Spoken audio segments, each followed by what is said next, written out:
No bingo match is finished until it's commentated on at least 3 times. That's right. That's absolutely right.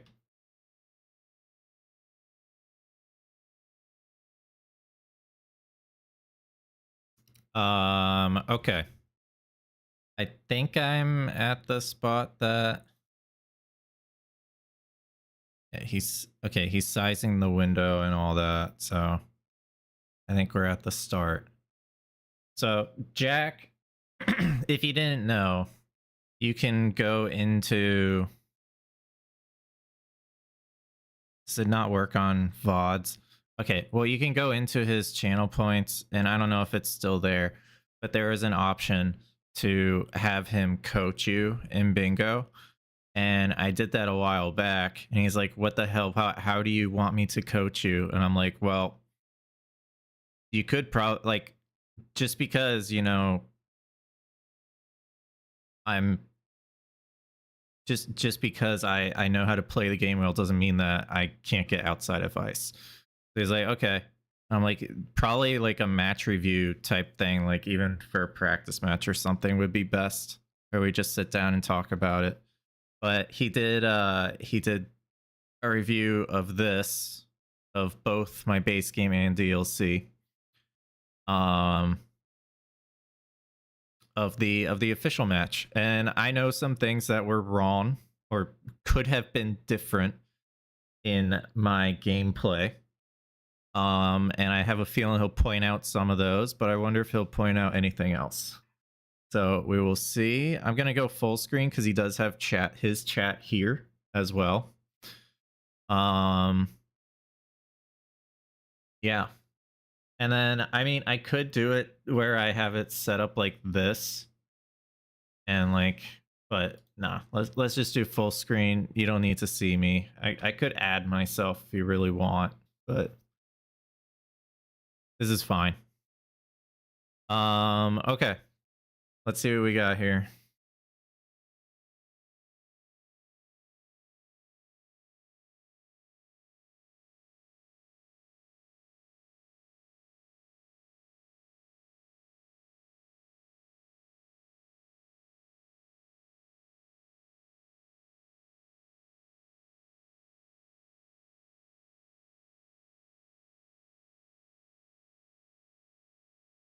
Yeah.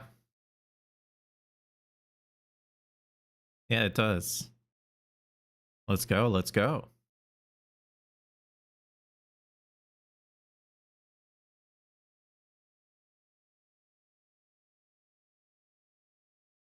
Aggie is offline. Also, I don't know what you were gonna content steal, lol. Why is it there? And what is this?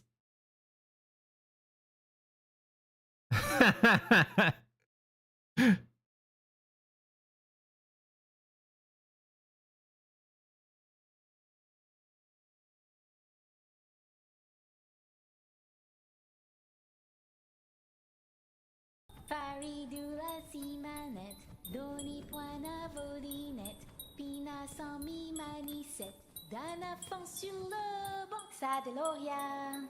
Mitch started a trend. We were doing this before. Okay.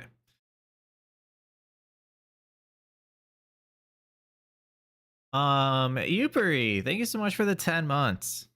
Thank you. No, I explained it before you got here, Nick, that I had a channel point reward of Jack coaching me, and this happens to be what he reviewed. So I'm taking a look at it.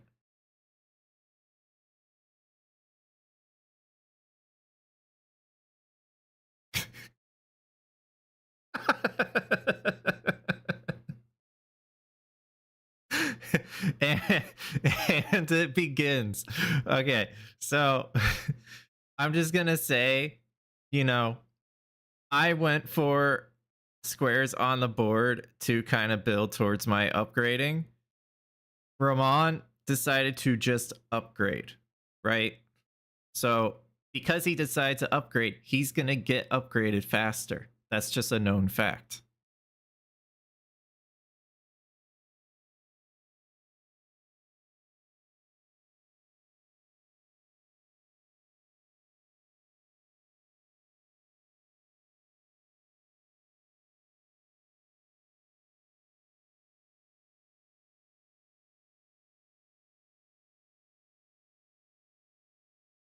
Oh, he complimented me. Oh my goodness.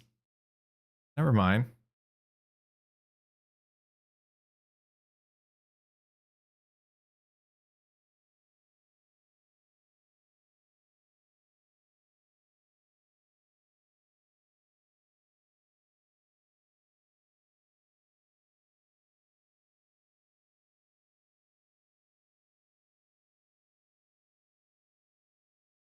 I do grab the 2s. That's why I got the Jarberg runes. I got the Jarberg runes because I wasn't near the balloon on the normal fast path to the cracked pots. So I went for the 2s. And then I forgot to get the Grace at the Nightcap, which would have made my life a lot nicer at the end. But yeah.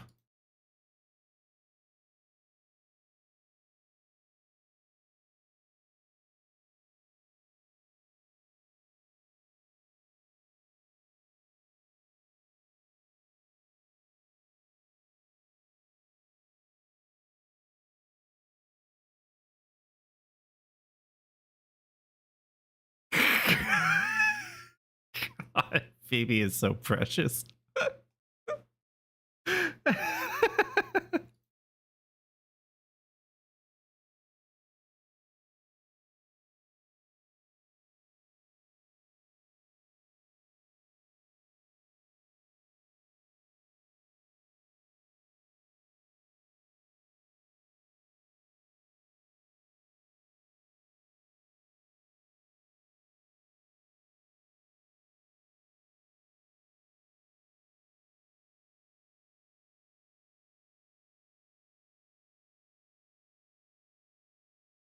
Faridula si manette, doni poina volinette, pina sans mi manissette, dana fin sur le banc, ça de l'Orient. True, Creptine, true. A review of a review is very meta. That's right, baby. I should put my avatar on here. 1 second.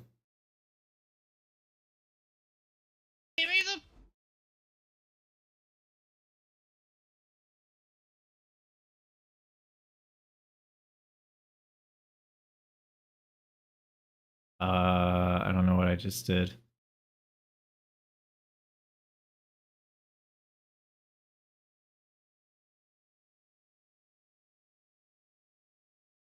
It's a me and Jack.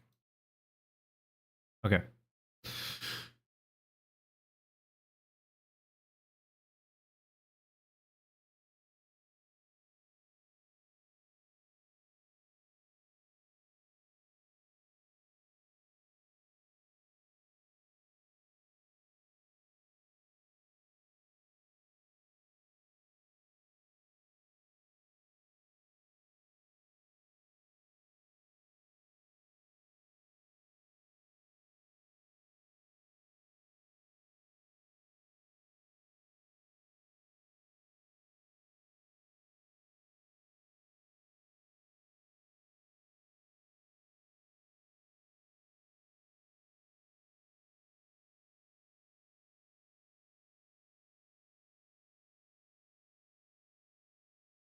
How did he get this? I wonder if he tells us. Because I want this.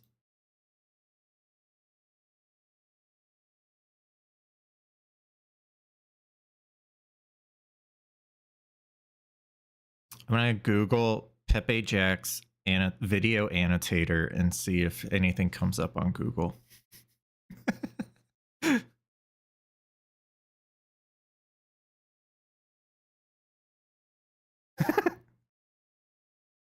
Question, because Gray mentioned this during his post match. He said he doesn't ever like to play the player, he plays the board. What are your thoughts on that? It's generally what you want to do, because if you notice player tendency, the player can always break that tendency in an official match, right? But when you notice how people are playing in a match, typically the way that people play in the match itself doesn't change. So, for example, with Romain, he wanted to block my bingos and create threats and not really go for his own bingo. So I kind of adjusted the way the squares that I would go for based off of what he was showing me in the match.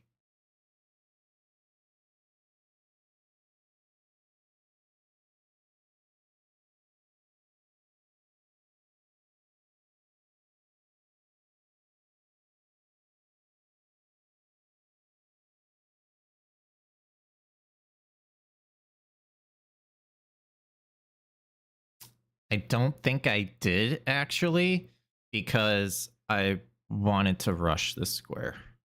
I don't think I grabbed them. I can always just go back and get them in like 10 seconds.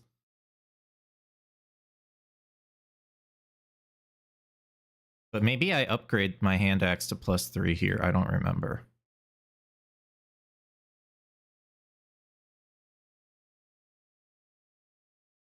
I do.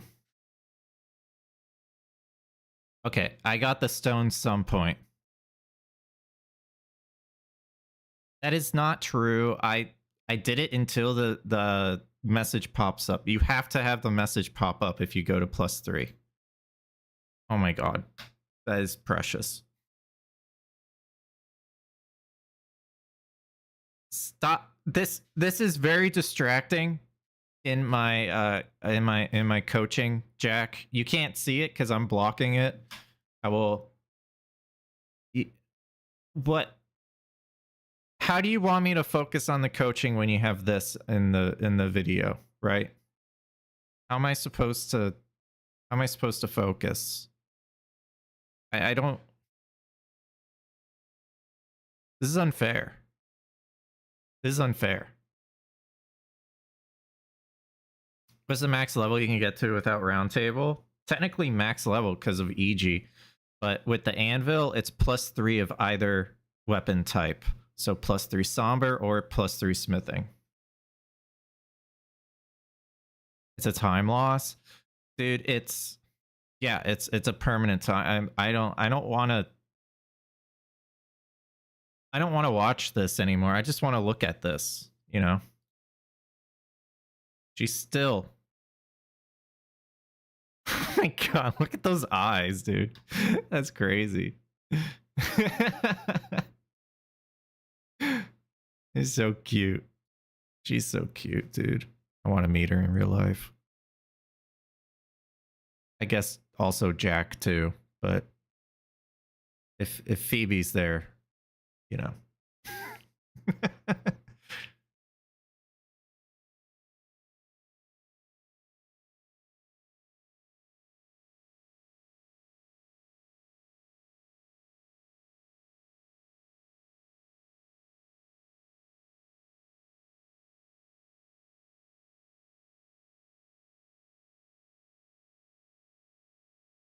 We understand wanting to see Phoebe with a Jack as a bonus. Yeah. Yeah.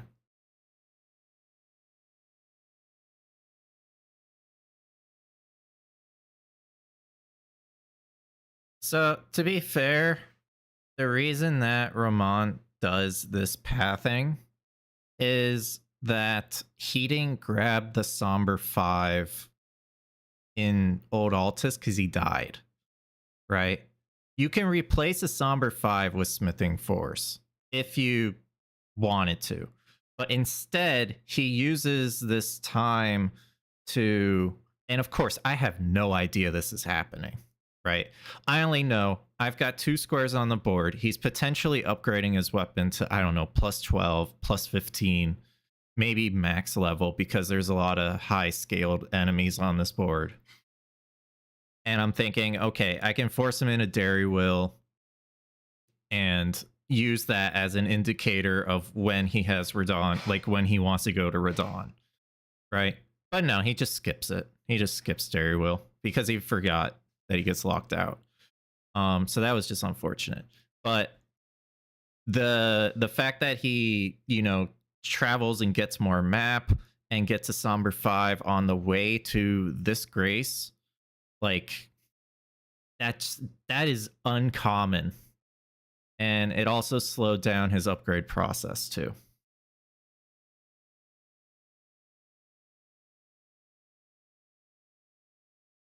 Thanks, Boke.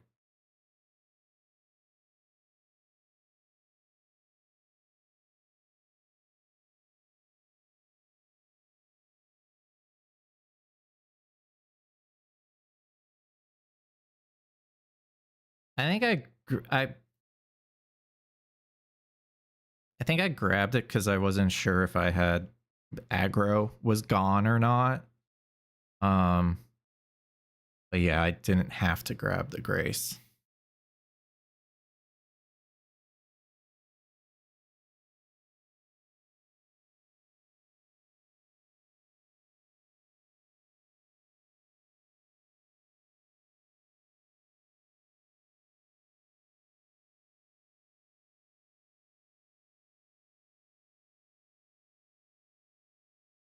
It's +9. It's wild strikes. Yes, it's not consistent, but it's really damn close to consistent when you know how to do it.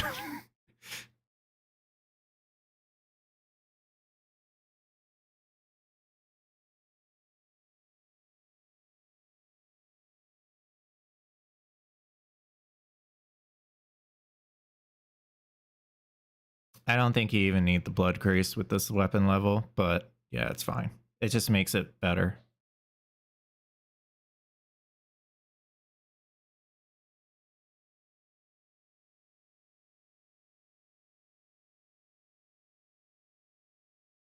I think I had like 5 more hits. But yeah. And you can also stop before your stamina runs out and roll away and reset and do it again if you need to. But yes, I don't know if it's the best thing to do and if you're playing your opponent, right? Because not everyone is going to do something like that.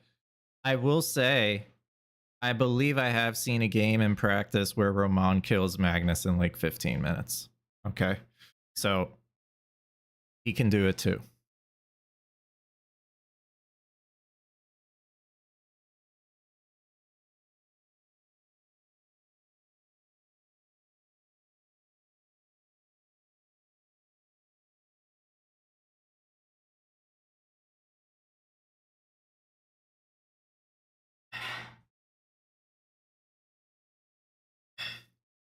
What's going on, Hyperion?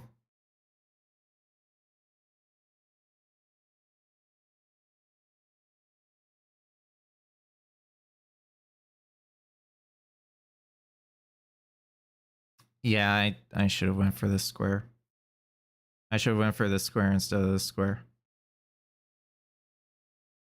Well, I should have went for this square after fully upgrading. But anyway.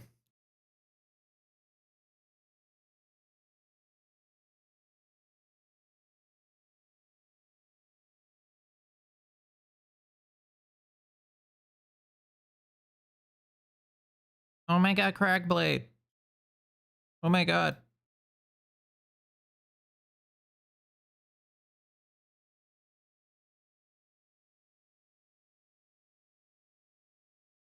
You gotta also remember to use Cragblade. When you get the Ash of War, you gotta remember to use it. Right? I don't know, maybe Romain does. But I've seen in practice matches where people get Cragblade and they equip it and then they never use it in fights.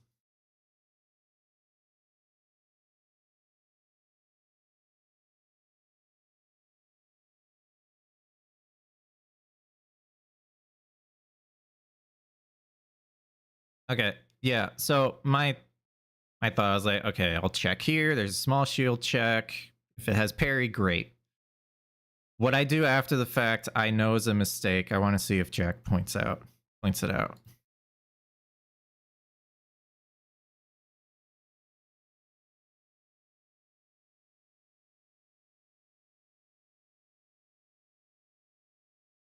Frickin' smoldering shield, dude. I swear, if it could have been any other shield. I had Stormwall. It could have been any other shield, but no, it had to be the smoldering shield.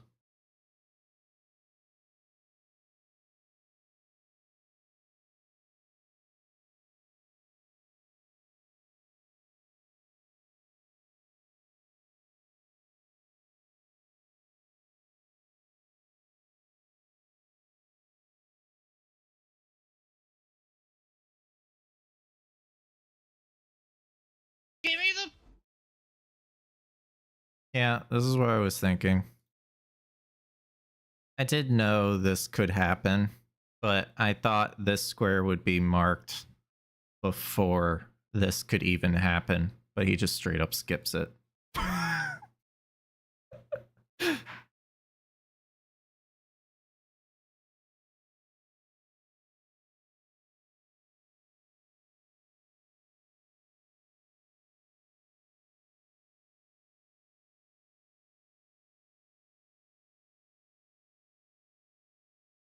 Except for these. But yeah.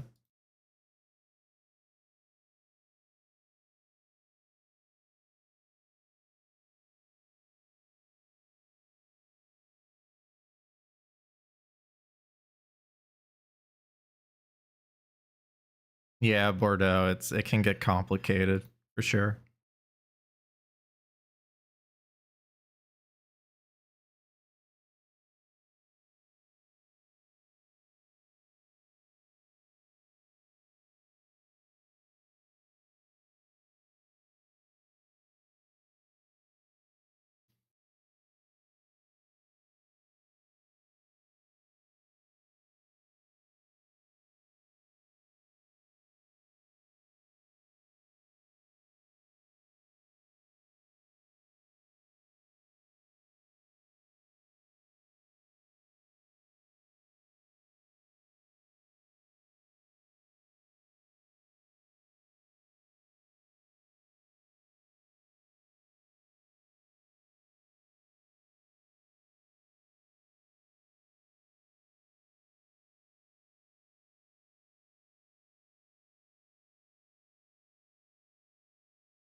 Hi, Lank.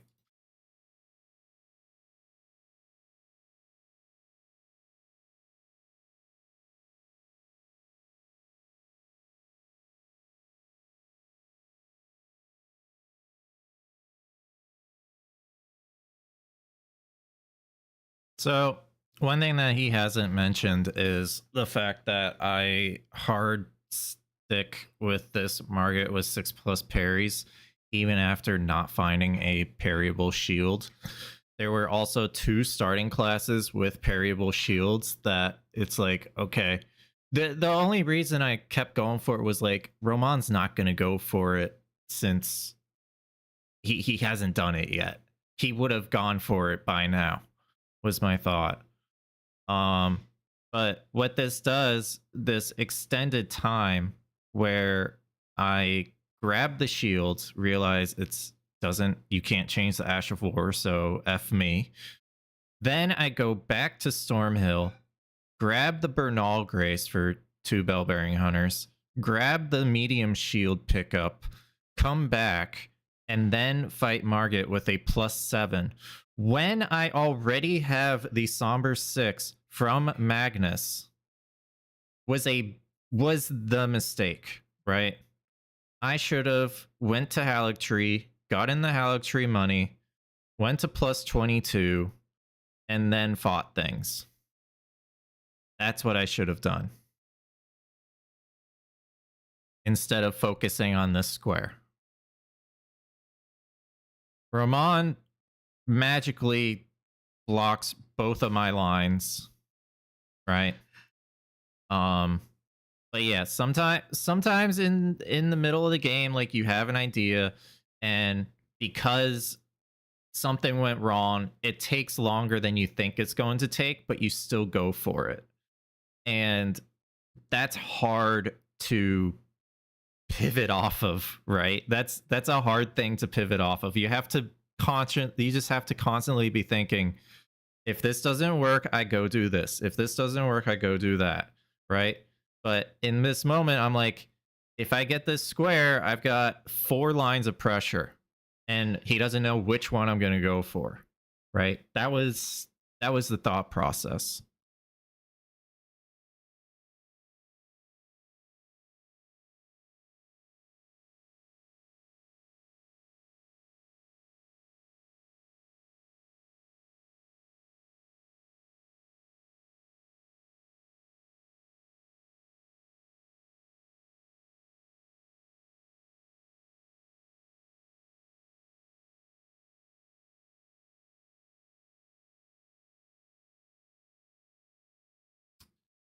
There's a way to make the torch guy move down before aggroing the shield guy.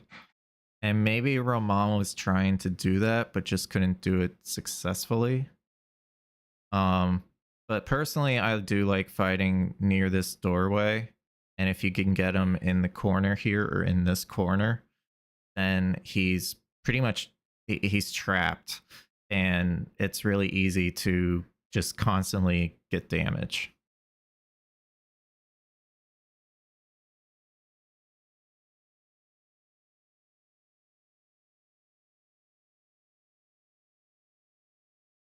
And you can't hear Jack on my YouTube stream, just an FYI. Oh. I know why.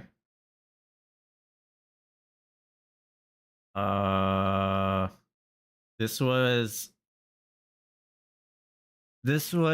due to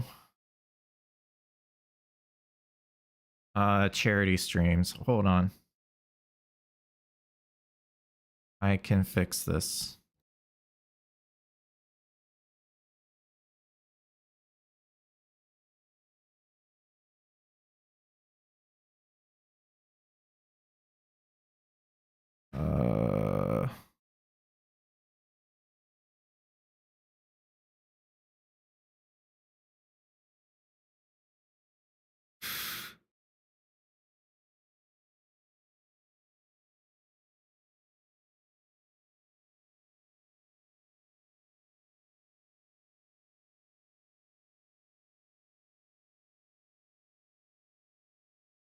We can see like what Tom does here. You should be able to hear it now.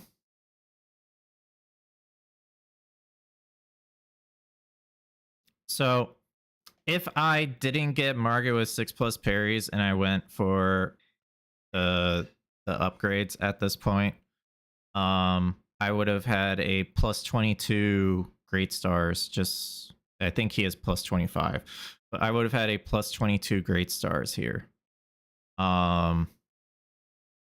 Because I would have had the money to use it, and then the fight would have been faster. But right now I'm using a +17 hand axe because I didn't have the money I got from Margit was not enough to upgrade to full. And what you'll see pretty much everyone else do is, I mean, sometimes you sit or whatever and reset, but you can like run through this door and like tap that tree sentinel and drag him back into this area, and this area is completely safe to fight. And once you get this tree sentinel down, the torch one is super freeze. That's why we see people do this one first. So that if they die, they waste the least amount of time because they fight the more difficult part of the boss first. And but like we do see like Tom's weapon is not doing him any favors here, and Romain has definitely the weapon advantage. So he gets like even more cracks at this, but does keep having issues. I mean, considering the time in the match, and like this weapon's damage really isn't that bad for what I have, right? I have a plus 17 hand axe. It's not that bad. When you're facing against a fully maxed out great stars, sure, you see a huge difference, but like I thought the hand axe was doing okay. He does like. Of course, I wanted to use the great stars. It's really just like the other tree sentinel getting involved due to him fighting in that area past the doors. Yeah, I agree. I think he did a really nice job mentally. Like it's fucking hard to have snipes and have incidents on this stage. Like it's yeah, he gets got again. It's like really, really hard to explain to somebody who hasn't been like in this situation, like how this feels and what it takes to keep going and like keep your mental sharp and stuff. Cause like when you see us in practice all the time and like we get sniped and something bad happens or whatever, and it's like, there's a little bit of like a mental boom and like, I don't know, maybe you like in this last game that I just played against Blanxz, like, yeah, I can cook up a counter threat or something, or I can, just kind of crumble and surrender. Like in the first game, I just surrendered. I mean, there was really no way that game, but like in the other game, it was like, it was bad, but I was able to figure out. He also has crack blade, so he's doing more damage. Wild strikes is not good against tree sentinels. Away back in. But to do that in a game with like a ton of pressure on you, like your mind just works less smoothly. There's so much stress, there's so much like pressure from like, you know, that there's thousands of people watching, there will be thousands more watching in VODs and stuff. Like, oh, he finally killed it without that guy. Yeah, no, like he could have gotten the square for sure. Like it really, like, I think like the average for these games is like 30,000-40,000 unique views. At least it was in the preseason. These might be more because they're the main events. But it's a lot of people. A lot of people tune into this shit. And then that's a huge snipe from Tom. Romain visibly deflated, absolutely horrible to watch. Yeah, you can see in my game against Blanxz. At some point, I should go back and review those games as well. Now that more time has passed, this was stupid. It was. I don't know how it became daytime here. I have zero idea, because I made it nighttime right here. I made it nighttime when I first attacked Bernal.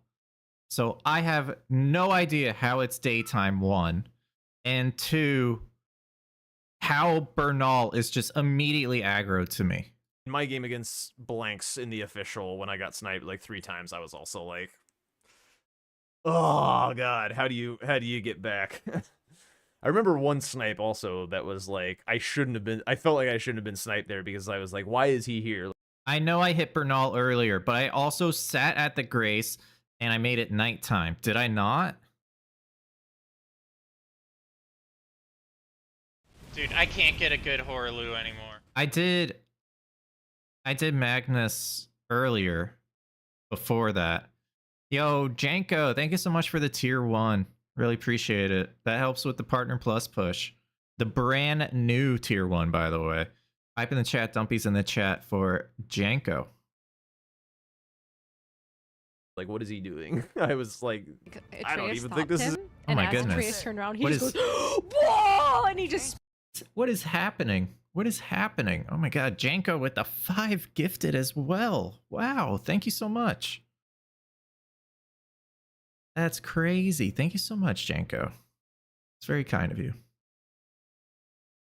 It's a good play What's for going me on, to be Dragon doing. Why is he, Reborn? what the hell is he doing sniping me on this? Yeah, I think Tom and Romain are probably like among the I'm like, why is he here? I made it nighttime. What happened? I didn't die. Why is it not day? Why is it daytime already? strongest players in their group. I would expect both to have a really, really nice tournament. Okay, so that was the tree set And then- duo.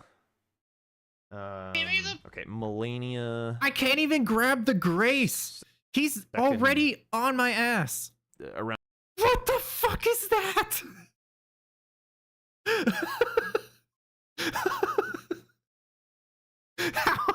How is that even possible, dude? The time of the second bell. I'm like, which marked as dude, my what the other notes, what? or my next note. So a little earlier. So this is a little bit something that I've said before about Tom is like when he starts.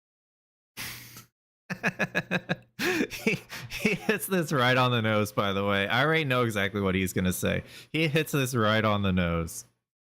Feeling himself a little bit, and he's like, okay, my opponent is cookerinoed. Tom does get a little like cocky, like strutting. That's the peacocky thing. Oh, I died to Magnus. No, but this is after Magnus, because I knew it was daytime because I died to Magnus. So I attacked Bernal 3 times, sat at the Grace, and made it nighttime. Or I did that before attacking Bernal. I don't remember. I did one of the things, but I know for a fact I made it nighttime at Bernal's Grace. And when I came back, it was daytime, and it doesn't make any sense to me. His stuff. But it doesn't matter.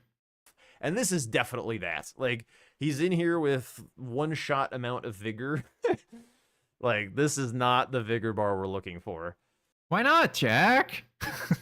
He's totally right. But I know I can do it. And like the weapon damage that he's doing is like barely yellow, oftentimes not. Still plus 17. Oh yeah, because he didn't have enough to fully upgrade. Yeah, this was like the word I'll use is cocky. Like, if he gets this, by the way, like it doesn't really do all that much for the game. Like, I mean, Grapes is a perfectly fine square for him to get. Yeah, it is. Nobody's gonna do like this diagonal here, like these squares, Makar, Grapes, Melania, and this was like a big part of mentioning the diagonals earlier. Like Romain getting center square after getting these when he lost tree scent was an excellent recovery, and probably Tom it could have been like setting something up if he was planning on giving away center square like he did. He probably should have had a better plan for these diagonals, to be honest. I mean, it's just harder to fight in these games. Like I get like doing it for the. She's so low, dude. Like if you get the kill, you 100% win the game because by that point you're like vibing for sure. But yeah, Is this where I roll away? Because normally I don't roll away here. I back up. Oh, that fucking was a bad move. You don't back up there. You always get closer. You bait the kick. Look at how much health she had. She was like 1 stagger away.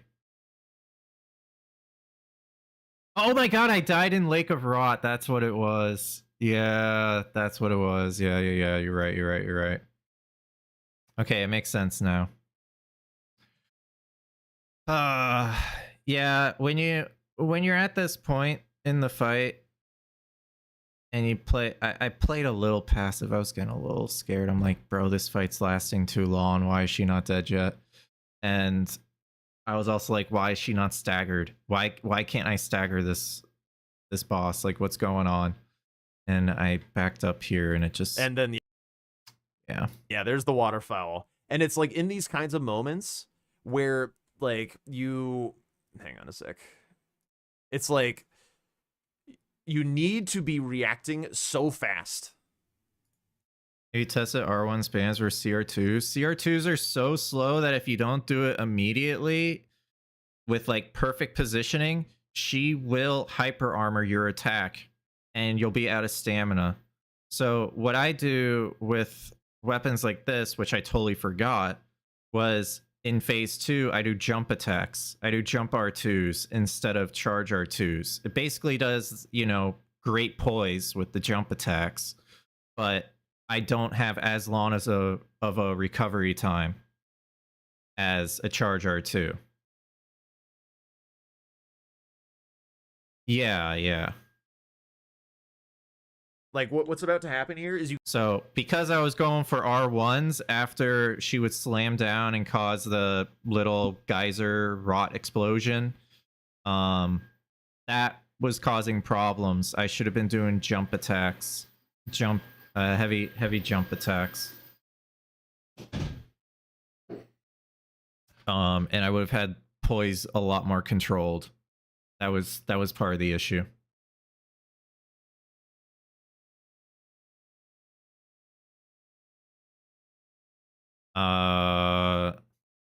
Also YouTube, you guys should be able to use 7TV emotes now, just so you know.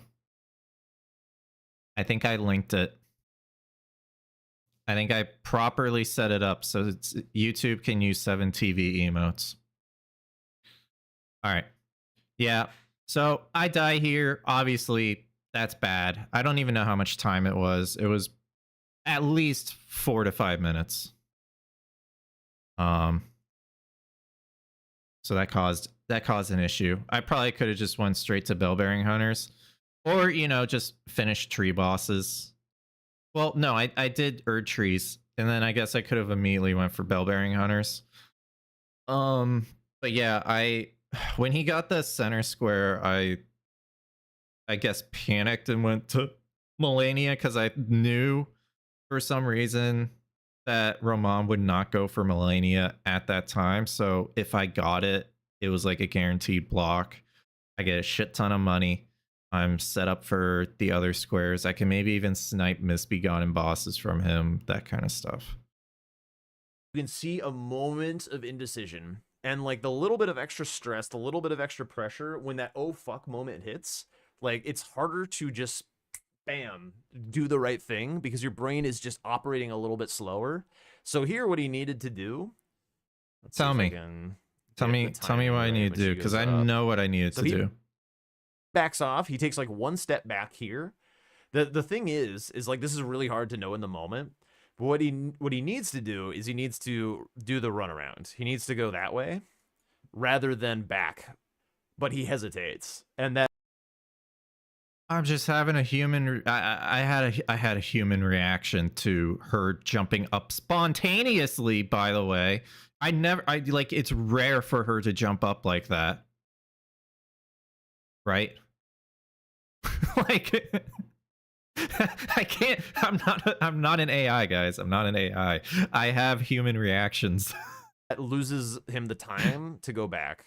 But it's hard to have like this, like you have to be ready for it. Like, sure, you have to be ready for it. But when you don't, when you have no idea it's even gonna happen, then what do you do? It's really tough. But like that second of, yeah, you're right, Azaz. If I was just a little wider, I think I would have been okay. Hesitation, and then I think if I also tried to roll there, but I just accepted it. I don't know. Tries to go in and doesn't have the time to do the runaround. But I mean, like, I am my heart goes out to him. I would have also fucked that up 1000% of the time. Okay, at least he knows that, like, it's like a lose-lose situation there.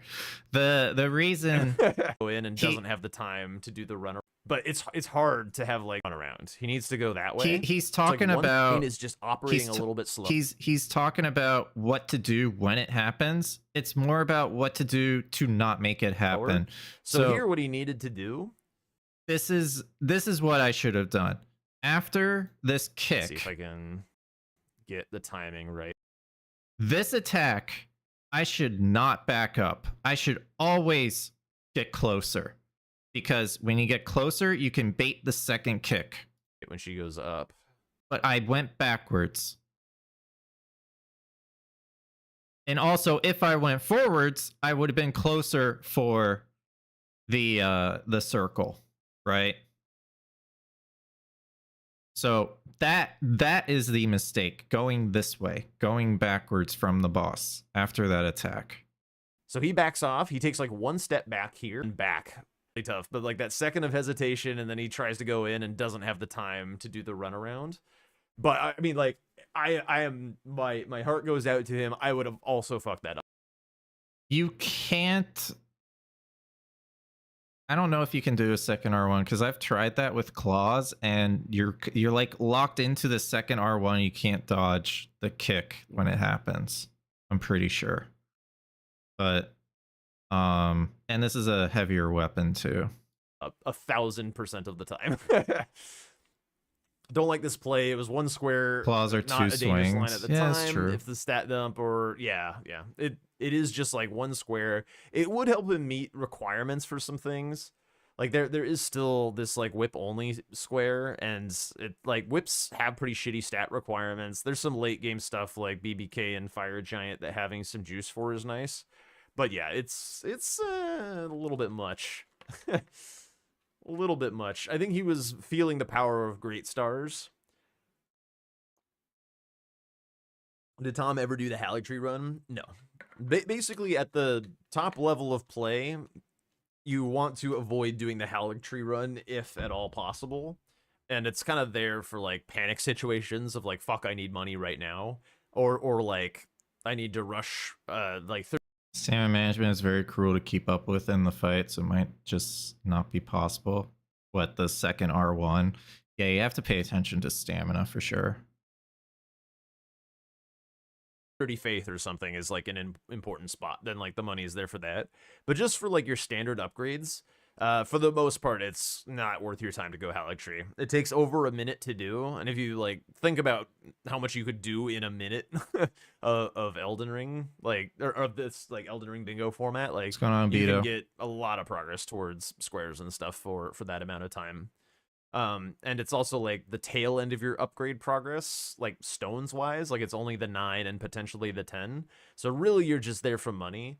Like +8, you can kill anything in the game of Somber. Like I almost never go +9 unless I am doing Moog, and it's like very like the Moog setup for money is a lot better because you're moving towards a square. But like there's no, the only square I should kind of clarify a little. The only square that you move towards in Haligtree is legendary talismans, but even that doesn't give you the Lord's Rune. So it's kind of like, it gives you a little bit. It gives you like the Newman rune, and there's like a golden rune, like, I don't know, 14 or some shit on the ground outside of the Americas thing. And it gets you the 10, but it doesn't get you the 9.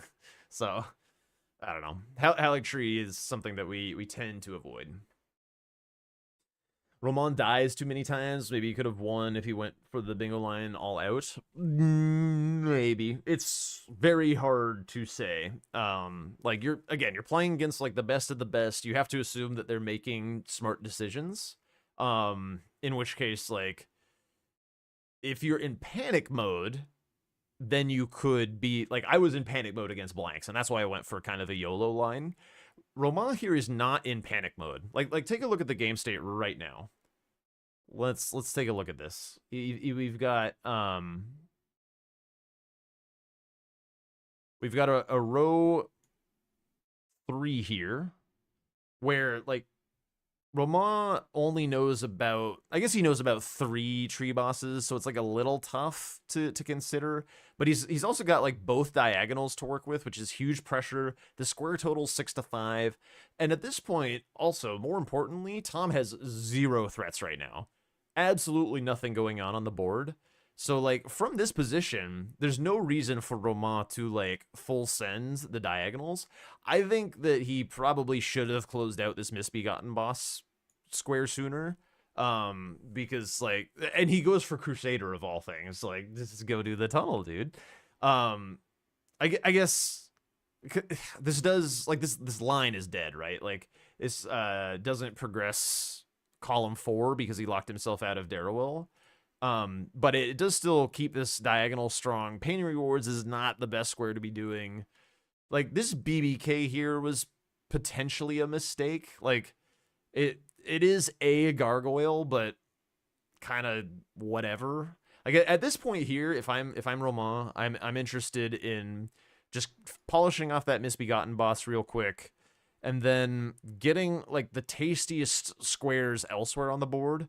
Like, this line from Tom is pretty tough. This row 4. Because, like, if you look at the individual squares in the line, like, Fia's, Makar, Gargoyles, FSBs, yeah. But, like, to be honest, I do think here going for Fallen Star Beast probably would have been better, but I was thinking of BBK because it would show I have some priority on this diagonal, so I don't really have to worry about paintings because I know I'm behind on Misbegotten bosses. So what I was thinking was, like, if I got Melania, right, that diagonal's taken care of. If I got BBK, this one has some priority. I would work towards whip only, go for the painting rewards, guarantee that this diagonal's gone, right? That was kind of the idea. You say that Fallen Star Beast would have been the better move, but it doesn't respond to any of the threats that he has on me, right? It creates a threat, I guess, right? And it creates a threat here too, but it doesn't. If he decided to rush painting rewards, and then I'd have to be forced into this because I'm not going to get this, like, that would have been pretty much the game ender. Like, I don't know how. I'm not sure what I would have done if he got painting rewards, right? So I needed to do something that progresses the diagonals.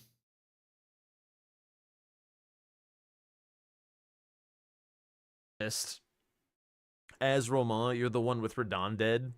It's kind of hard to imagine that that Tom is gonna, like, full send this line. Like, you're pretty well insulated. I think he overreacted to the FSBs being, like, a good idea later, as opposed to just, like, moving a little bit underground and grabbing some nice other squares. Like, I think Putrid Trio is nice for locking down. Obviously, if I didn't go for Melania, right, I would have had more time to create a threat here, which would have forced him into Misbegotten bosses, I guess. Maybe I could have gone for Fallen Star Beast instead, or I could have just went straight to paintings. Maybe I would have killed Darrowell earlier to kind of threaten. I'm focusing on this square and this square, so you know, you gotta watch out. I'm catching up, type deal. Done Raydans with a whip or something, right? That could have been a play. But I chose Melania. More of the game, it gets rid of this column, row 2 gets rid of this column 1, and then threatens painting rewards a little bit more. Like, this signals, like, I'm very near a painting reward, be fucking careful. How did he lock himself out of Darrowell? He started the festival and went into Raydans arena and fought Raydans, and then Darrowell, Blythe is moved to Caelid when that happens, moves to the festival. So he locks himself by doing that, which was the best play he possibly could have made. And it's ridiculous that locking yourself out of a square ends up being the best play that a player can make in this on this board. It's mind-boggling, and it was accidental too. So I don't know. I feel like Putrid would have been better here. I mean, he could have done Melania maybe. Like, he had a bit more setup than Tom does, and, like, I guess, like, also part of the point of having like done all this the hardcore setup that Romain did versus Tom is like you get to the +9 or 10 or whatever sooner, but you need to be claiming squares that go along with it, because otherwise you could just like do the same squares slightly slower. Like nothing he's done here until BBK like really takes a +9 weapon. Like you can kill Raydans, I guess, without status. Well, no, it wasn't without status. So he could use a status weapon. So Raydans, Hitless, Mog, Crucible Duo, Larval Tears, like Bellbearing Hunters, all of these are squares that you can do like +12 or whatever. Zoodle's screaming painting rewards because, sure, I get it. I get it. Zoodle was screaming for painting rewards on stream. Yeah, the thing is going into Stormveil for Romain is not very good. Like it kind of gets him towards a boss he can kill with the whip. It kind of gets him towards Ishiburi Grape, but like it's super whatever. And like your other options are like Shaded Castle, which has no value, or Castle Soul, which is risky. Like neither of these guys are packing that much vigor. So I don't know. How much do you think players consider signaling with squares as threats or fakes, like putrid to paintings here? It's something that I think about all the time. I don't know how much other people do with that. Particularly in the base game, it's a little... He mentions that. That's kind of why I'm going this way. I'm like, maybe I should go for Putrid Crystallian Trio right now. But when I thought that, I was like, it doesn't really build anything. It builds column 1. And I'm like, column 1 is just not, it's not it. That's not it. So instead of going for this, I'm pretty sure this is where I pivot to go for whips and like Stormveil painting and stuff. A bit trickier because the base game is so non-linear. You can get anywhere at any time relatively quickly for the most part. This, by the way, was like the fastest silliest game I've ever seen in my life. Like that Tom just did. It was crazy. I think of it a lot more in the DLC. Like in the DLC, planting a flag to tell your opponent the things that they should be worried about, or hiding. Oh, but he's going for Fallen Star Beast now. Yeah.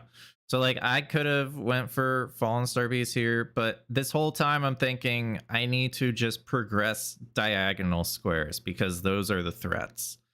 If he goes for anything else not on the diagonal, I'm getting in a better situation, right? That's kind of what I was thinking here. I'm kind of repeating what I've been saying, but it applies to this situation too. Your flag planting is a much more interesting concept. In the base game, it's too easy to just like accidentally hold it too long and lose shit. I couldn't find the... To some extent, Volcano Manor... Couldn't remember what the rock was. Like, it does take a little bit longer to get into Volcano Manor than a lot of other places. But, yeah. Other than, like, yeah, Underground and Capital are the big ones, for sure. Definitely. What Romain is doing here is also a huge reason why I just run around every time. Yeah, I do not like this guy. So especially when you rush, there's a strat to kind of, his aggro starts around here. So if you go behind and hit the shack or throw Kukri, he can get distracted and not look at you while you do the skip. Like, I hate the skip. It's really annoying.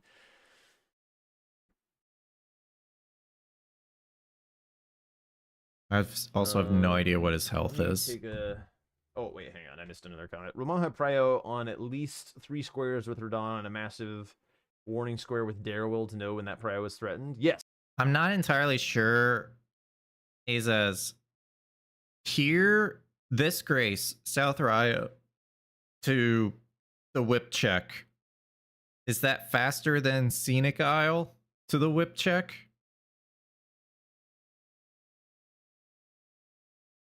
Like, just just from a glance. If you know, if you don't know, it's fine. But you're like one of the people who knows timing, so probably That is an excellent that's why I point as chose well. South So- Raya. And in fact, a spectacular point. So yes, the FSBs when he did them, kind of didn't need to be done because he knows that shit in the row 4 is super safe. So yeah, could have done something a little bit more. I guess I could have just went straight to Makar here, just to not worry about this diagonal. Like, no one wants to go and do Makar, but if it's required for blocking and it also builds my row, it probably was a good idea to do. Then I wouldn't have had to worry about grapes. I would have had Makar done. Then I would have had to worry about this diagonal. I think I was more focusing on this diagonal, just because I knew he had progress here. He was going to cash that in at some point, and he has one of the 4 Gargs, which is important. So I was like, if I get painting rewards, that's good. But while I do that, I'm going to be greedy for absolutely no reason and go for a whip only check when I should have fixed the order, right? And it's hard to do this in the moment, but when you talk about it afterwards, you kind of realize what kind of mistakes you make here. So I did get the Grace for Crystallian Trio boss. I should have just from that gotten the first painting reward and continued on, went into Stormvale, got the second painting reward, went over to Artist Shack, got the third painting reward, then went for whip only. That is what I should have done. Because whip only is a dead square. You don't need it, right? Trio, I have priority on, or at least I think I do because I have the Grace. And solving this solves a huge threat. And then getting whip only gives me priority on Hayata's grapes. And that was kind of the idea there, because I was using Godric for getting access to one of the starting point for the grapes. That was the idea. I could have also just went to Makar after paintings and just went straight to Makar, and then it would have been an interesting game. I don't know, because all the bingos are blocked. I don't know. I have Blythe. He has Prio on Gargs and Fia's champs. Melania, Fire, like I think. Let me count. 8, 9, potentially 10. I have this, so 11, 12, and then we're kind of back in the same situation of Fire Giant, Grapes, Melania, rather than Makar and Fire Giant and Melania. So yeah, it probably would have played out the same way if I got paintings earlier. Efficient, like this right here, what he's doing right now. Not doing them for like your upgrade path. FSBs feel kind of rotten to do. But making these kinds of observations in the moment while you're playing the game is incredibly hard to do. Like I have, like, when it gets to this point in the game, one thing I try to do is think, okay, where are my 13 squares? Because it's like, okay, I know a bingo's not going to happen. Where are my 13 squares? I can get painting rewards, I can get whips, I can get grapes, I can get Dairy Wheel. Okay, that's 11. So now I need 2 more. It's like, okay, how do I get priority on 2 more squares? Make sure I can get 2 more squares, right?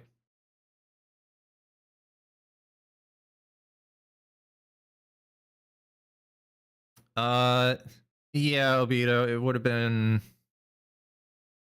a completely different game. It's hard to say. I think he could have won both games. Kind of slow, stally fights, a little out of the way. This one's a little out of the way. The one in Altus isn't out of the way, but the arena's ass, and it just takes some time. All right, hang on. I think I had more notes on this one. Oh. He should right now be saying, why are you going for a whip check? but let's see if he says Oh it. yeah, this one was great. I really wanted to talk about this one. Where's that on the board? Okay, so it's here-ish. So after Tom does the Putrid Trio here. This should have been my 13th square, but the reason I did it as my 12th square was to show that I am still considering Gargs and Fia's champs as possible 13th squares. That's the reason I went for Will there. If I didn't go for Will there, then I would have, one, had to lock myself out to consider these 2 squares, or 2, pretty much like lock myself into Makar, Fire Giant, Melania as my last, as my 12th square, right? And I mean, you can split progress, but I don't know what Romain's, what he's doing. He could be going for Melania. He could be setting up Fire Giant. I don't know. So just guaranteeing the 12th square and kind of giving it the option of all of these squares as possibilities was a lot more. I thought it was a better idea than kind of limiting myself to squares. Okay. Actually, no, wait. I went past it. When did that happen? Oh, I looked at the wrong square when I was looking for timing. Okay, this shit. Okay, well. This shit right here. Wait, am What's I crazy? up, Say? What's up, Wolfie? I could have swore.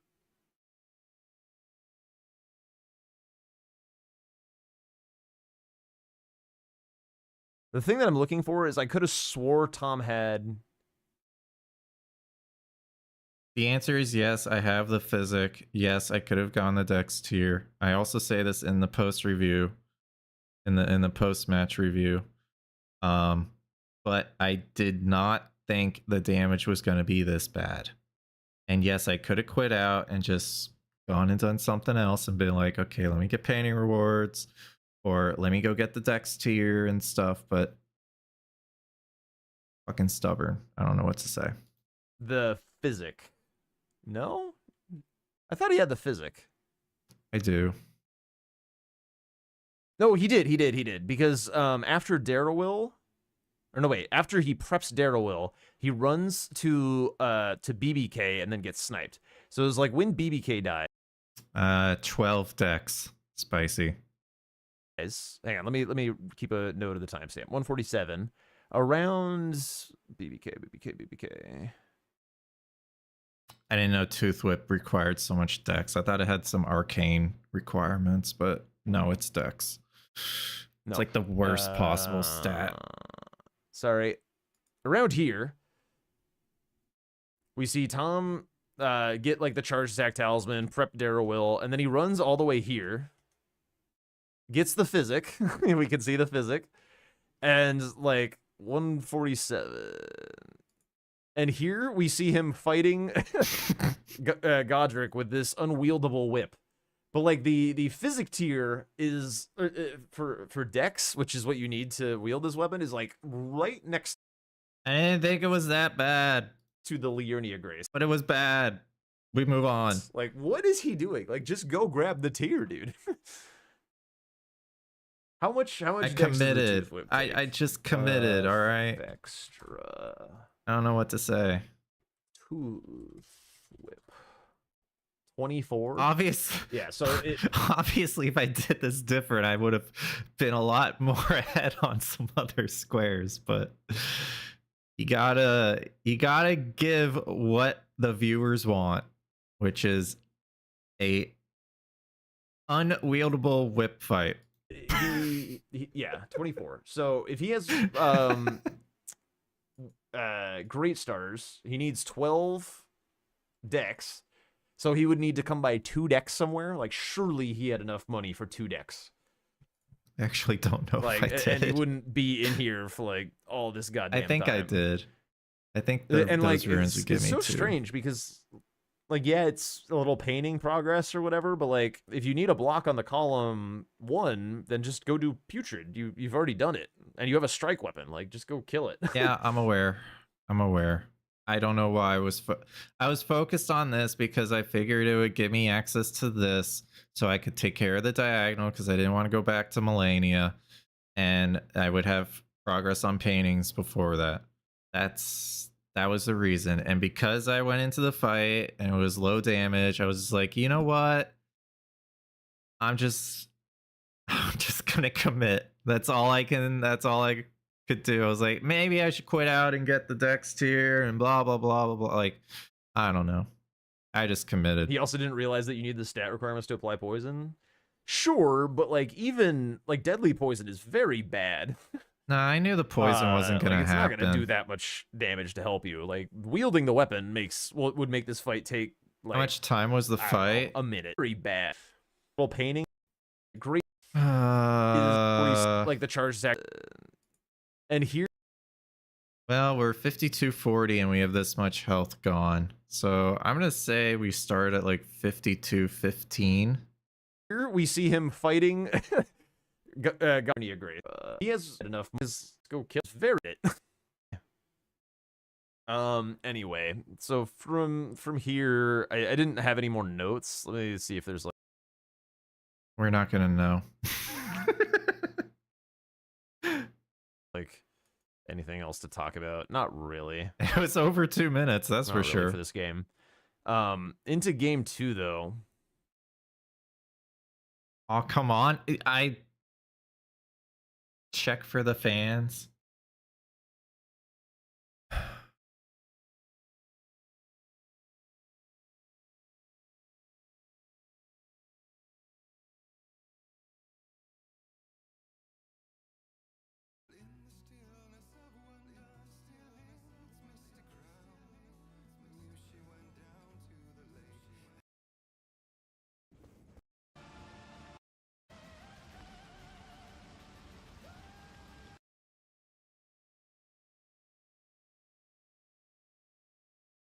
Hold on.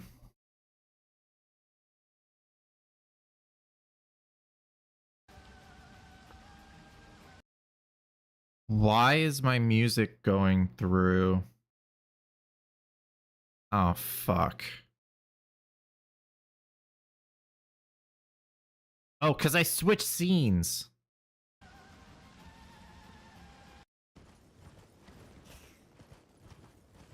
Okay.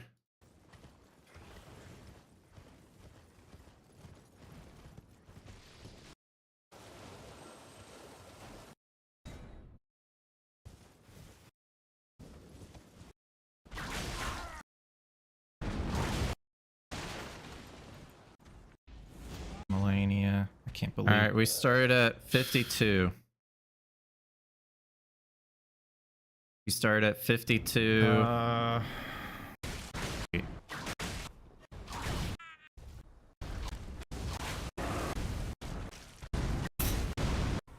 one day, 4-minute fight. return together to our home, bathed in rays of gold.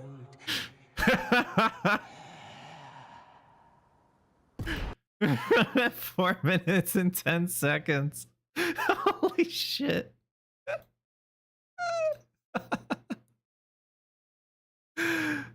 Oh my god, dude.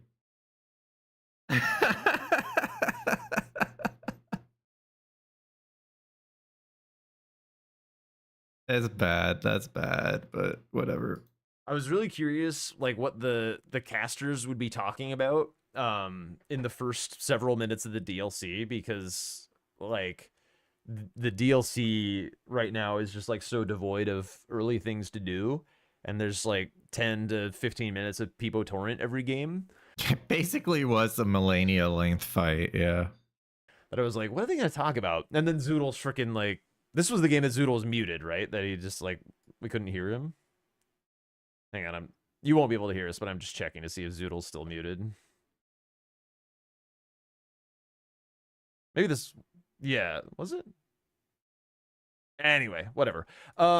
I don't know, Jack. So they're doing all this running and stuff, and then like Tom gets all the way to High Road. Oh, okay, it was the first 2 to 3 minutes. Okay. He gets all the way to High Road Cross and then goes back for Dragon Hearts. And this was very confusing to me. Let's get a little closer. I think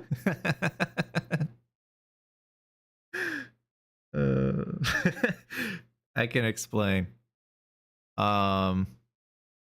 So basically, I wanted to get map. I also wanted to get Skadu, so that way the fights like ADM and dragons wouldn't be that bad. Because getting to Skadu 2 brings your damage to 20% more, right? And I also thought, you know, if Romain rushes this, I'm ahead because, like, if he marks Dragon Hearts early or something, I'm ahead because I can go for NPC bosses or nameless mausoleums because I have more map. I was very concerned about row 4. I did not. I knew Shadowkeep was good, and yeah, I probably could have just went there because I think, like, if you go by player tendency, I think that's what Romain would have done because there are more Shadowkeep squares than South squares. But I saw this line and I'm like, I don't want to be forced into Letta in the first 20 minutes of the game. So I should get Dragon Hearts. And if I don't get Dragon Hearts, I can get NPC bosses or mausoleums. That was the idea. It also brought me closer to the block in row 1, which was also a bad row. The other thing was like Dragon Hearts, which wasn't that bad, but if you know you got Letta's Rune and Romina, that brings you close to the Ceiling Tree, right? And Moonrathil, if I didn't get Moonrathil, it could have been Letta's Rune, Moonrathil, Romina, Ceiling Tree, forces you into Dragon Bosses, which is like bleh, right? So that's why I went for those 2 squares. I think like Tom kind of, is it on the volume thing? What the hell? So Tom he's got a strike weapon and he's got a pierce weapon. So he's got the battle hammer and he's got the Why are we reviewing Jack's review? I'm just listening to his coaching because I asked for it a while back and he decided to do it for this, so I'm listening to it. I could have done this privately and just listened to it on my own, but I figured this be more fun. Rusted Anchor. And if you look at the board, we see Dragon Hearts, Egon's Finger, Transformation, and we see, where was it? Dragon Bosses. There is no world where we kill the Magma Worm here. Literally no world. Whatever I agree. you want to do, go do, like you can either tempt Egon's Finger this early. Florisax isn't really in the line with all this stuff, but like, because if you, I will say though, if the Magma Worm didn't charge 10 fucking times, the fight would have been like twice as fast. think about it, like all 3 of these squares are up Jagged Peak. So like we want to be going up Jagged Peak this game. If you're interested in like the Dragon Heart synergy. So like going through here through ADM, like good. You get access to NPC bosses, Flores Access Sleep, all that stuff that we just talked about. What else was down here? Potentially a Spirit Edge, potentially base game bosses. Sorceries. Like there's not like a ton towards Florisax. Like it's mostly Jagged Peak is what's good. But like he has everything he needs to do whatever dragon he wants after this. Pushing opponent into Letta and allies would have been so easy. Yeah, this row was pretty dangerous, to be sure. Yeah, I But, was like, thinking of doing it. I was. with the battle hammer, like once he kills just wanted to ADM, he get- can meet the weapon requirements for sure. He's already almost there with Rusted Anchor. And like he has more money for like rot greases or whatever. Like I can already meet the weapon requirements for Battle Hammer. I have like 25 strength at this point, and I have the strength tier. but like, so if you want to kill the dragon heart, like or get the dragon heart faster and synergize with dragon bosses, then you go that way. You also get Savage Lion's Claw along the way. Or if you want to tempt fate a little bit more, buy Ritual Shield and go up to Egon's Finger. Yeah, I 'Cause, didn't like, want to with do that Ritual shit. Shield, it's very unlikely for you to die in that fight. It can still be stally and annoying, but like with the pierce damage from this thing, he's got Skidoo from Skidoo Altus. Yeah, he could get like a Rot Grease or Freeze Grease if he wanted to. He's right. He's right. You can do that. I didn't want to. I thought it was too risky of a play as like your first play. To like go for the double square here. I felt like Magma Worm was faster. Didn't know what Romain was doing. Nothing was marked on the board. There's absolutely no indicator that he went to Moonrithel. There's no indicator he was in Shadowkeep. I don't know if he killed ADM. I don't know anything. I don't know anything. We don't know anything in DLC the first 15 minutes ever. So you got to guess. You got to guess. He's got like way better options than the Magma Worm, and the Magma Worm we saw just like troll him spectacularly, and it was a worse than average Magma Worm, and you could be like, oh, Magma Worm trolled, but really Tom trolled. Like this was a Tom problem. This was not a Magma Worm problem. He shouldn't have been in that situation in the first place. Like the whole time that he's doing that, I would have been like screaming. What if Max Upgrade was also on the board? Doesn't Worm give you one also? The stones? The plural of Bingus is Bingy. Yeah, so does Ghost This Flame. is a Bingy I stream. Yeah, I'm meaner than I thought. Yeah, check yourself, man. Steph, thank you so much for that tier 2 and for the resub. Really appreciate you. Plural of Bingus is Bingai. This is a Bingai stream. Yes, this is in fact a Bingai stream. Yeah, I mean that would have been nice, I guess. Like if it was the same Thank you square so that much, was Steph. on the board with Blanxz and I, where you get the different upgrade materials, then yeah, there's more consideration to the Magma Worm. But like even then, that stone that Magma Worm drops, you can just grab out of the tower unbelievably quickly. And killing the Jagged Peak I did win this one, yeah. Drake on the way to your next grace, and this is another mistake that I know it. Jack's immediately gonna say going Golden Hippo when there's Yolon summon 2 unique base game bosses, Skidoo Tree Avatar. Going to here for just this square. And potentially Letta's Rune is just a bad idea because you're giving up so much more potential on the rest of the board. I'm gonna use the term mistake pretty liberally here, because like, you know, I do know what I'm talking about, but every game is different, every player's needs and every situation are different. But like basically if you're running the way that Tom is right now out the Jagged Peak, there's basically no reason. Okay, I did not expect this. To not kill this this dragon if you've got the sauce for it. Like either you go this way up Jagged Peak or this way down Jagged Peak. But if you pay attention to like just how much time it takes for him to run from Dragon's Pit like to this lake, like if you have to do this 3 times, it's a big waste of time. So like if you like down towards the truth. Yes, but it's one of the rush squares on the board, right? I guess I could have gone for Magma Worm first and then did the Jagged Peak Drake after, or went for Ghost Flame first and then went for the Jagged Peak Drake after and saved one of the runbacks. But it also was one less teleport this way. I don't know. Probably would have been better to do this Drake second.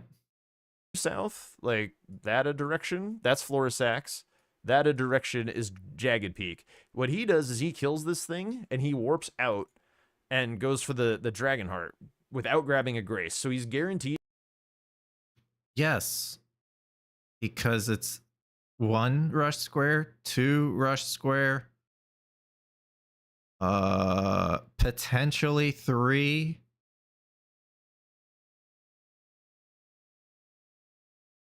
I don't see anything else, man. You'd have to run to this lake 3 times this game. Once to Egon's Finger transformation, once to Florisax, or like Yolan or whatever, like down that way. So like pretty bad use of time in the early game to not get a grace after this. And efficiency in the early game is like very important. Also, getting a square from the play is very important. I have no idea if Romain's challenging me on this.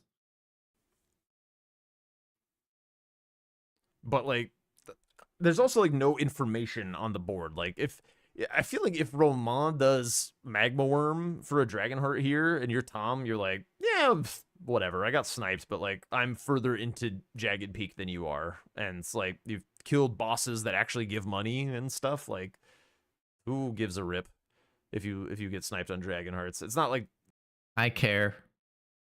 I care because of this row 4. center square or something. It's not even on a diag. But like meanwhile, Romain's just like way up to Shadowkeep, which like if we look at a at a region count, we can do a quick region count. We'll do blue for Shadowkeep, red for south. We'll bring back the color coding just for the purposes of this conversation. Yeah, so I obviously could have went for Egon's and went for the double up, but that is just greed. That is way too much greed at the early game. Shadowkeep. I should make it smaller because that's gonna Shadowkeep.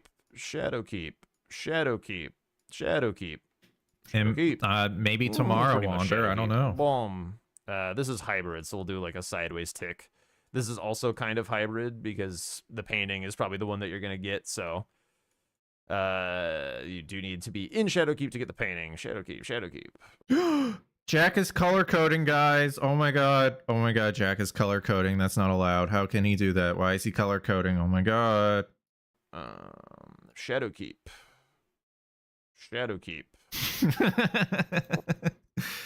Want to see the review of Zoodle reviewing?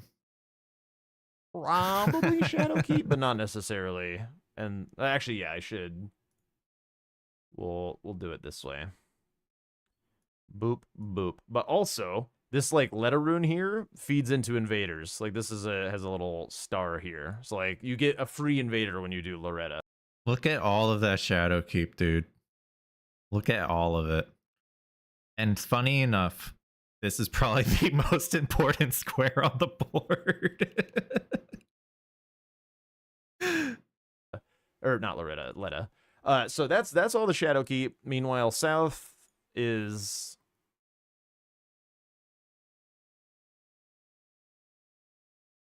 kind of this.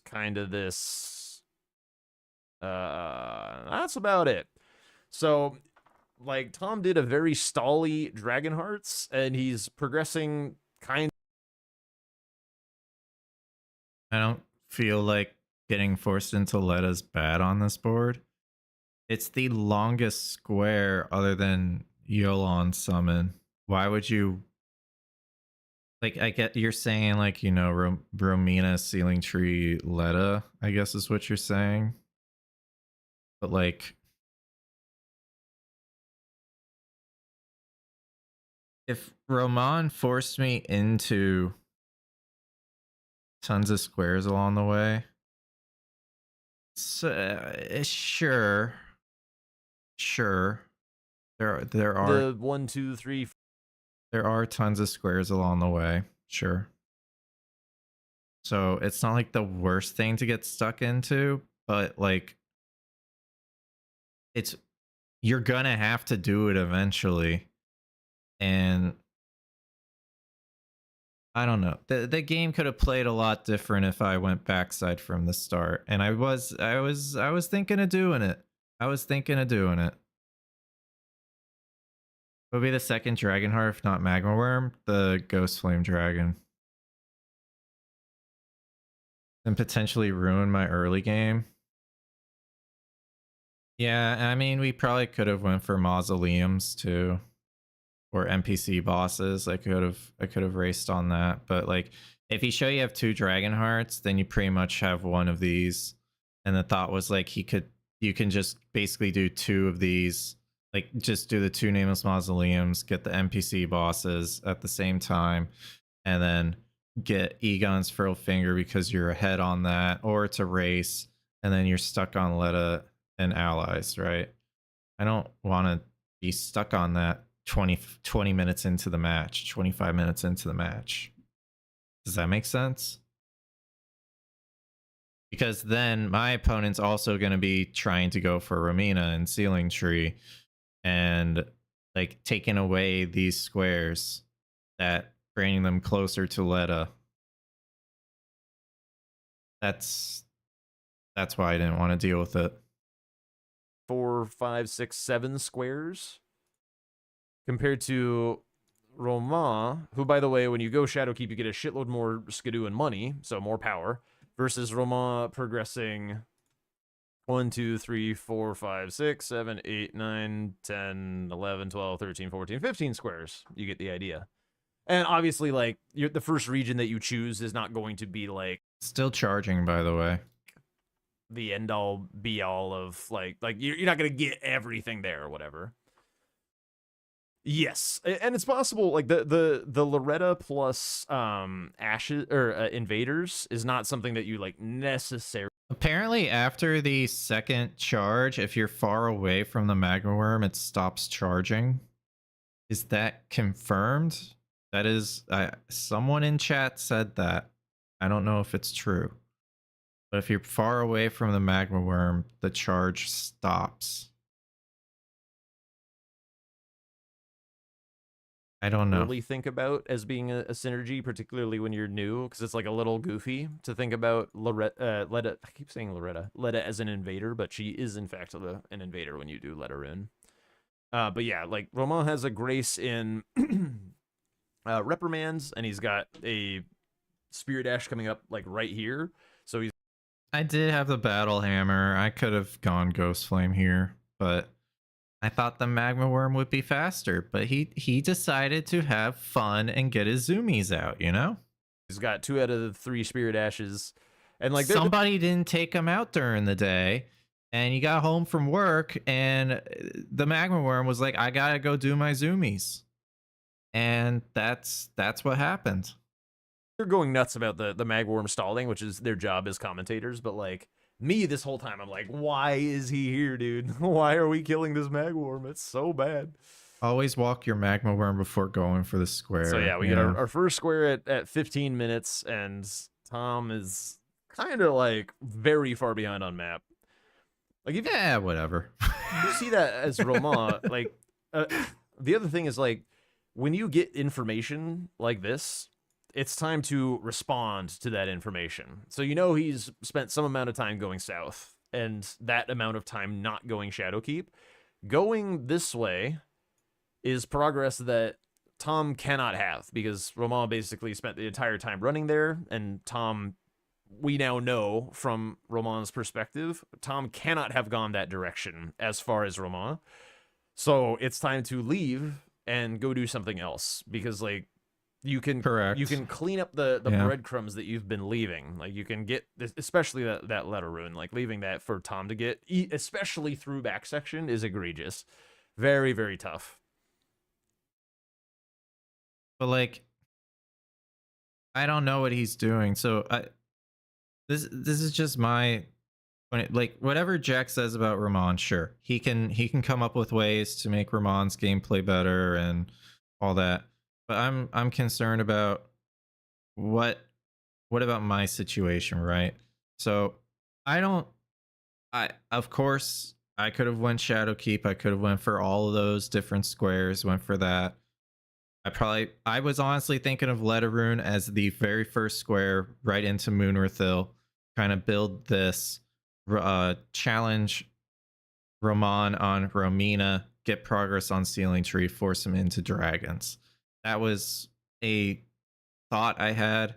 The second thought was, I don't like this row 4. I just want to get rid of it. I could go for it if I wanted to, but I think because there is so much in Shadowkeep, I have to go get map afterward, right? And just forego this line. That's what I was thinking. So at this point, what I'd want to know is, you know, going for Moonrithil, is that a good idea? I'm not sure if he said that. He's focusing on Romain right now, so. But that's a big part of, like, in an ideal world where the DLC square set is a little bit more balanced between rush and late game and mid game. Well, that's why I went for Moonrithil, because I figured it would be a race, if anything. Either he gives it to me or it's a race. That was my thought. And stuff, like, the DLC is so great. It's so great to watch and to play, like, when you're really thinking about it strategically, because, like, all this, like, regional power, it, like, really plays out nicely in the DLC. And so when you, like, listen to the story that your opponent is telling, Stopping column 3 seems nice too. He's flying? Yeah, column 3 could be a problem. The fucking lion? What lion? I'm killing the elder lion, honey. Honey. Sorry. Honey. I'm so used to saying that to freaking David and Clark, my god. I'm in full autopilot mode. GL on PP3. Yo, Sino, thank you so much for the tier 3, you absolute legend. And the resub as well. Thanks for the good luck. We're getting closer, guys. We're getting so close. We're getting so close to the getting the 3rd month of Partner Plus. We're almost there. We're almost there. you with the squares that they mark, it's like it creates like a beautiful conversation on the board, if you will. And that's what made me fall in love with bingo, is like the DLC and like having this, like, you know, implication communication between you guys. Like, what do I want to tell my opponent? What is my opponent telling me? What does that mean? How do I respond to benefit from this advantage? And then, like, is he lying to me, right? Like, this Dragon Hearts took Tom 15 minutes, so Romain knows that, like, yeah, it's he went south some ways or whatever, but, like, he did something else as well. But, like, still, you know that you have more time than this. And then this clears up that right now. So, like, now with this, Romain. Yeah, this pretty much when I marked the square, I told Romain exactly what I've done in the game so far. Is working with more or less perfect information. Moonrithil plus Dragon Hearts, 17 minutes. That explains all of Tom's map progress. So now, even more than before, you know what Tom has been up to, and it's time to pivot. Yeah, I was told that Tom was grumbling about forgetting the sorcery. Yeah, that was a mistake. I did forget the sorcery. That was an oopsies. It would have made this line way stronger if I didn't forget that fucking sorcery.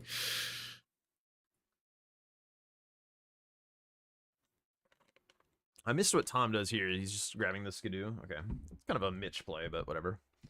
There's, like, enough stuff in base row, right, that it probably would have been fine to just, like, grab the Grace out there if you were really interested. Like, you're probably going to run that way again anyway. Like, Spirit Ashes, Forges, Mausoleums, kind of Bearlion Hippo. Maybe not. It's not amazing, but still. So I have a bit of, I'm not sure if this is what Romain was thinking, but I have a bit of an idea of why he went for a play like this. The day before, he did a practice match against Vswed. What did Vswed do? He killed Romina, and then he killed Devonia afterward. So I think potentially Romain was like, well, I like that idea too. Right?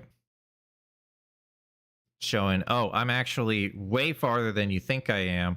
I'm going to take this square and, like, kind of backtrack on the squares that I want. Okay. The next note that I had to talk about was Yeah, I'm aware. I should not have gotten Letta's rune. It is what it is. Mausoleums. Let's skip ahead. What was that? Oh yeah, they both fucked up their hitless bosses, which was funny. But again, hard to do all of this on the big stage. Okay, so I'm not reviewing both sides right now. I just want to review my side. this play was pretty good from Romain. Tom is making up his map going back section after his little bit of like kerfuffles in the early game. Like from this position, even though like Romina is like kind of blocked out, like You did mostly have Romain notes.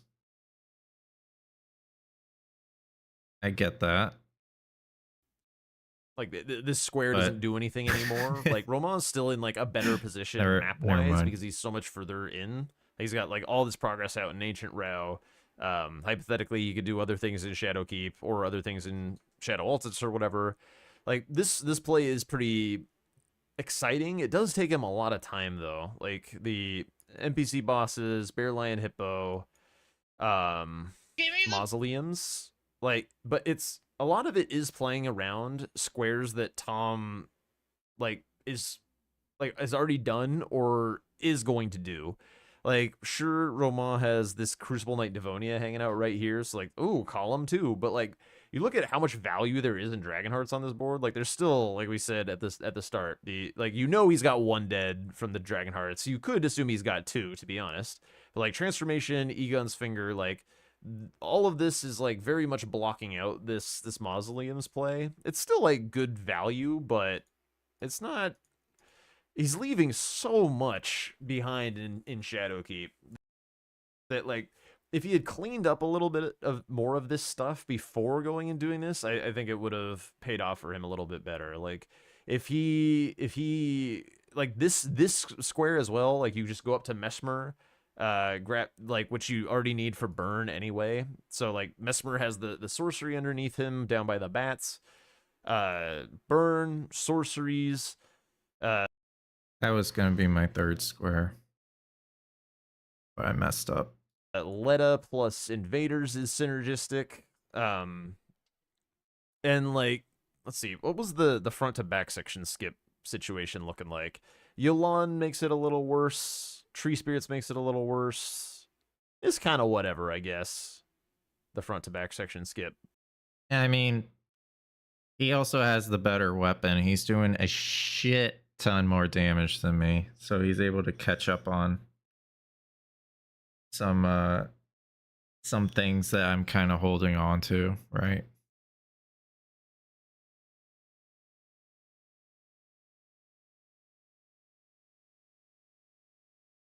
It's potentially asking, does it get sniped? Yeah, I could have just left it. I was thinking of going straight to Devonia. I also was thinking of going for sorceries, but I forgot the Moonrithil one, so that plan went out the water. But yeah, Devonia and Spirit Ashes and kind of challenge this diagonal because I have prio on these two was kind of the idea.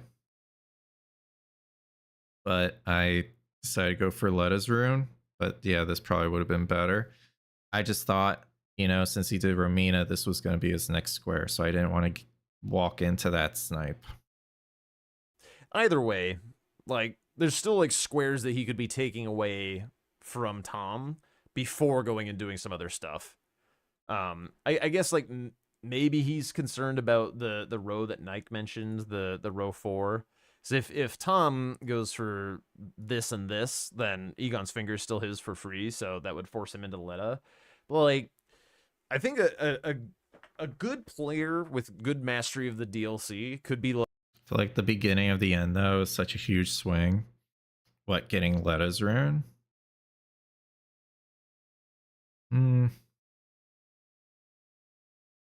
Yeah, I mean, I probably shouldn't have gotten it. Like, I'm not really all that scared of Letta this game. Like, I've already got Romina dead, like burn is on the board. There's still like a ton of value that you could take away from your opponent going to like finish that line. Like you could do Mesmer Hitless, then burn the Sealing Tree, make sure Devonia dies, get the Letter Rune beforehand so that it doesn't go away when you kill Mesmer, and then like I don't know, is your opponent really gonna run all the way to Letta to finish that line? Like probably not.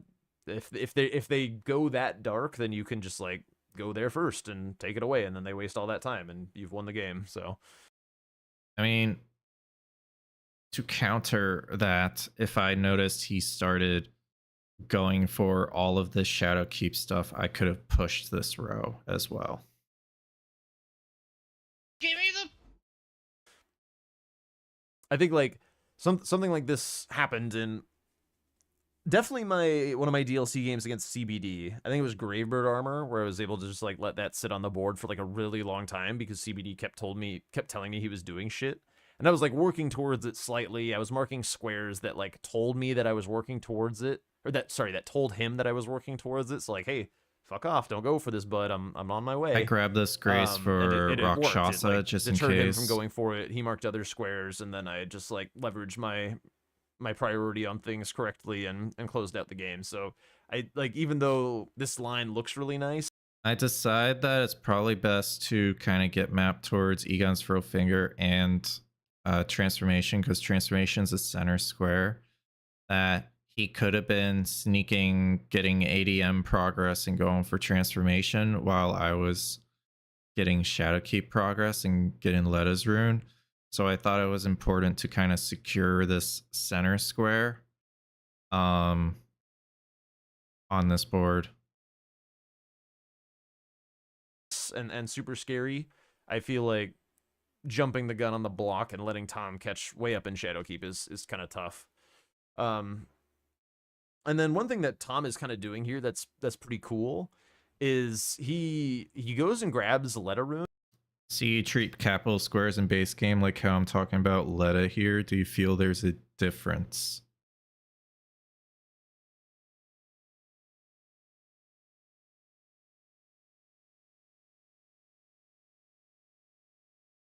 As in, there's squares along the way, so it's not that big a deal if you go for Letta. Is that what you're saying?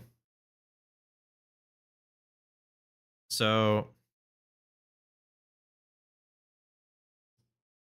yeah, it probably was okay on this board because there's so much connected to it, I would say.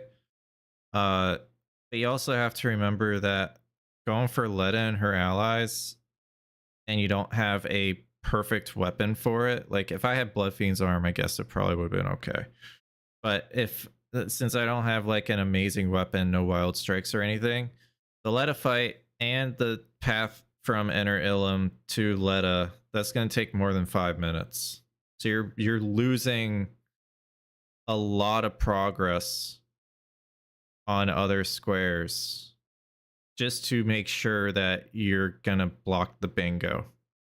And that can help your opponent get back into the game, is kind of the issue. Like, you can kind of, it probably isn't that debilitating doing something like that. And just getting it out of the way and then being like, okay, let's get back to the game. Right? It's probably not that bad.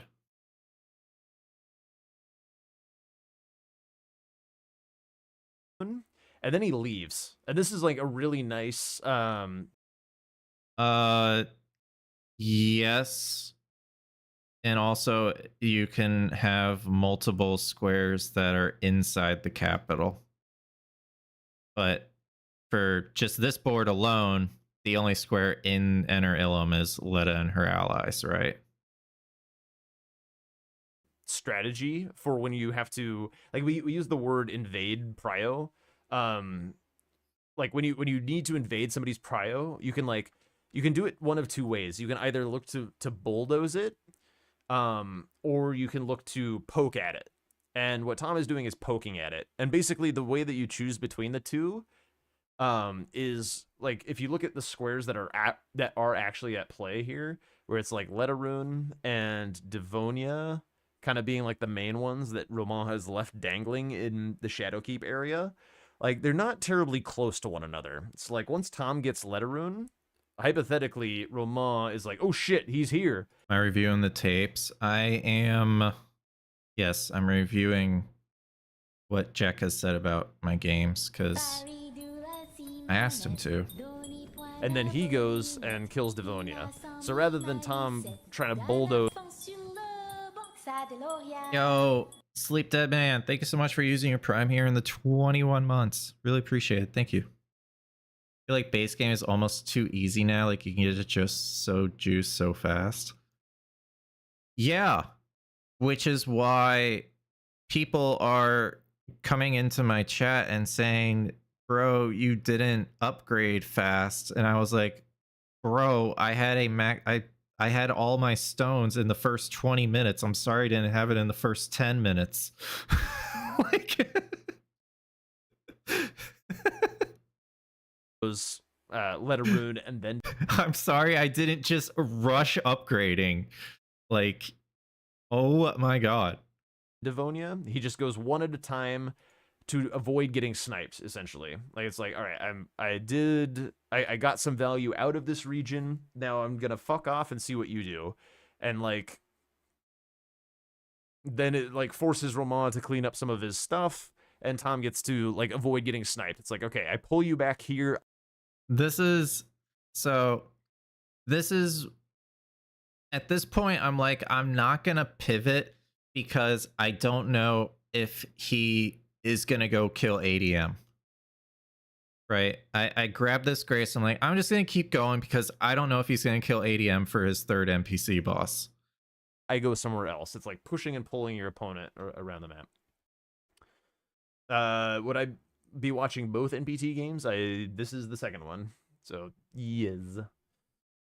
I'm not watching like the full games. I'm just kind of giving some Not doing Melania in 10 minutes. I know I failed you. I'm sorry. highlights on the like overview, explaining some of the strategic things that happened.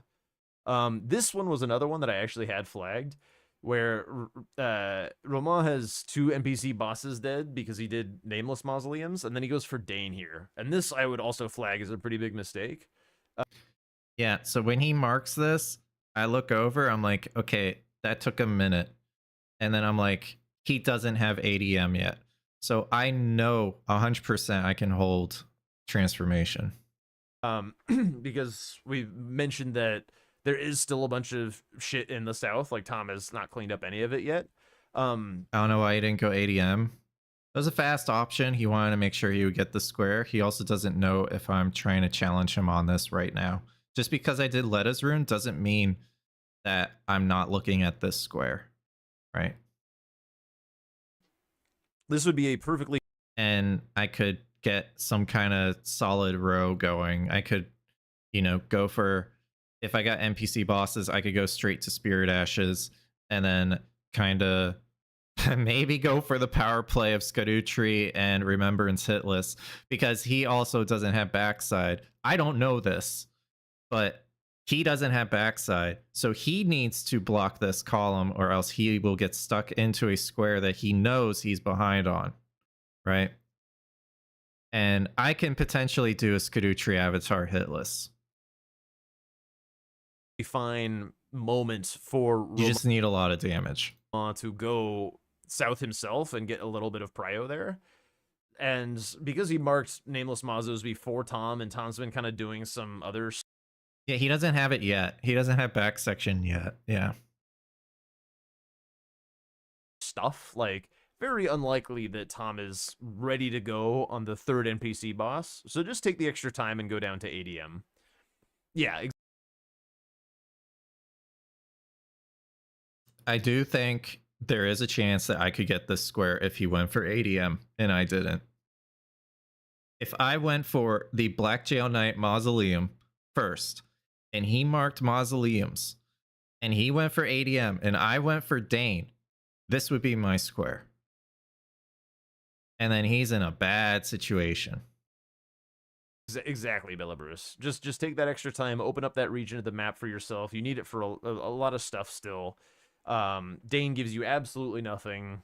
And like when you mark NPC bosses, you do tell Tom either way that it's probably Romain hurting for map though.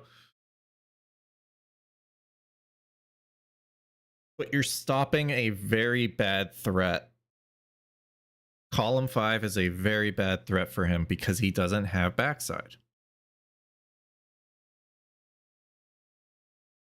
like, I don't know actually. If Tom was shrewd about it, because Dane dies pretty fast, like Tom could be like, okay, he's still not south, and I know that for a fact because He can do ashes no problem.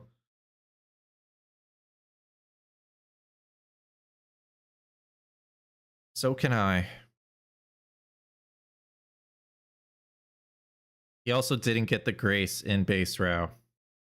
because the NPC bosses mark happened so soon after mausoleums that I do not believe that that could have been ADM. So I'm curious to see. I can't remember what Tom does here at this moment, but if I were Tom and I were a shrewd observer of the log, where we know exactly how much time has elapsed between square marks, if I'm Tom here, I'm grabbing this grace and I'm leaving.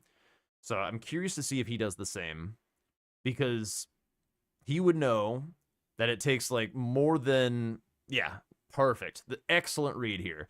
So I don't have the log in front of me, but it probably took Romain like a minute or less to kill Dane, and you cannot kill ADM in less than a minute.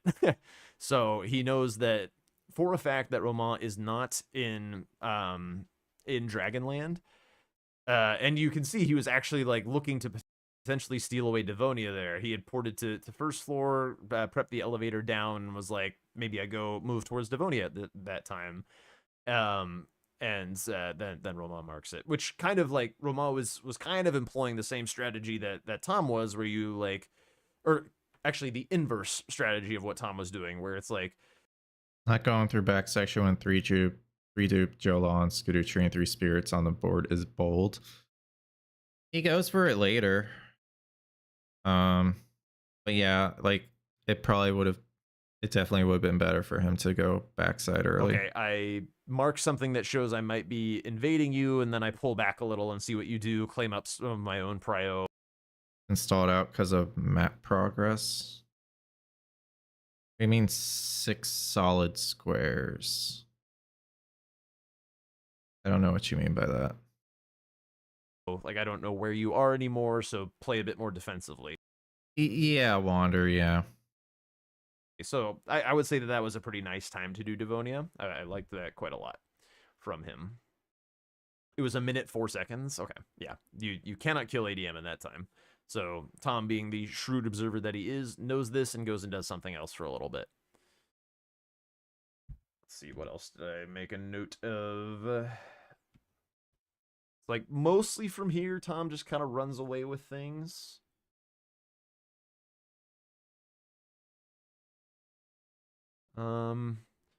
This lion, Mm-hmm. Yeah, spicy. it's like yeah. okay. Front to back barely helps on these squares too. These 2 squares for sure, because you need the church. This could have been my square just with south progress, right? This one is in church district, so it's not the best. Right, so yeah, I mean, I agree. Whenever I see this or Metter or dupe, it immediately screams to me backside. If I see everything on the board that doesn't relate to backside except ulcerated tree spirits, I might not go ulcerated tree spirits. I might go front side. But like the thing is the row 4 is kind of nothing. Like Tom has some prio and Florisex to sleep. Romain doesn't on tree spirits, but he could go do like Mesmer Hitless still. I believe Mesmer's still alive. So I feel like Mesmer. That's what I go for here is Mesmer Hitless. I definitely could have gotten it, but what I did, and maybe he'll show it, I don't know. But if he doesn't, I could show you guys. After the big explosion attack thingy, or it might have been from his big Ash of War. I don't remember. But I always do 3 R1s, and then that timing is perfect for like a dodge. But I did 2 R1s, and I dodged early, and then he roll caught me because he decided to be a dick and do the one move that could hit me. Hitless makes more sense than this, or building something more for yourself. Like, Romain can't make a threat out of this line. Again, he has no south, so Mono and frontside is really better than backside unless there are barely backside squares, which rarely happens. Exactly. It's hard. It's with the current square set, it's really hard to have like dominant frontside boards. A frontside board, I'd say, would be Golden Hippo, Letta's Rune, Devonia, Romina, 5 Incants, Jory, like stuff like that. Bird Warriors, yeah. But it doesn't really happen because there's always the other side of like, oh well, guys, his pants is on the board, Fallen Star Base is on the board, 2 base game bosses is on the board, like etc. Like Ulcerated Tree Spirits, Meta, right? So no Florisax. whenever that no back happens, it's section, like so no ulcerated. you can So- make the decision of, okay, I will go front side first, and then because I know Meta and stuff are still on the board, I can go for that later, because that's more of a late game square. So making that kind of progress later will be okay because I made a lot of progress to other stuff earlier. But then it's hard to say. It's board specific. He's kind of like just doing a lion that doesn't block anything and doesn't make anything new, and it's like a relatively dangerous fight, and I'm pretty sure he dies here as well. Meanwhile, Tom is just like split pushing the various portions of the map a little, getting himself more and more options to be able to react to what the next phase of the game is going to offer.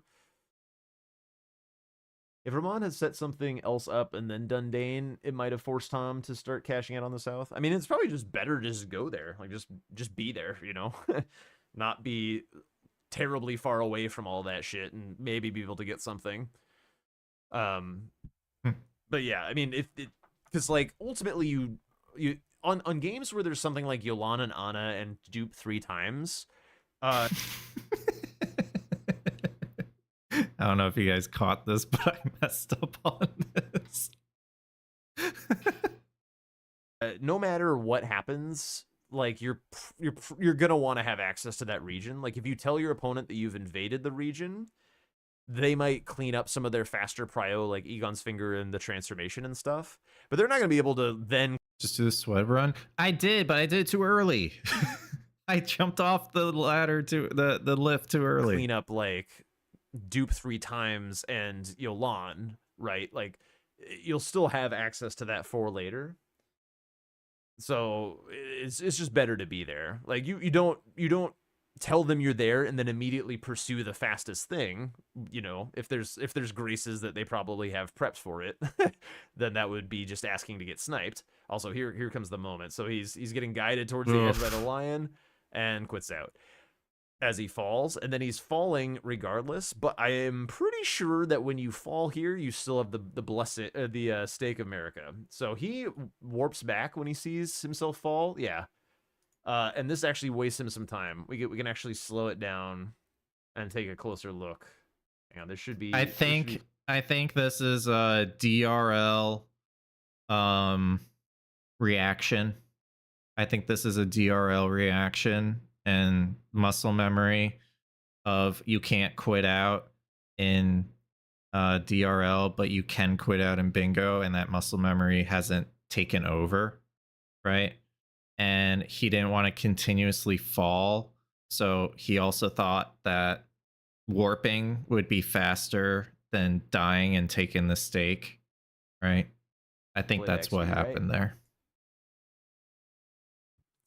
So we're gonna see him load in, flip, and then pause. It's gonna be a little hard to see.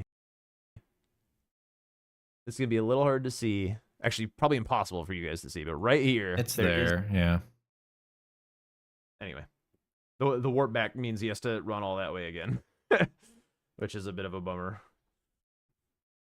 Also, the knight doesn't notice me, and I don't understand why. Sometimes he does notice me. Sometimes the knight notices me. Sometimes it doesn't, and it didn't notice me this And this time. is I part was of like, what allows Tom to that's get weird. Spirit Ashes, I think. Because this fight takes him a while. Tom gets to run all the way to the Finger Creeper for the Ash. Is again tossed off the cliff for DTS. Yeah, you can get out of the stake for DTS.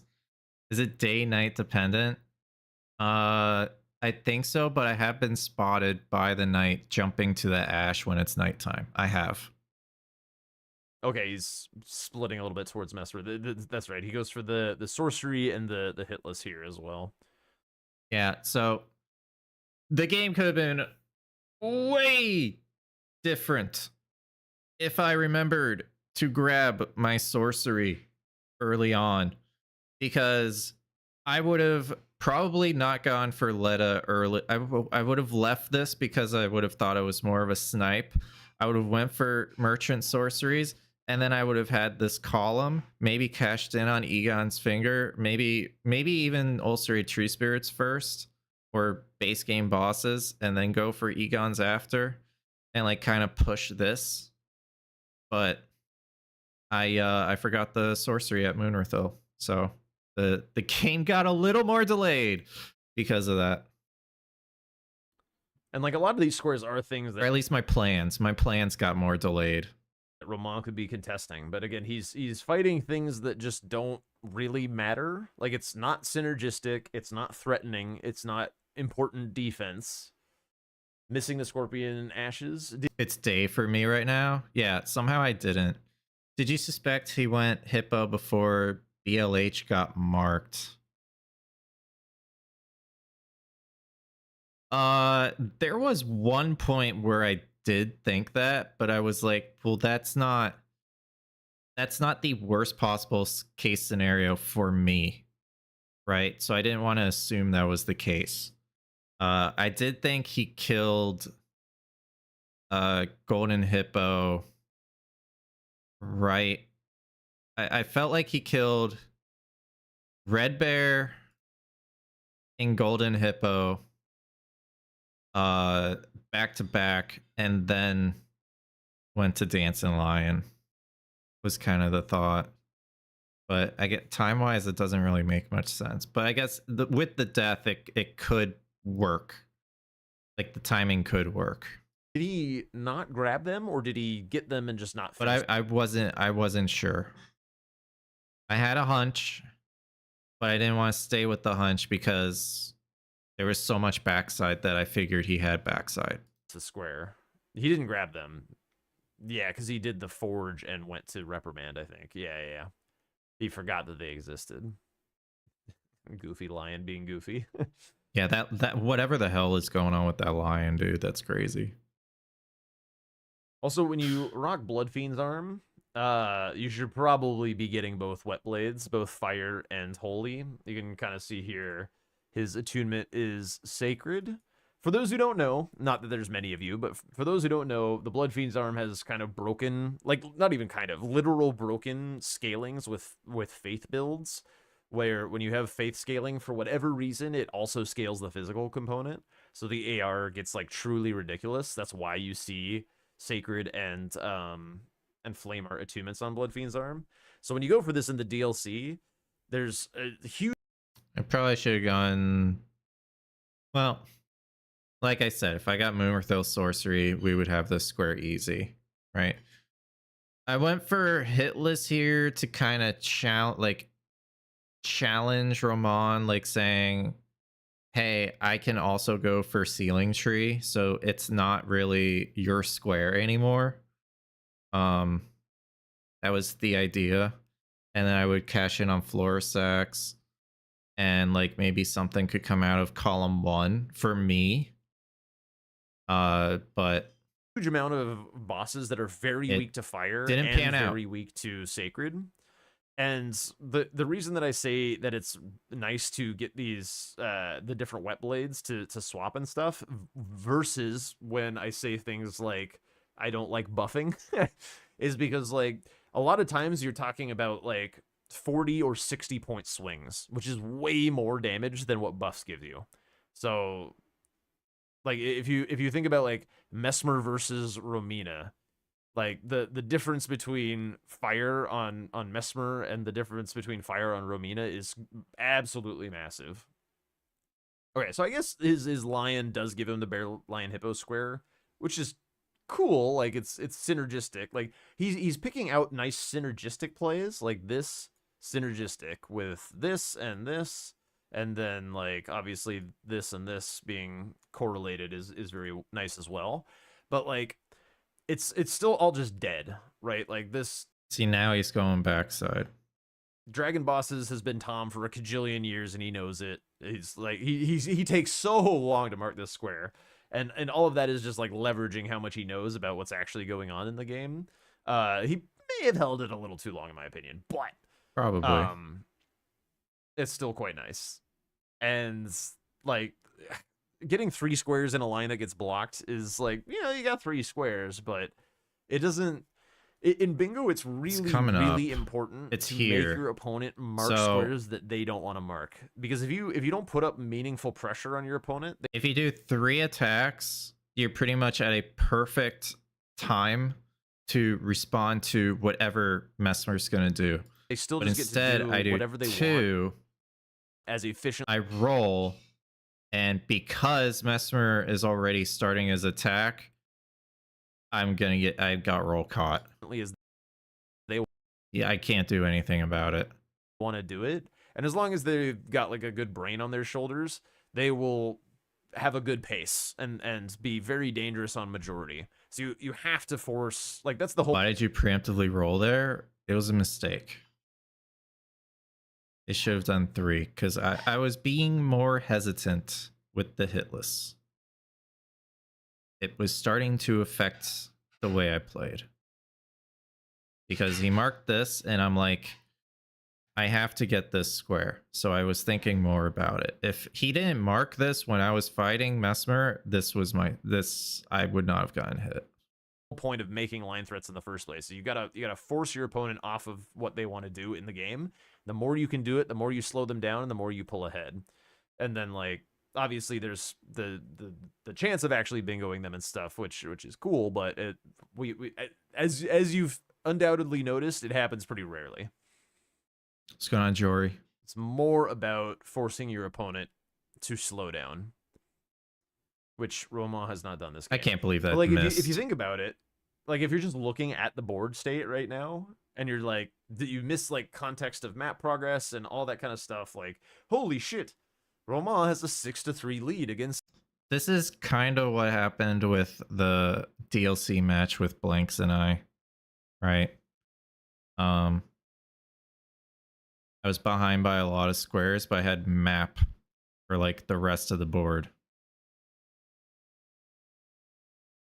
Were you aware, by the way, that low profile ducks Mesmer's spear dive?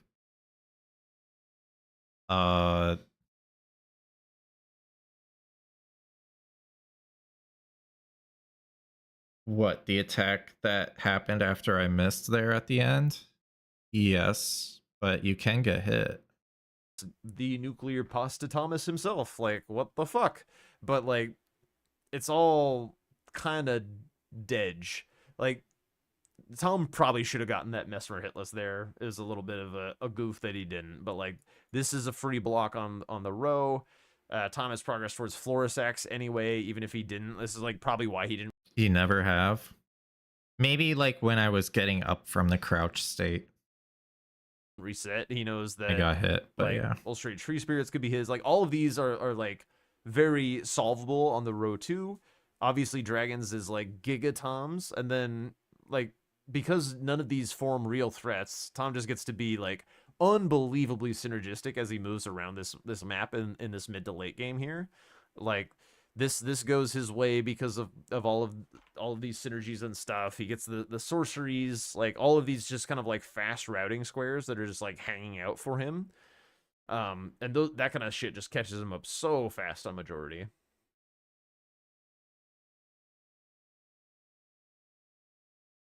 Yeah. Very, very, very simple. Review in the review. When somebody is coaching you, do you just say yes, and just accept all of what they're saying, or do you kind of have a back and forth and talk to your coach? And some people do.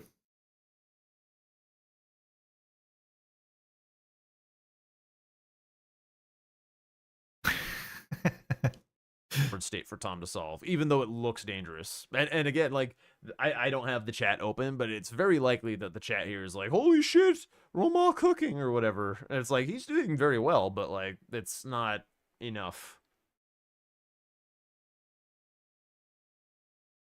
I can't actually remember who wins Tree Spirits. I feel like Romain does. I think Tom just goes for like this one to get the sorcery, and then Tom goes elsewhere. It did peel off. I don't remember if there's like that much else to talk about this game. I mean, we could talk about like where the momentum shifts and stuff. He also started jumping Mesmer's launch attack in the air. Launch attack in the air. The thrust at the end of the combo. Is that what you're talking about? Tom didn't play well, especially in the base. The phase 2 opener, is that when he starts his combo?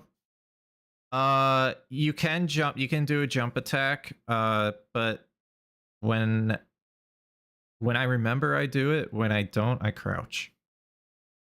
This game, Romain just played worse.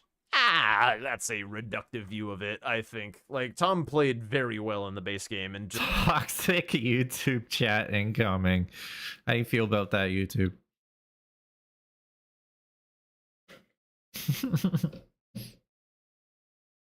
just had like, he had a cocky moment on Melania, and then like his the diags that Romain had were also, after this, I don't know what he's doing, right? I don't know he's getting backside access right now. I think he's going south. Why do I think he's going south? Boom. The two things he needs, the two squares he needs for the bingo require south. So I'm like, well, I should cash this in because he might want to rob it. And I should make progress on dragons. kind of problematic. I think Romain played very well in the base game. It's just like, you can point to issues on like the Tree Sentinel and stuff as like, and like Tom dying to Melania and stuff is like, oh, these guys played bad or whatever, but like little shit happens, you know, like sometimes you're just not feeling a certain fight or whatever. But like, I think strategically, since he's ahead on majority, that he'd avoid those squares like the plague.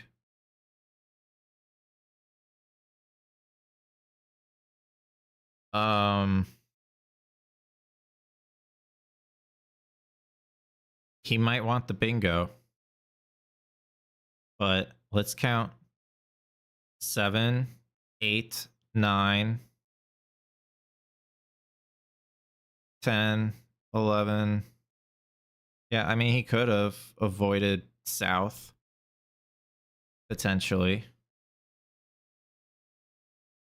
Tom played the base game really, really well. Which is what he went for, but I was able to get both of these squares. I guess if I didn't get Spirit Ashes, then it would have been interesting. I probably would have went for Jolon Summon as the last square. Yeah.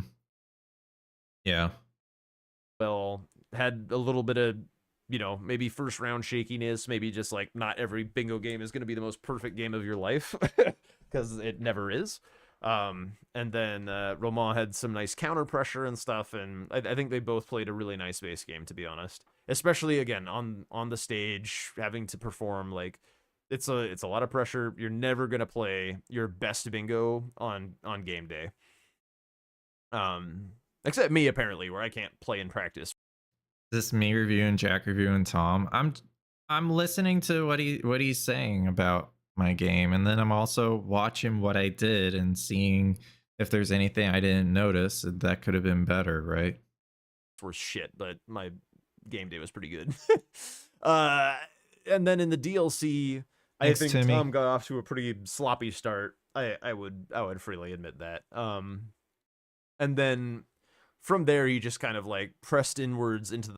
I've only seen you stomp opponents whenever I've seen Bingo. Aren't you just the best at this? If not, who's your favorite for the comp? I'm not the best. I'm some, like, you can argue I'm one of the favorites. I think there are some incredible players in this season. I wouldn't be surprised if Vswed, Blanxz, Romain, Serious, probably those four are the biggest contenders, I would say.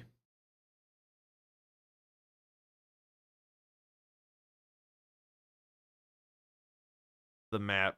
He read Romain pretty well, knew what his pressure points were, knew that Romain didn't really have any. Do I need to pin a message for you guys saying that, like, Jack needed to do this because I asked him to do it? And just like played greedy and was able to pull it out. So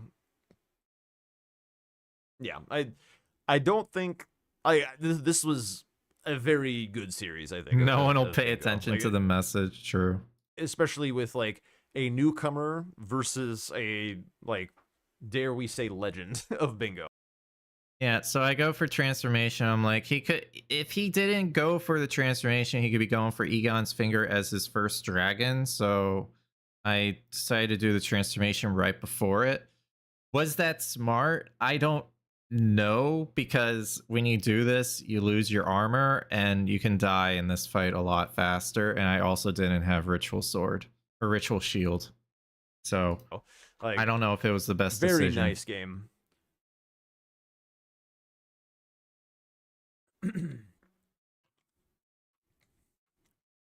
I think Romain played exactly. I also think to Grey my is expectations. one of this the is, top contenders too. like, exactly what I was hoping to see from him. I think he's shown that he definitely knows what he's doing. He's put in the work, and like I said at the start of stream, it's like it doesn't take that much work to get to the point where you can put on a really nice show against the best in the world. It does take a shitload of work to be able to beat them, and I think like this is the perfect example of this. I think like Sirius is probably the closest of the newcomers. CBD's playing Sweat if you want to steal content, by the way. To being able to beat the best in the world, like Tom and Blanxz. But like I think it doesn't, like, Romain hasn't been playing Bingo that long.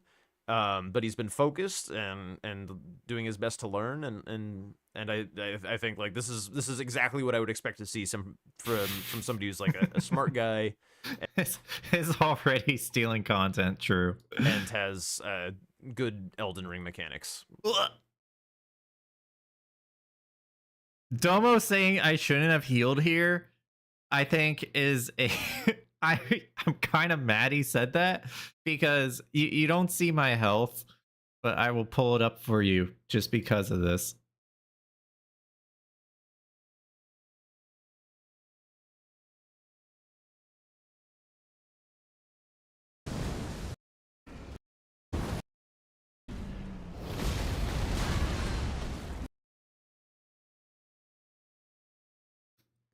Tell me this won't one-shot me. If anything hits me, tell me this won't one-shot me. I guess I could have rolled, but I didn't know what the dragon was doing on the side, right?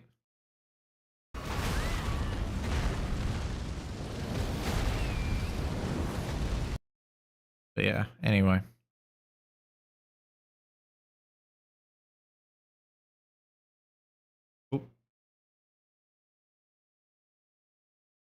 Battle between Grey, Romain, and Vswed. That was yellow damage indeed. Second in the group might be tight. Have you tried Flame Protect Me on those drakes? The Flame Protect. I don't know if we have Flame Protect Me. We have the other one. But I mean, I could have went for more talismans, but look at my runes. Like, I'm not. I didn't do it. I didn't set up for it. Yeah, I don't know. I don't know where Grey is at with base game. I think Grey can beat Vswed and Romain in the DL. One of Val makes it so you don't die from the fire breath. I think you can take 2 fire breaths with it. Okay, I believe you. I just didn't have faith, and I was kind of rushing. We'll see. From what I know about him, I feel like he doesn't have a chance in the base game just yet, but we'll see. There's a lot of season to be played between now and then. There's 60%. Damn.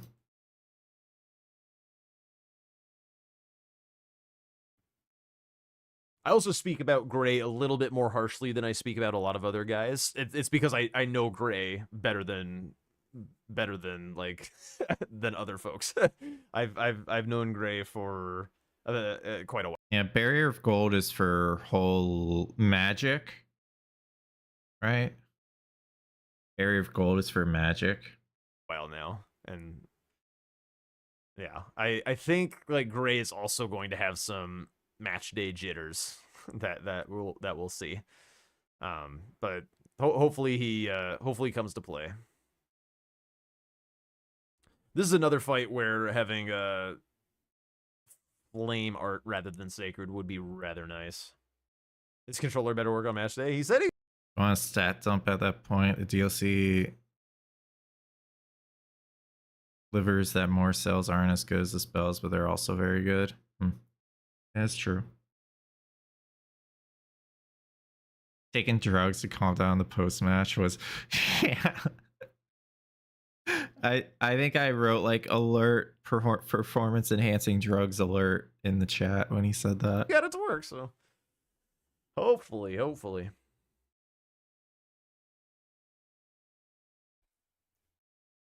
So yeah, Tom just kind of continuing to be on a tear. You can see he's already all caught up. Got the transformation, got the furled finger, has 2 dragon bosses dead. Has an invader already with the letter rune, got his sorceries as well. Florisax blocking out another one of the lines. I've mentioned this a couple times on this channel that like the tree spirits, like newer players feel like tree spirits is a good square. It's a pretty rough square to be forced into. Romain also doesn't really have like a lot of other. I think I would have beaten Romain to tree spirits, but I wanted to cash in on more south to kind of keep him away from this stuff. Options for the column 4 because he didn't ever fix his back section progress. Like hypothetically, if instead of either Dancing Lion or the mausoleums, he went back really it was like just. Are you Vswed? Are you? What's going on, man? Do you want to play today, or are you doing Mario stuff?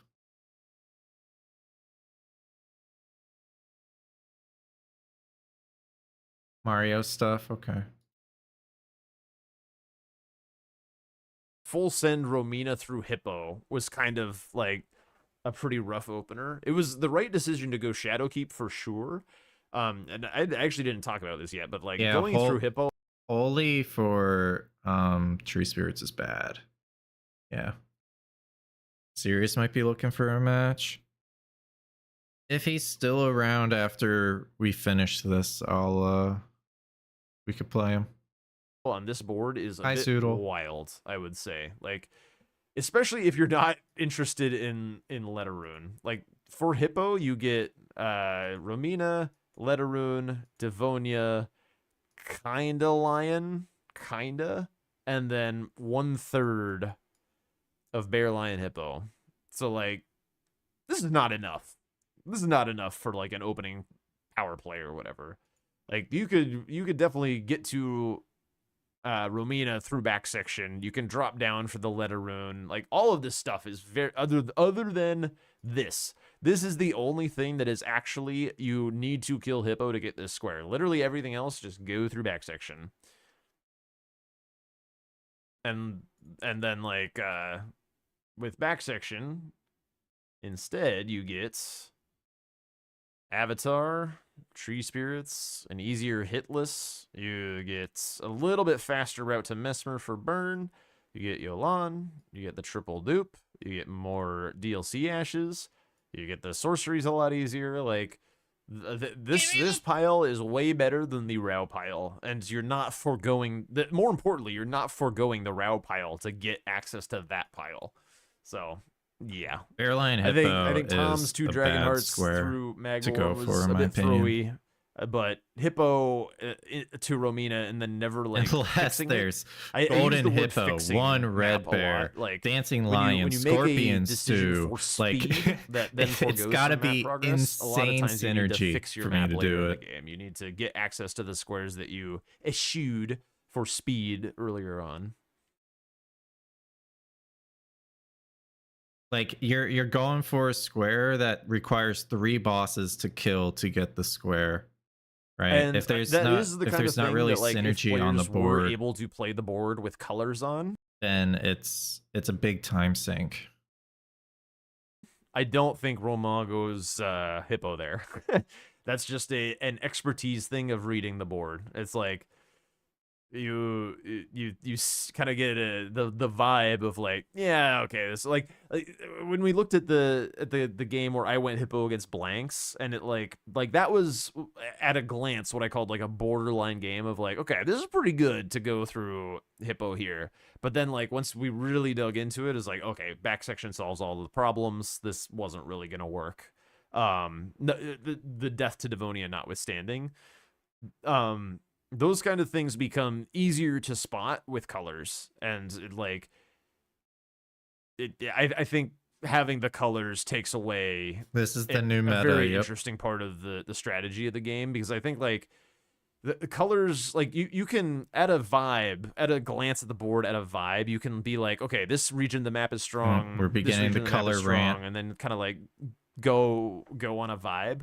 But like when you like literally see the colors and how they orient on the board, you can see like which threats just like are dead ended by another region that you would otherwise be giving up. And then it like, yeah, we're finally adhering to the React content stream that's been around for like 8 years now, that dominates other parts of Twitch and YouTube. And it's like, actually, Elden Ring 2, maybe? That part, I think, is where it takes away a lot of the skill. Also, what up, Matrix? How's it going? We're just doing a bit of match review in between games. Played 2 DLC games against Blanxz. He's just like everyone else. Yeah. I got black and white only in season 7. A little bit of true aggressive decision. And then in game 2, I was getting cooked, and then had a pretty substantial comeback with a bingo game soon? From behind, which was very, very fun. Oh, is this content stealing? It's always fun when it happens. Are you done? And it being not, I did see another. Yes. All right, we thieve. Multi. We are done. I Okay.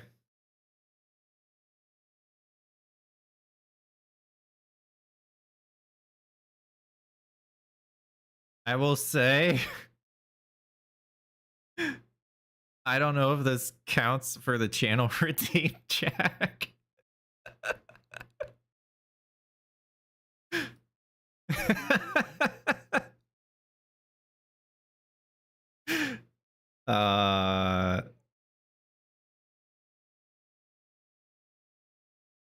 But thank you.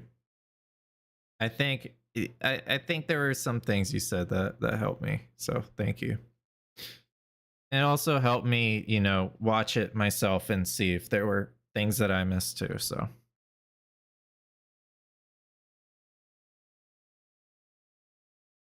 as if Jack isn't going to review another anyway. Yeah, I'm sure you will do more. I'm sure you will do more. A+ for Dog Champ though. Yeah, I will say this part of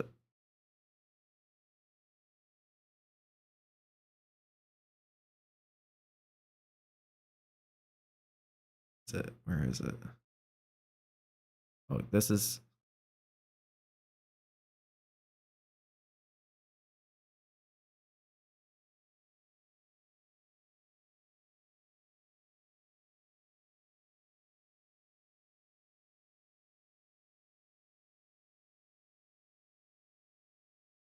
to another tier. So hang on, is this the two guys? But one actually died. Domo, like, so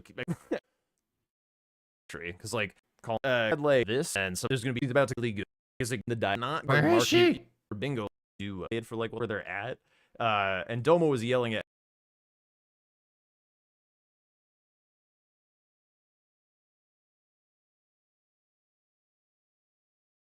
Where is she? him, kind of right. Hang on, is safe to part of the recent like shoot like in the back just and stuff pre. So when I've been the second war about not plus he get only getting plans so he's to give him time about how much Nah, he it could was do in a, earlier. Tournament.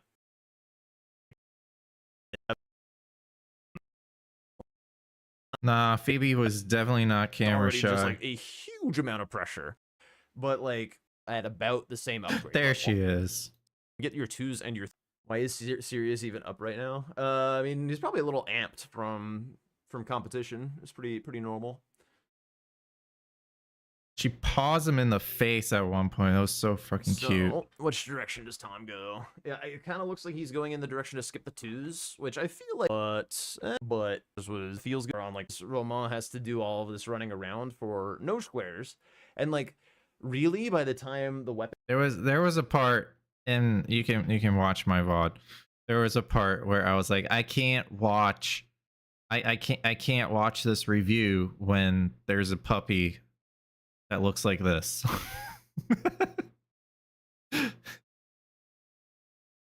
All right. I'm gonna use the restroom and then we'll see if anyone's on for Bingy Schmingy.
Weapon!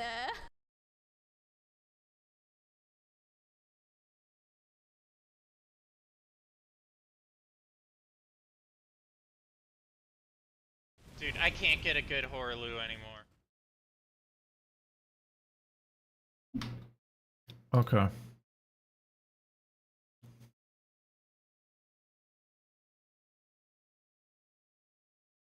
I am speed.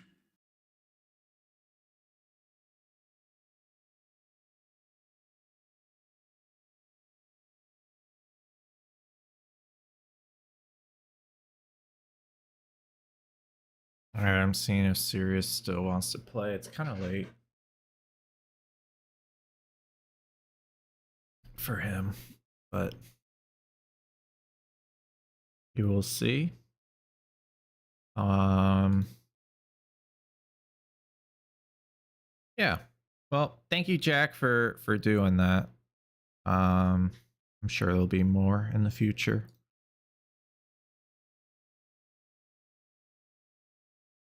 But yeah, I think I made, you know, a couple of mistakes in both games, but overall I thought I played well.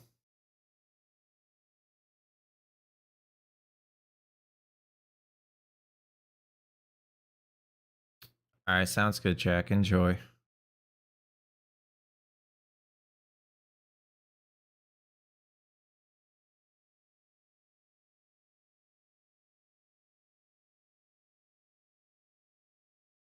He's doing solo stuff right now.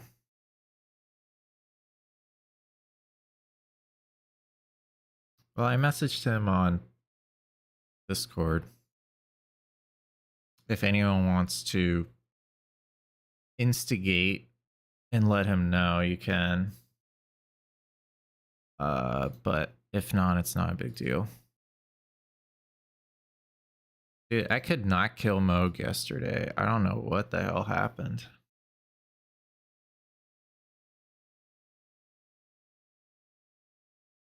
I have no idea what happened last night. I think maybe I was tired. I don't know. Blame poker. Honestly, poker did get me killed twice.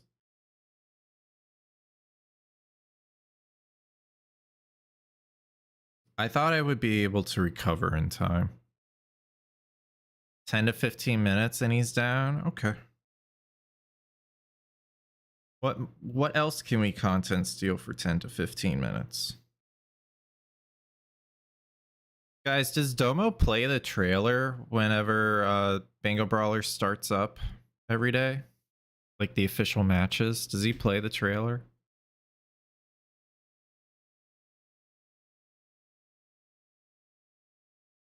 No, he should.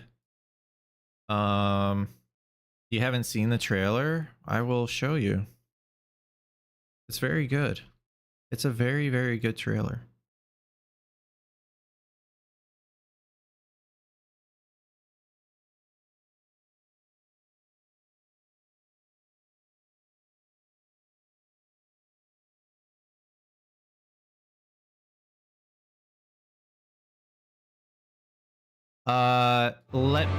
Righteous time. God damn it. This is gonna get my YouTube pod. YouTubers, I have to mute this on your side or I'm gonna get copyright strike.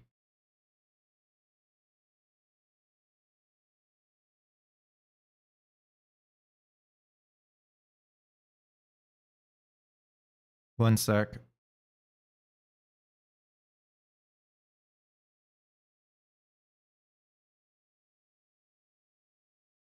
I have to go back to the old settings so I don't get copyright stricken.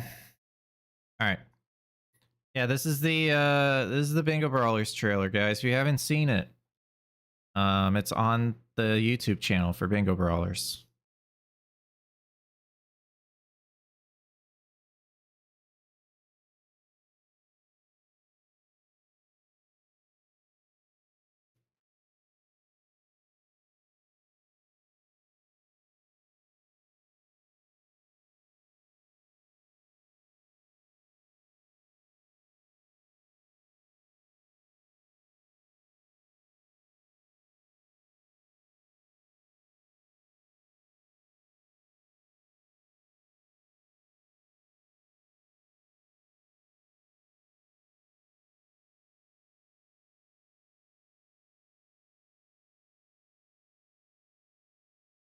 bopping to the music right now.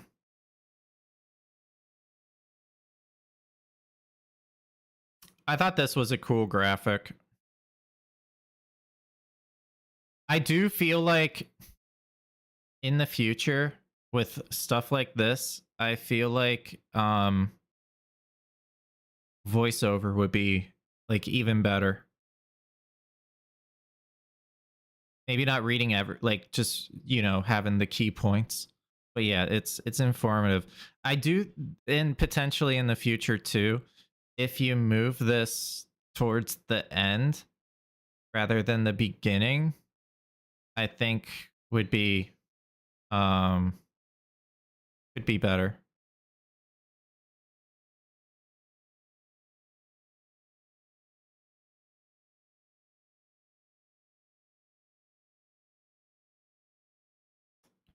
Flash each point one at a time. Yeah, that helps. It could be overwhelming, but also your old man said so.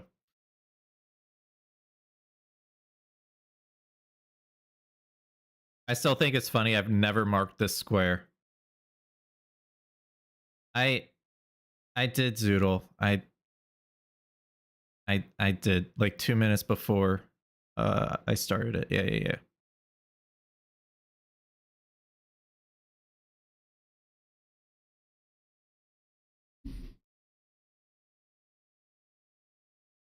Here we go. This part's so good.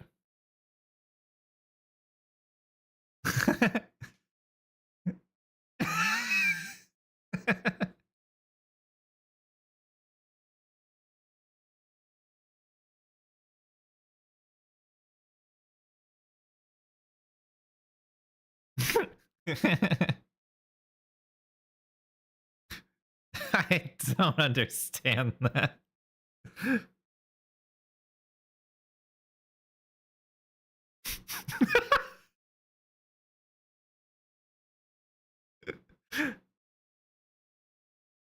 Oh, I love this.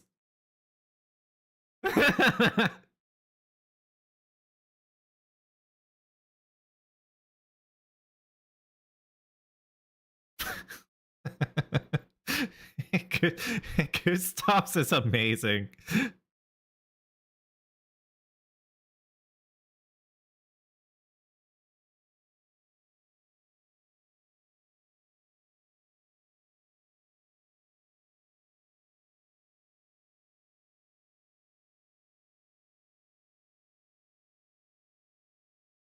Twisty is so real, yeah.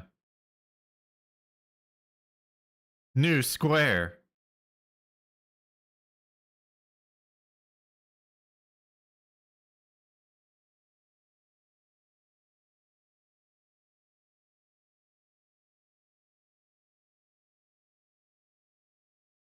You also don't need to go to mountaintops for that. Also, here at the very end, I think this is so cool. I just wish it was slower. I wish this part was just a little slower. Like half the speed. Right? Actually see the formation of the six with the people. I think that's so cool. Oh, we're not two timing.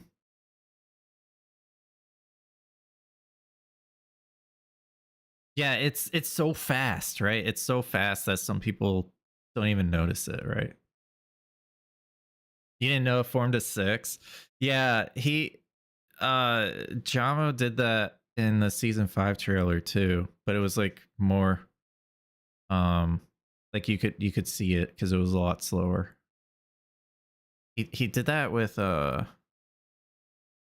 think it was just squares, like the squares. He formed the 5 out of them. But yeah, you guys all know who these people are. It's a cool trailer. I think it should be played every official match day at the start, and then between the matches. Doesn't have to be like during the break in between base to DLC. It could be like, you know, before the next match starts type deal. And it can be used kind of like a stinger in OBS, where it just plays when you do the scene transition. So anyway, Vswed is such a funny pick. Vswed's just being himself, man. That's just who Vswed is. It's so great.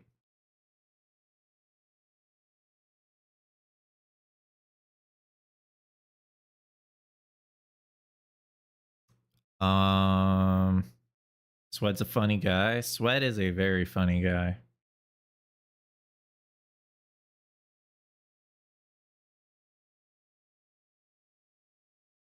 Music into trailer into broadcast. Yeah. Yeah. That would be cool.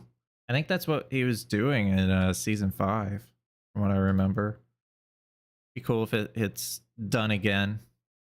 I think the trailer's great. I think showing the merch and the live tickets stuff information is also great too. But yeah. You get I have the bingo board up. I guess I'll make a lobby. I don't know.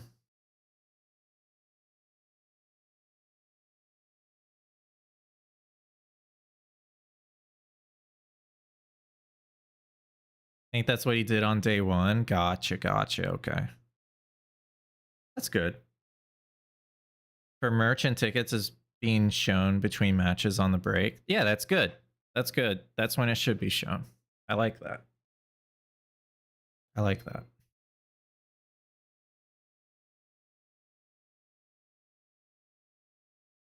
Can you give a thought process on your usually Bingus setup for base or DLC?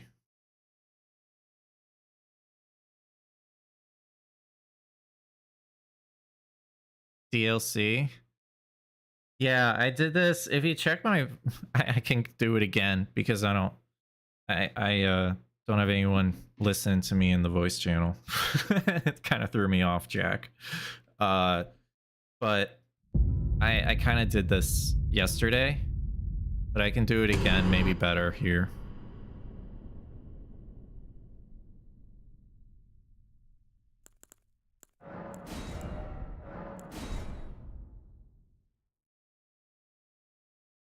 Yo, what's up, Yui? Let me change my title on Twitch because we're no longer reviewing. We're now bingo practice with serious challenges.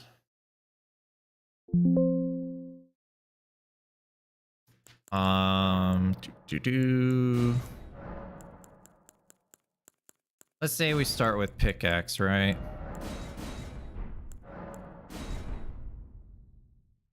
Farm a YouTube video out of it. I was trying to make it structured that way that I could highlight it and just do it, but it didn't work. But all right, so first thing you want to make sure you do is it depends on what's on the board. We could do an example board, I guess.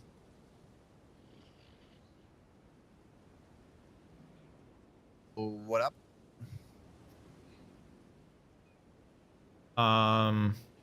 Hey, what's up? Ready to game? Yeah, can you give me like 2 minutes? I can give you 2 minutes. All right. Okay, so you see this board. Let's see if there's any fast kill squares. There's this for a fast square. There's this. Reline can be fast, I guess. Hanging pots. Armor sets is fast. Golden braid. There's really no fast kill squares, right? So you're most likely gonna go for a collection square. So if you know, like, immediately after going for a collection square, you're going to go for a kill square, you want to get some kind of greases.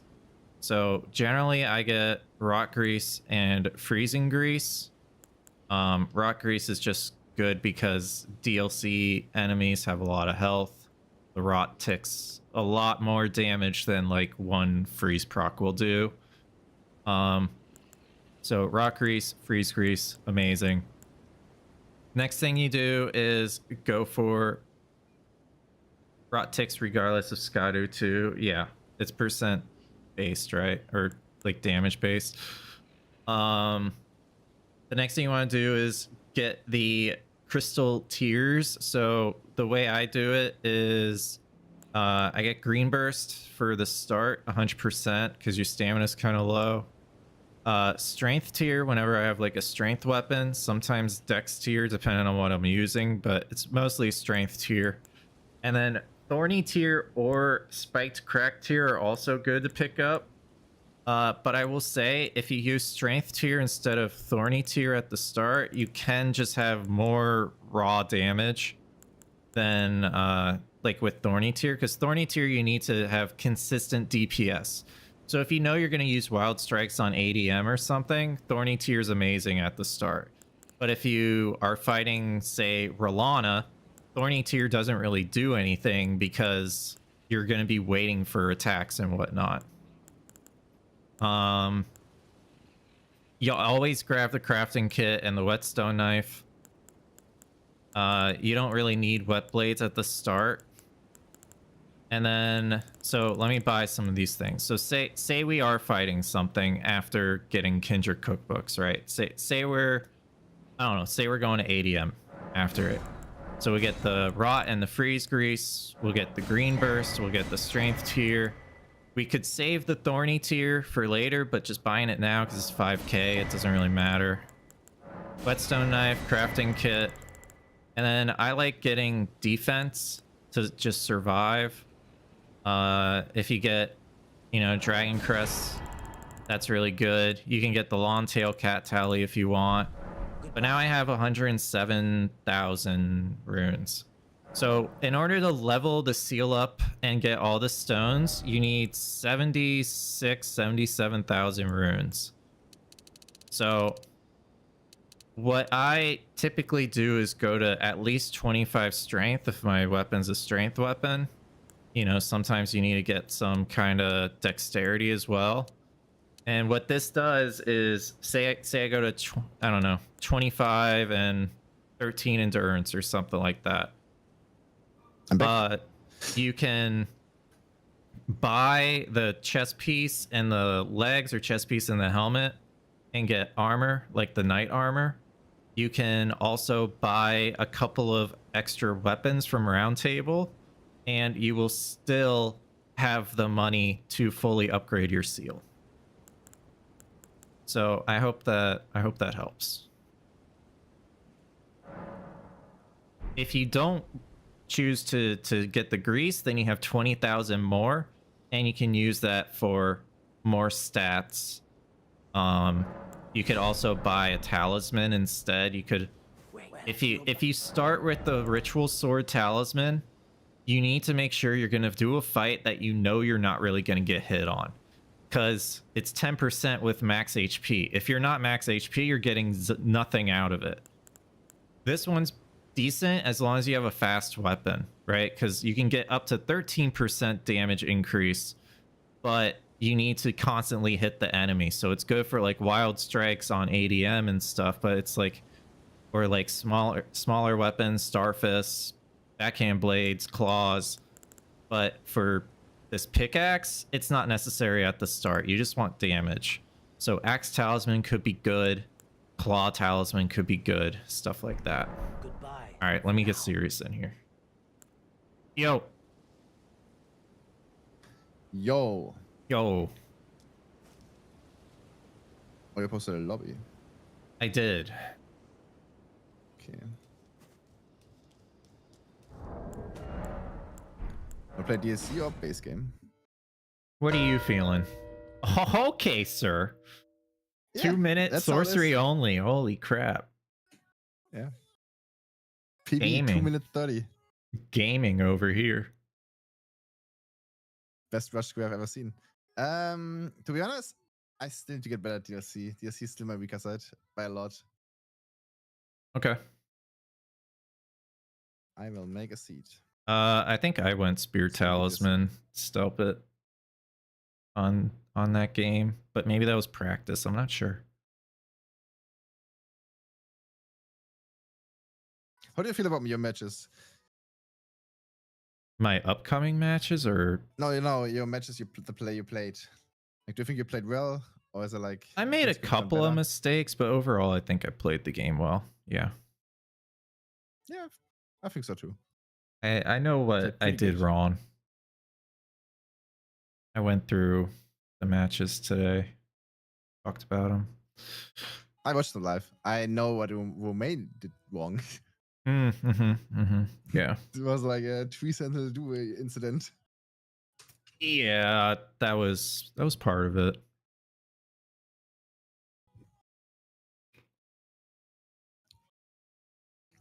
Okay. Why is the game not starting? Game's a little shy today. Yeah. It's not open. I promise. Oh, okay.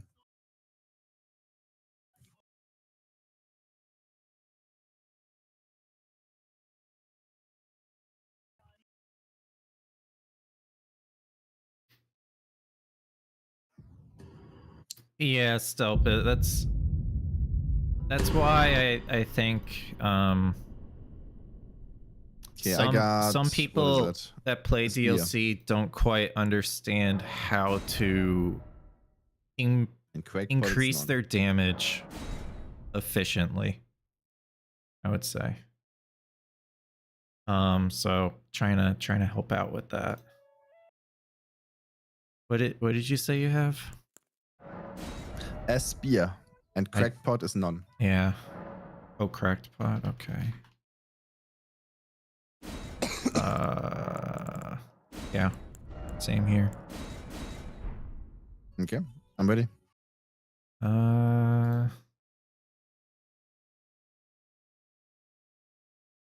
All right. Settings are good. Good luck, man. Good luck, good luck.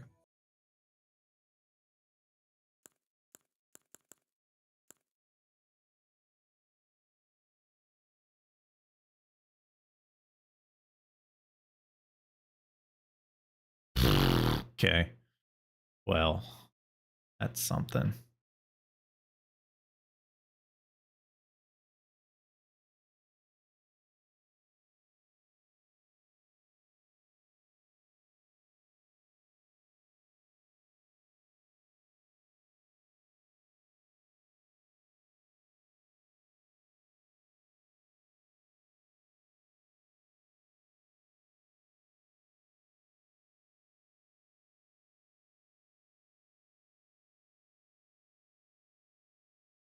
Hmm.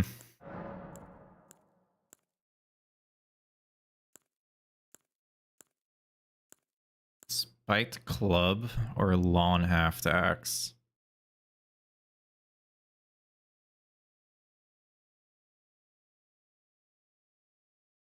Spiked club or lawn half axe?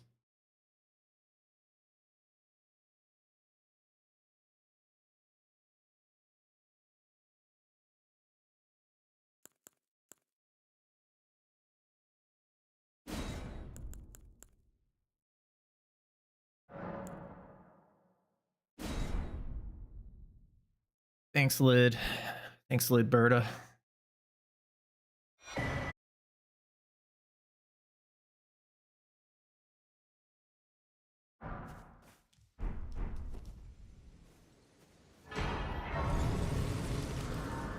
Well, I'm gonna be heading to a Great Axe check anyway, I am calling. right? So,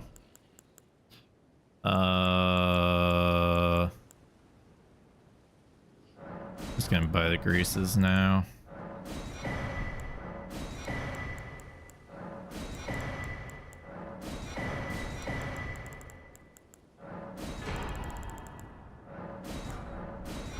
Okay.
So I'm gonna do a hefty pot rush. Since it's center square, I'm like rushing. Like hard rush. No,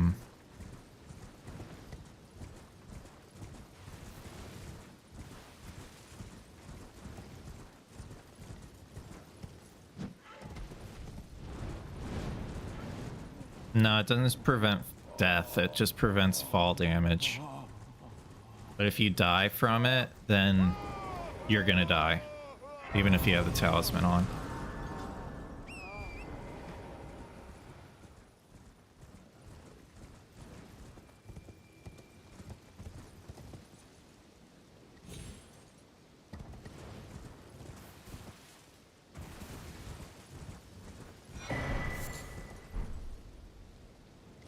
I love not seeing. Just make it daytime. Honestly, what does daytime do that nighttime doesn't do? Or what does nighttime do that daytime doesn't do? Honestly, don't know anymore.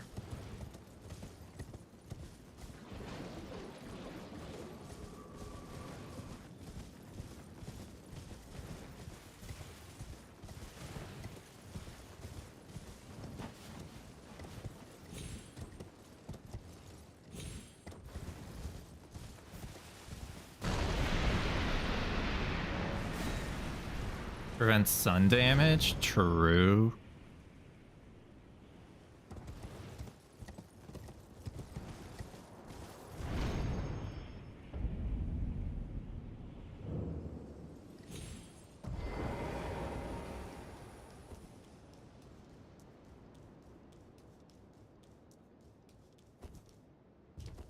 Access to larval tiers? And that's not even a square anymore.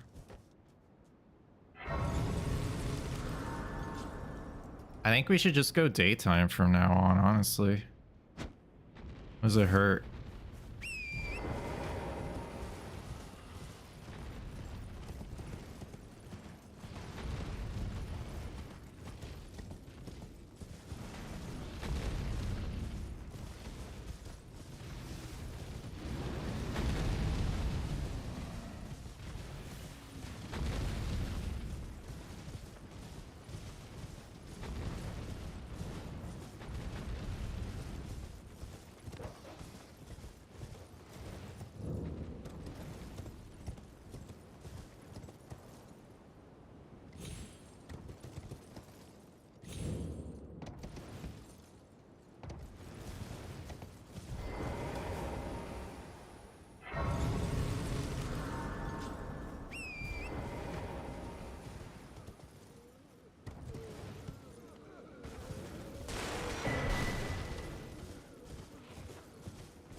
Wow.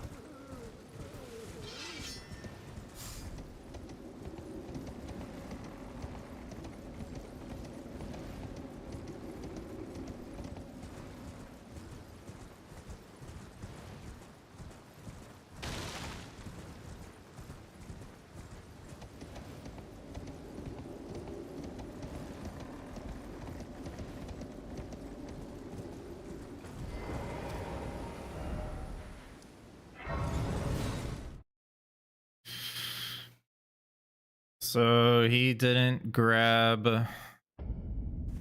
Board of Reprimand at all.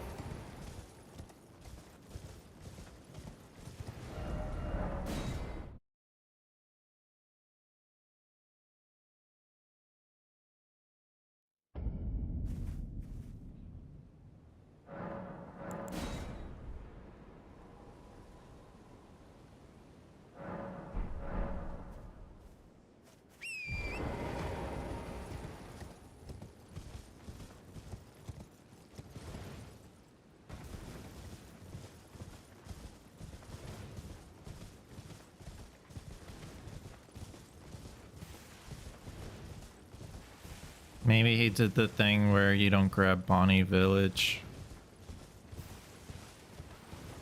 Could have been the case.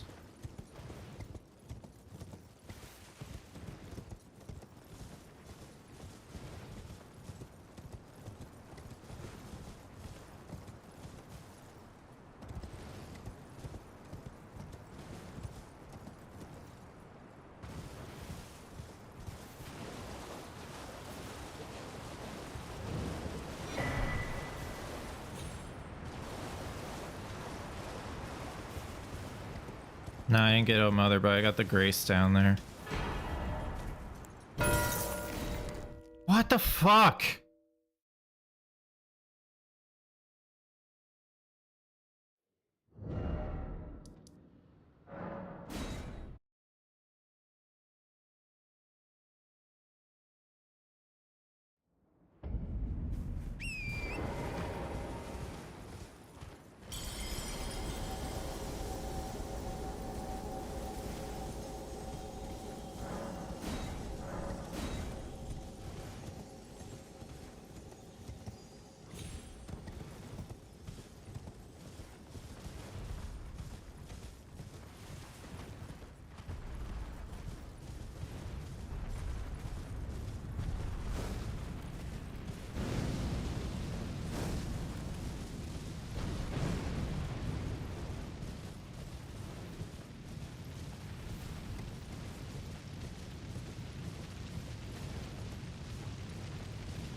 Honestly,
Please. No.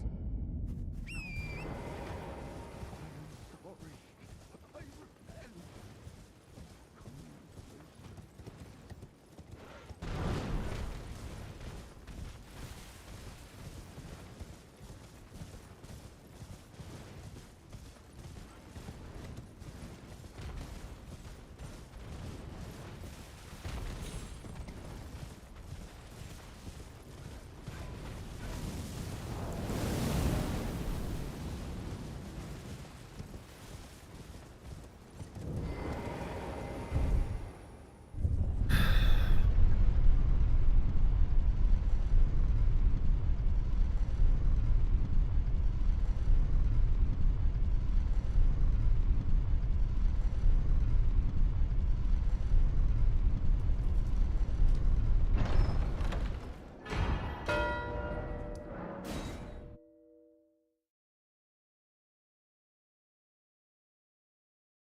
Do frost on ADM because, well, I'm gonna get holy for the death ray bird, so the rod is fine.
He actually rushed it?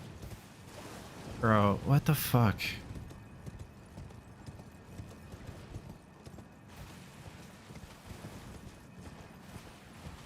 Okay.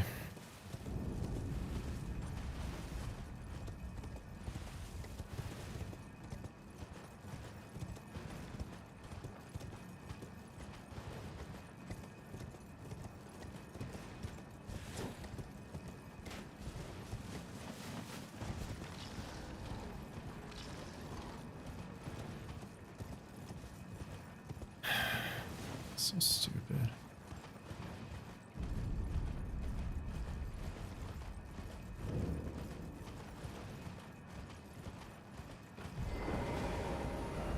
There's no way you have this map, that there's no way you have this map.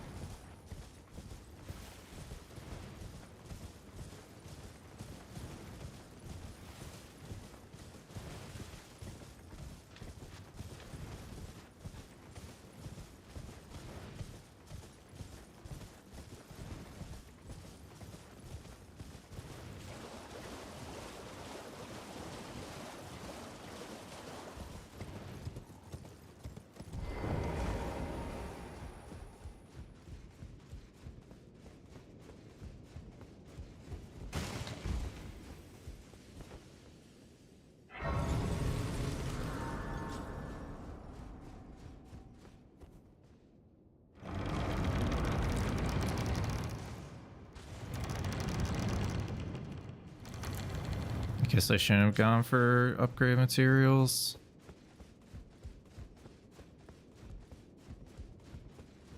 Where I am, it is an inland sea that will allow me to.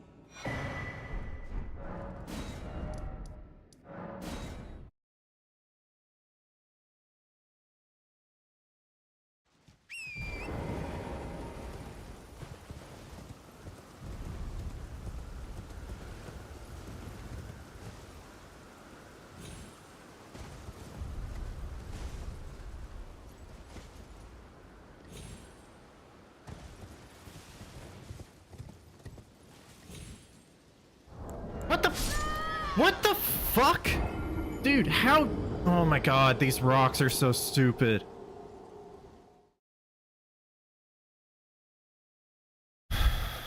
It's not even my fucking fault.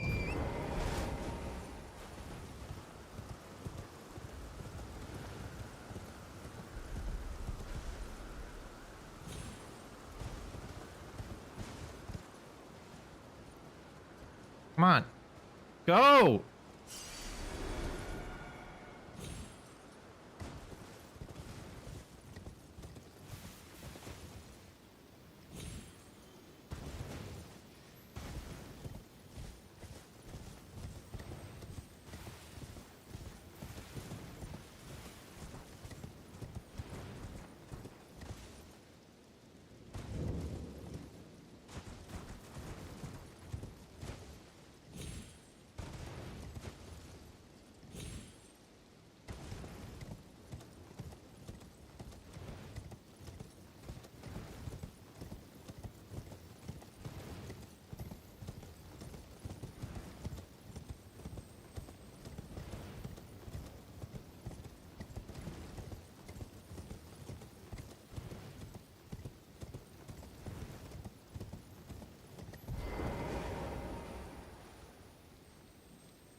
Lady let another town. My name is I too. Oh, are you not affected?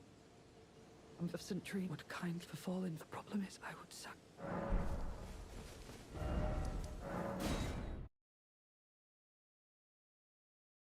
Hi, Blanxz. Is what you sent me important? I haven't looked at the message yet. I just see you messaged me.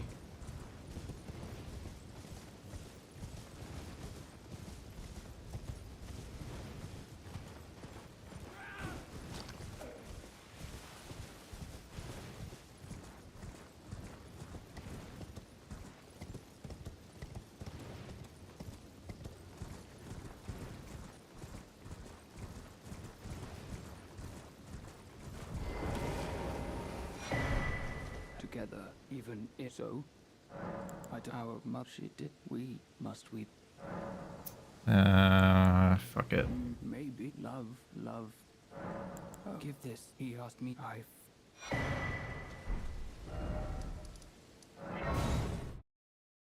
Just pitching something my way. Gotcha. I'll check it out. St. Trina. Oh, I have to say it's wonderful. I don't think I'll have to. You two did. I'll mix up. If you find your sleep is then take this can come for you for all.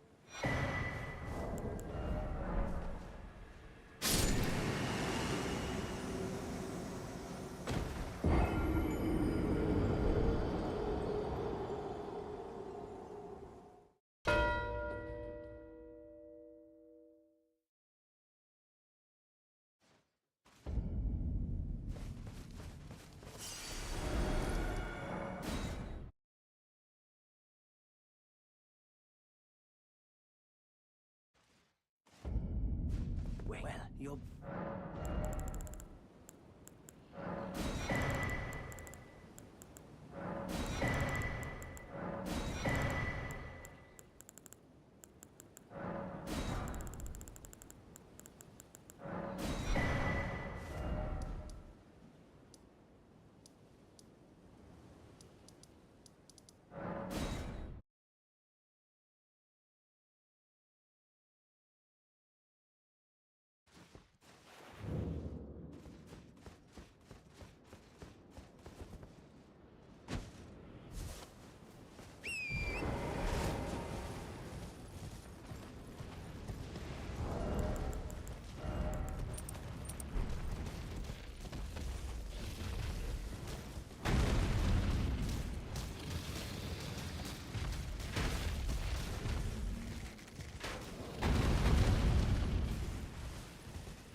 I didn't talk to any. Whatever, it's fine.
Did you guys know you can actually go to Anna as an invader after blowing one finger?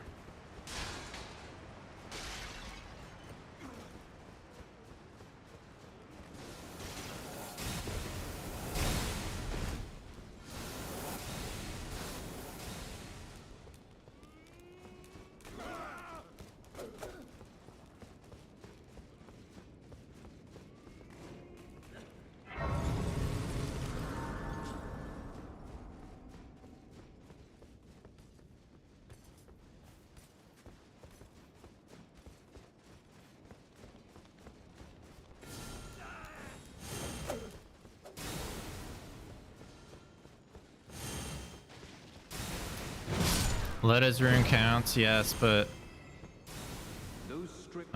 it's probably slower than Anna right now for me.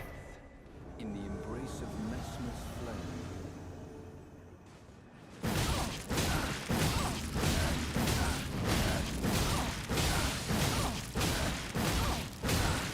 My words, this heathen, thou shalt not evade the flame of Messmer.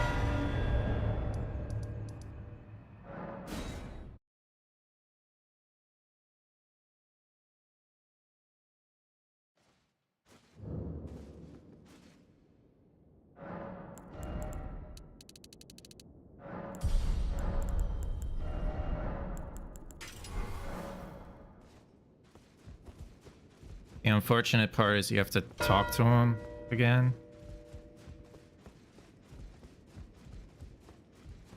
The exaltation only now.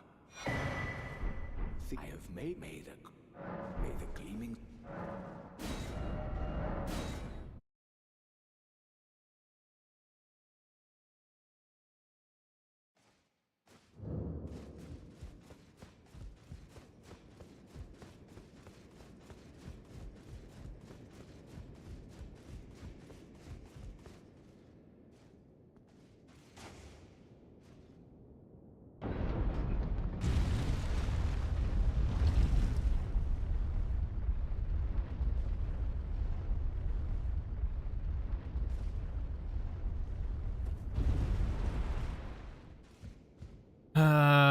Well, nah, I'm pretty sure I lost this game. Nothing I can do. Should've just went for Letta's rune. I didn't blow both fingers yet.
Wild strikes would have been better here, but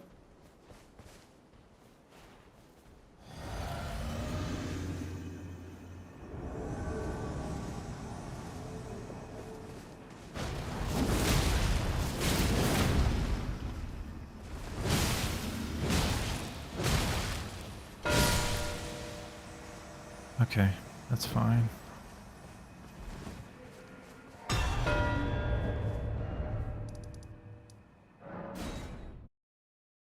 Okay.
Elementor's too slow.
Speed and synergy are so rarely friends. Yeah.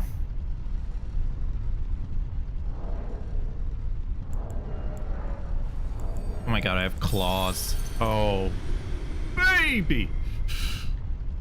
That's what I'm talking about.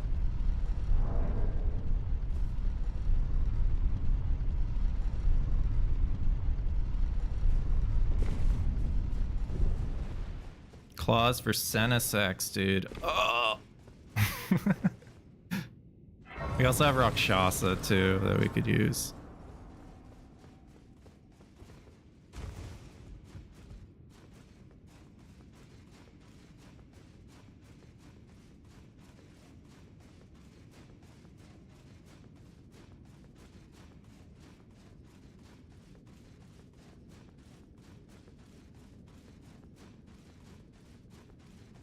Does character preset have a name of its own? No.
Give me the.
Thanks, Scary Carrie.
Hurry up. This elevator is so long, dude.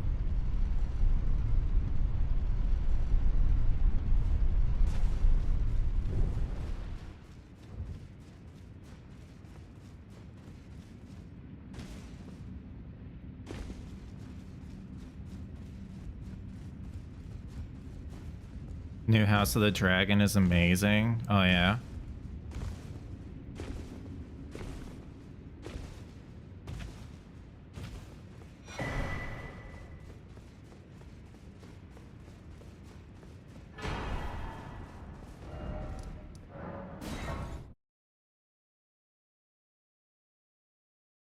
I should check it out, Airtay. I should check it out.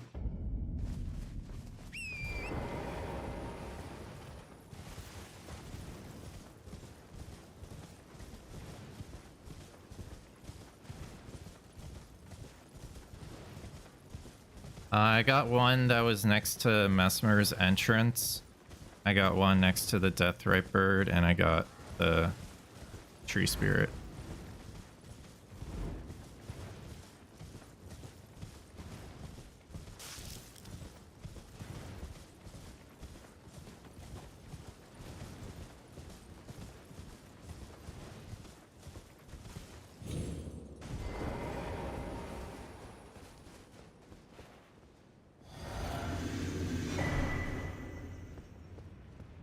Thou shalt not evade the flame of Mesmer.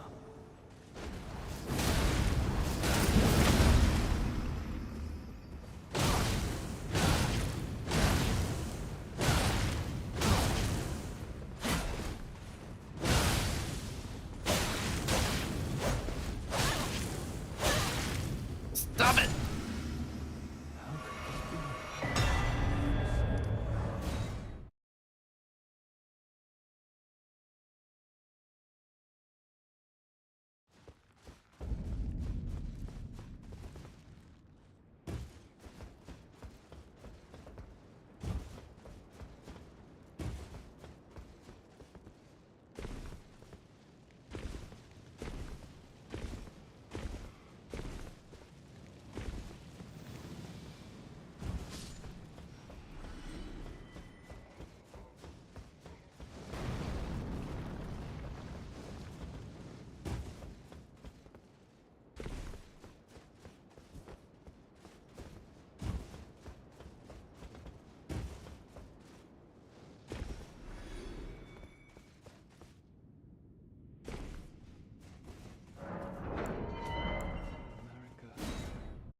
We take not.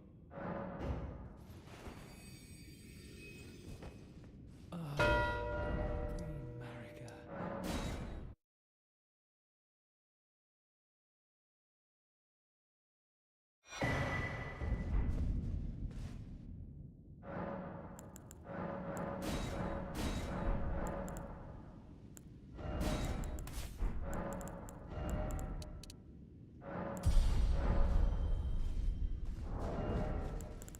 I think the club would have been better, but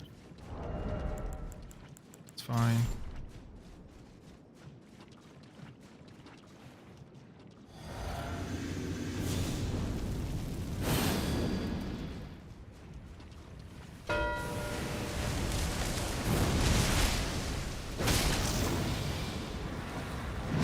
Oh my god. Oh, I'm not dead. Okay.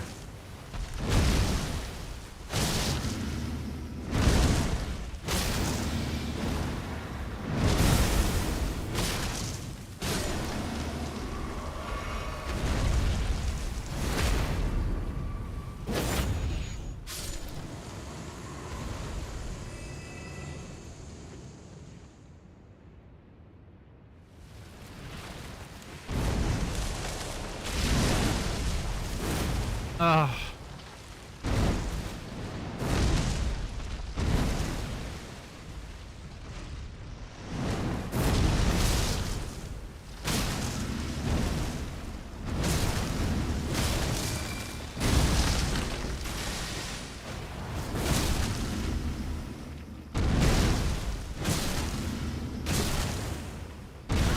Whoa, whoa, whoa.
I'm supposed to jump to the right. To the right, not there. Fuck, man.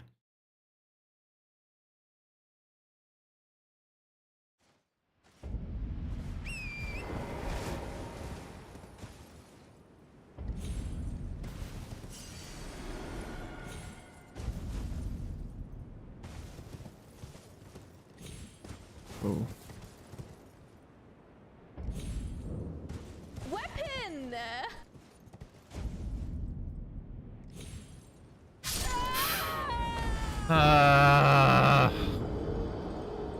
I can't believe that, dude. Did I really?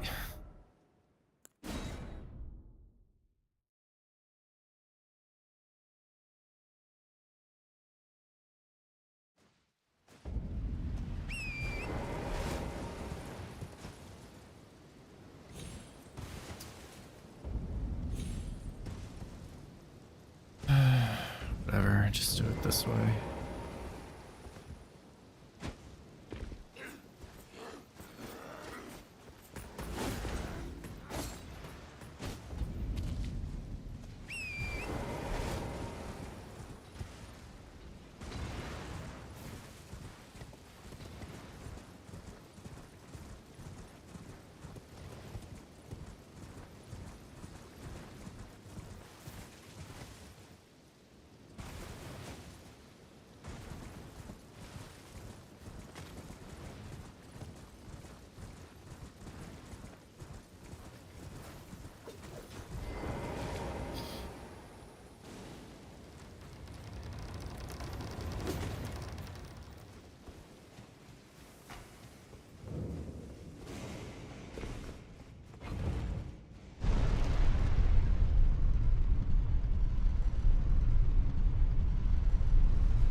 I don't have good tiers either, but it's fine.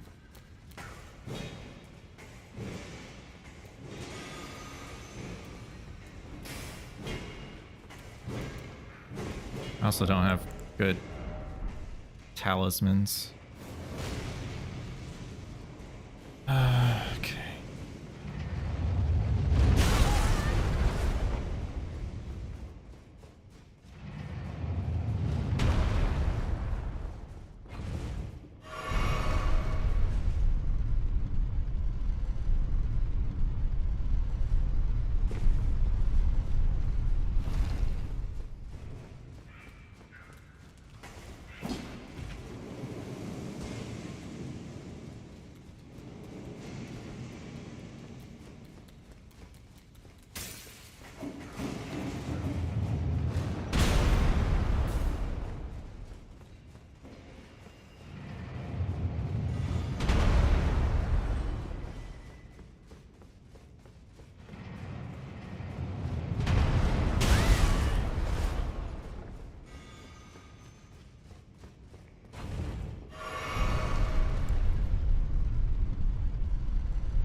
Whoa.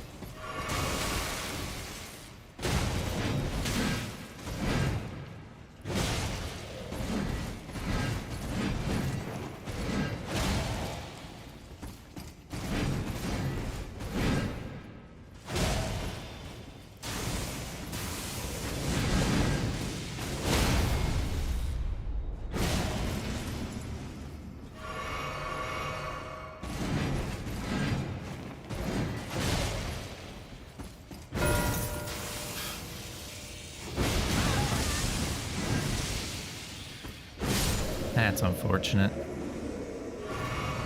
If I didn't die on the skips, it would have been fine. Okay.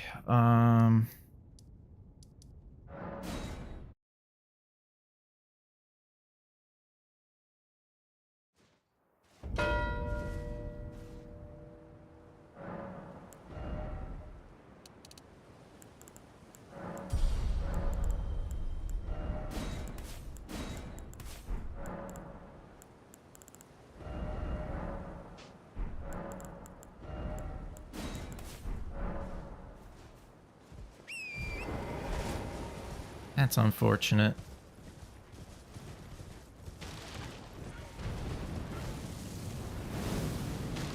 I don't know why I couldn't get that skip. I know why I didn't get the first skip, but I don't know why I couldn't get the second.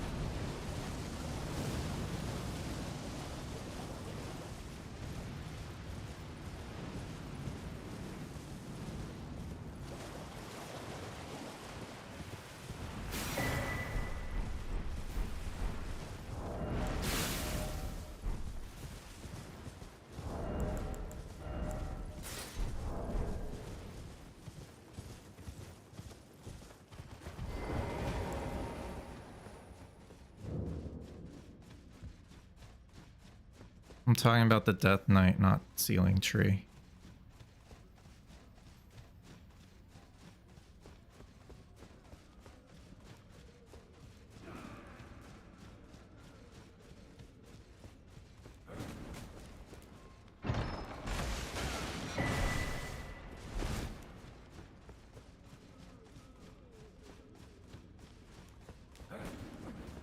Oh.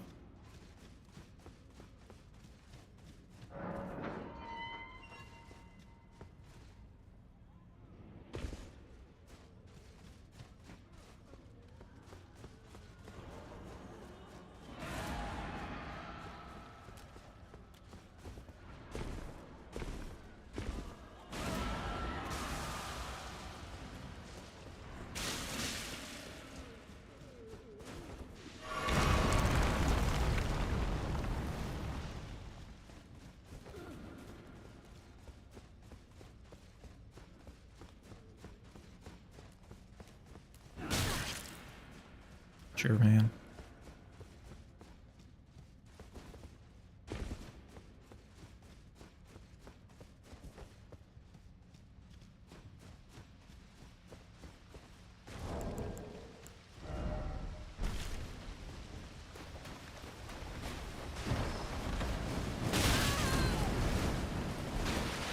Wow, I've never gotten double teamed there.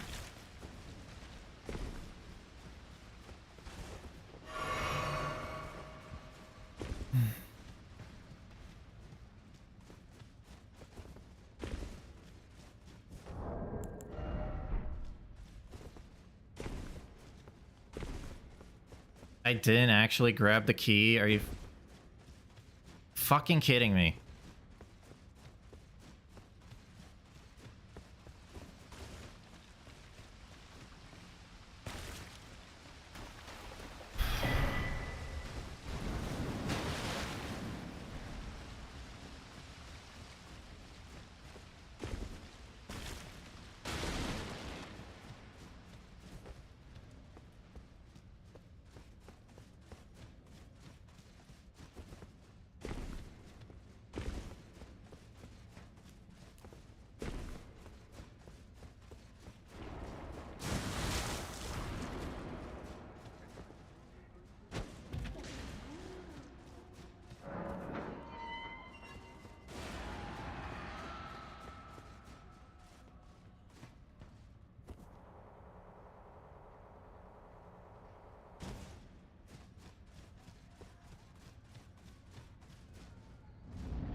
It doesn't say unique, so technically you could.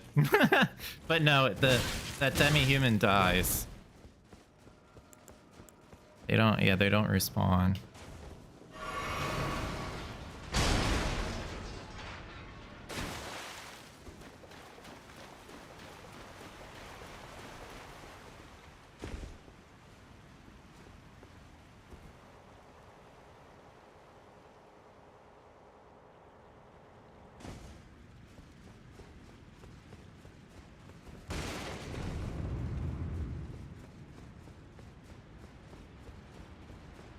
He respawns. Well, I'm not gonna... It's not in the spirit of the square.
I mean, House is right. I mean, I think that demi-human does respawn, but no, that's not.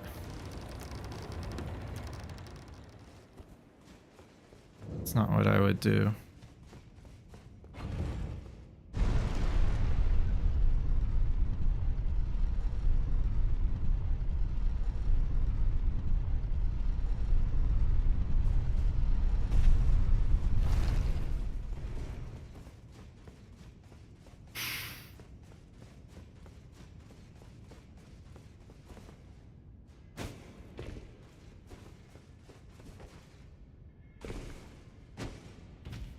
Is Catacomb actually faster than the Death Knight one? I'm pretty sure.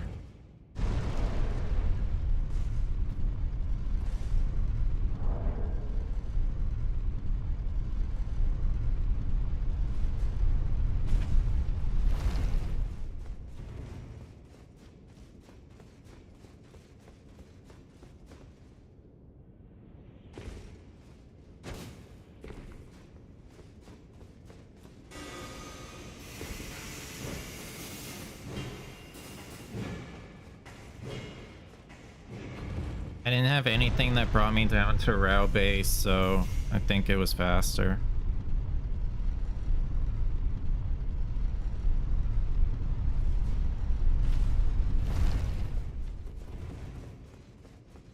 It's going for Senny a bad choice here? No. No.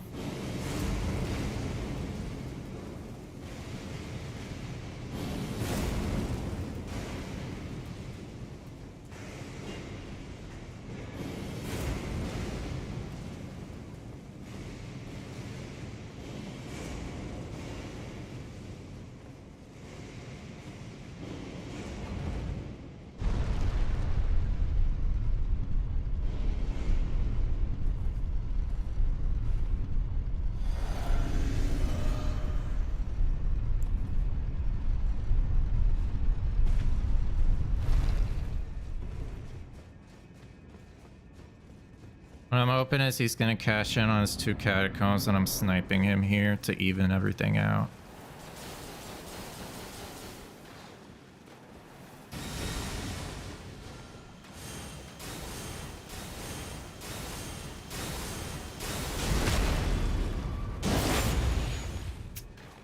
It's not the best damage.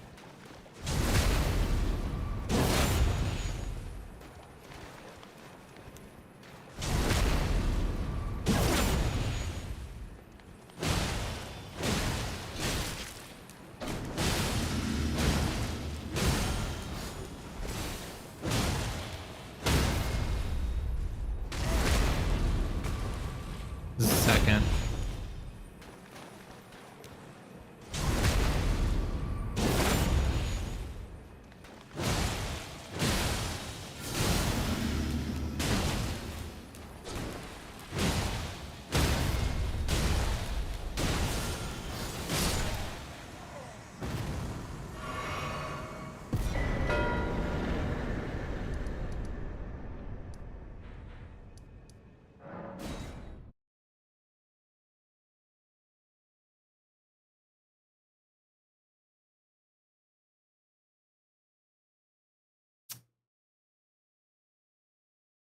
If I have a game crash, do we pause?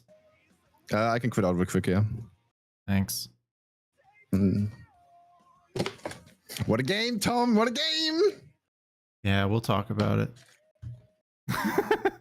Yeah, let's talk about it.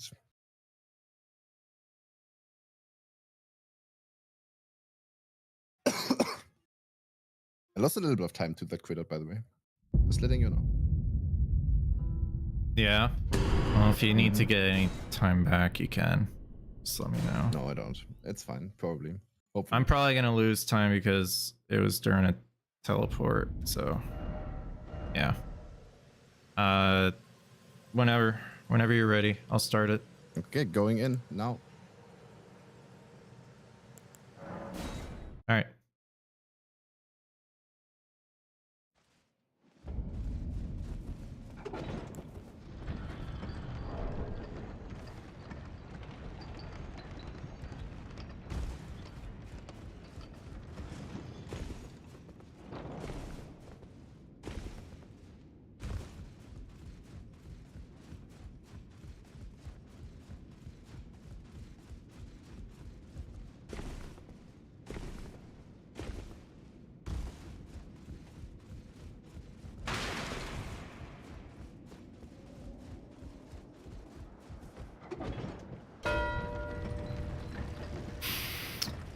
Yeah, okay.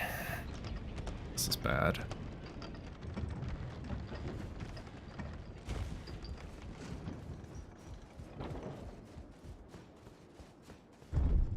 I don't think I'm gonna win this, but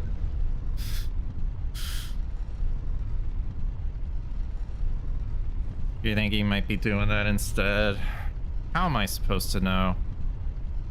He has 2 squares that he knows he has priority on. I feel like he should have.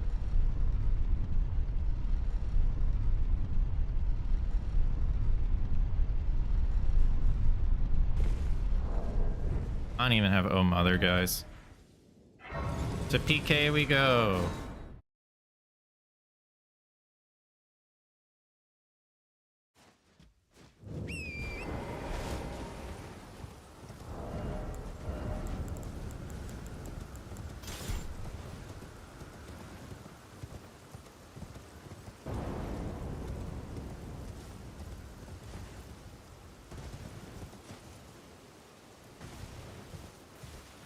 Thanks, Appo.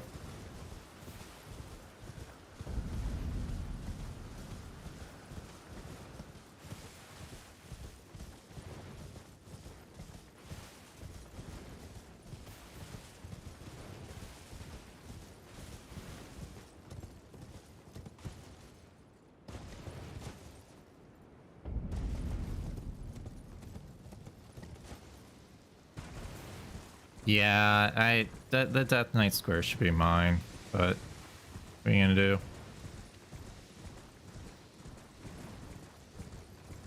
Somehow I stayed in the match with that terrible 4-square snipe at the start, so I don't know. I think I did pretty okay.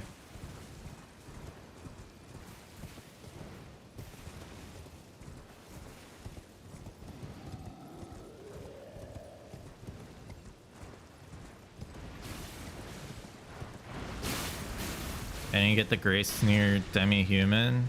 Nah, it's farther away. The Dragon Communion's the closest Grace to PK.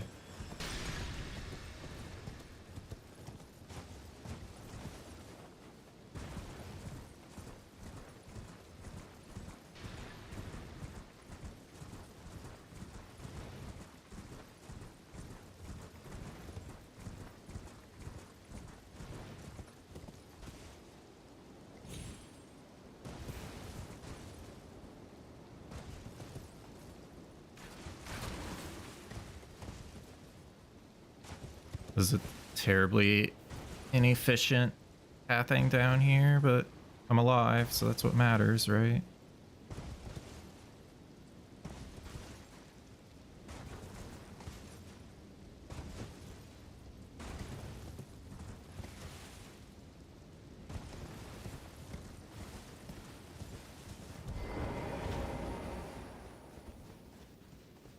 You carrying a Colossal or Greatsword when you miss the second jump? Nah, I jumped too high. It looked like I jumped too high.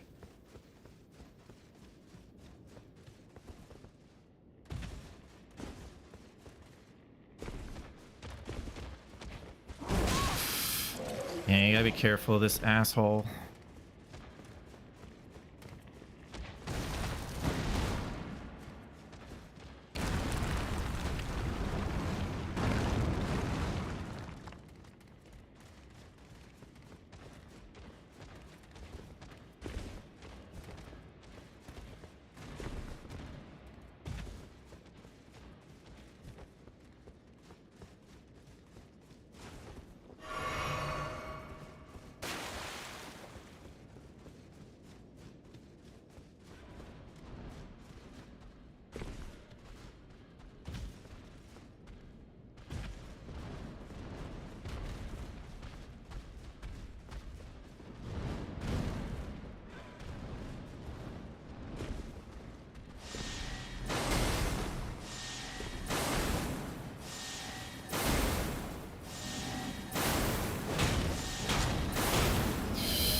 Well, that's embarrassing.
god.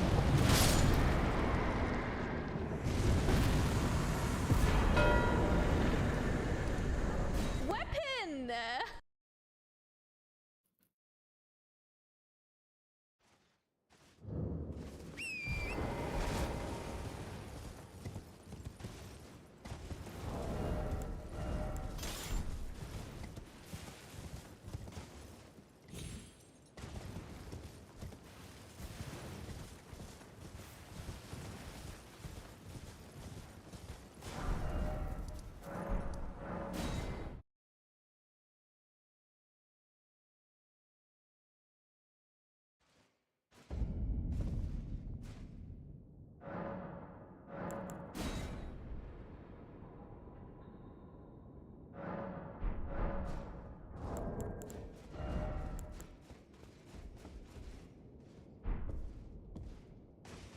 Nah, I don't know, man.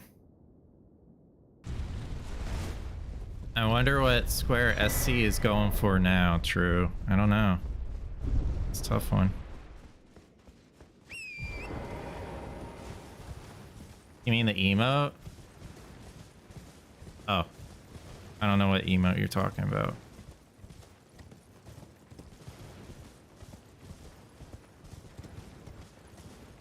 Yeah, we have claws.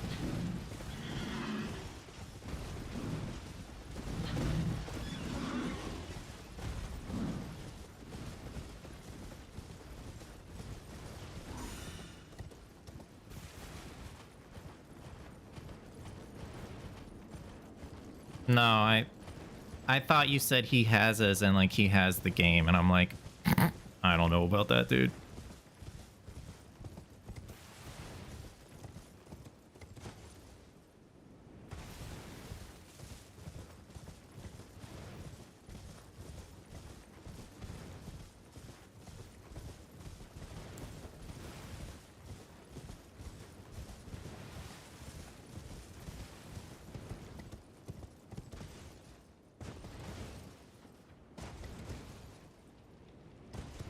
Oh no, I guess there was a 50-50 call.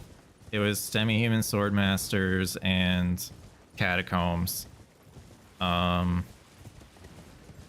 was a 50-50. I thought Sirius would want to cash in on his obvious prio for Catacombs, but I guess not.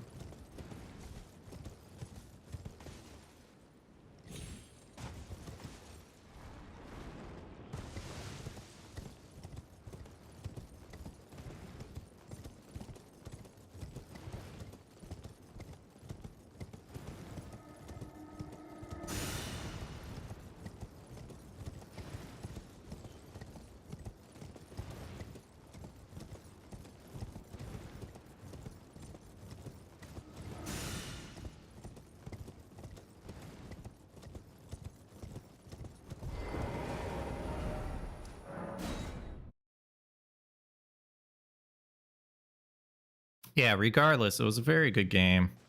I wonder how many mistakes he made.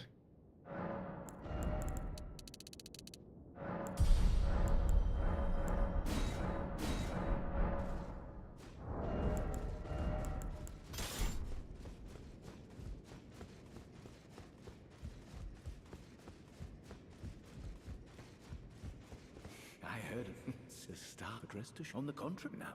Me. Oh, is he? I can see is there not the answer. They never was America and this known, and we have. He knew that it's a tragedy that he would feel in the play. Do you, America? Well, it is then. The problem is, a new. May you I don't have an Iris of Grace, so I might lose just because of that.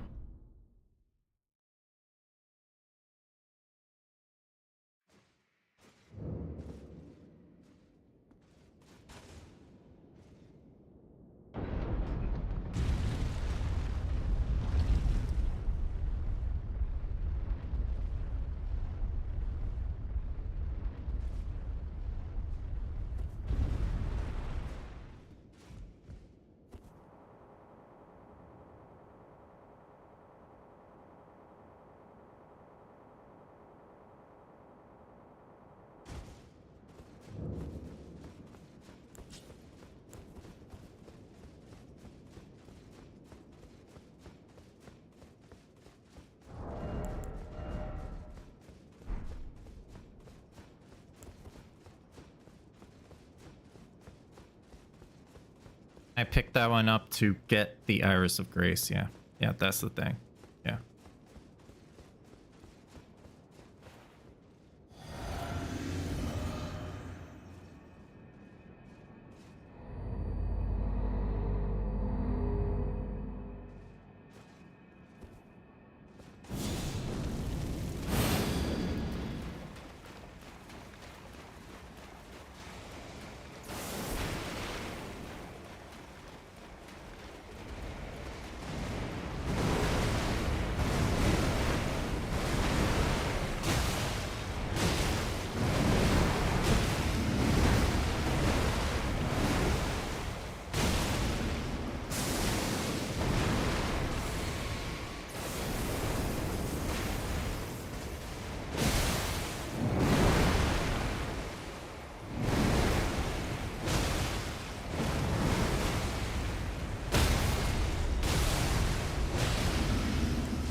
Good game. GG's. How close were you? I just killed Metter. Oh, okay, okay. Dude, I killed Mattia, I killed Ymir. I was like, wait, I don't have Iris of Grace, fuck me. Oh, he didn't have it either. Damn. Yeah, but I had the Grace West Rampart like right after it. Mm-hmm. Like, Yeah, yeah, yeah. Yeah, I was double prepping these squares. I blowed both the fingers and did all the Ymir dialogue before I went for PK. And I was like at the stadio set shoot it if like the word you and then you marked it. And I couldn't memory of Grace because they kept shooting me. Oh wow. Yeah. Yeah. That was a really fun game, holy shit. Yeah, did you how was your death night? Like, was everything clean? Oh no, I played horrible. Like, I don't know why, but I went down to like 10% HP at least 4 or 5 times. I don't know what's wrong with me in that fight. Normally I can play them pretty good, but that fight was... Well, I'm like asking a because fight. I died twice heading to no, Death Knight. Oh, So okay, no, if that didn't happen, that would have, like, you got me on like 2 seconds on that square. So Damn. Yeah, the really bad fight, but my catacomb was pretty fast. Like, I had no issues there. yeah, I'm talking about like getting to the catacomb. I messed up the skip twice. Oh So- no, I didn't do the skip. I just went like around. I mean, Yeah. the skip is like only 5 seconds faster or something. Well, depends on what skip you're doing. I mean, I go from Highwall Cross down to like Garu, and instead of doing a skip, I just jump like on the normal way and then I jump down. Sure, sure. Yeah. No, I agree. Well, I died there twice. So that I even told them, shit, Tom knows the skip. Yeah, I'm screwed if we race this. I should have gotten that square, but I'm curious what your hefty pot, like how what you did before getting hefty pots. Nothing. I what? I got like Egon Grace. I Yeah. got not Bellerword, Fall of Reverment Grace, and that's it. And that's it. Yeah. So what did you? So did you grab the one bio mother and then?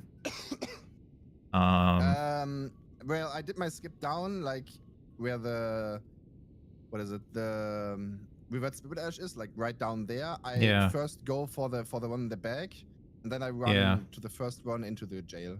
Yeah, that apparently is faster.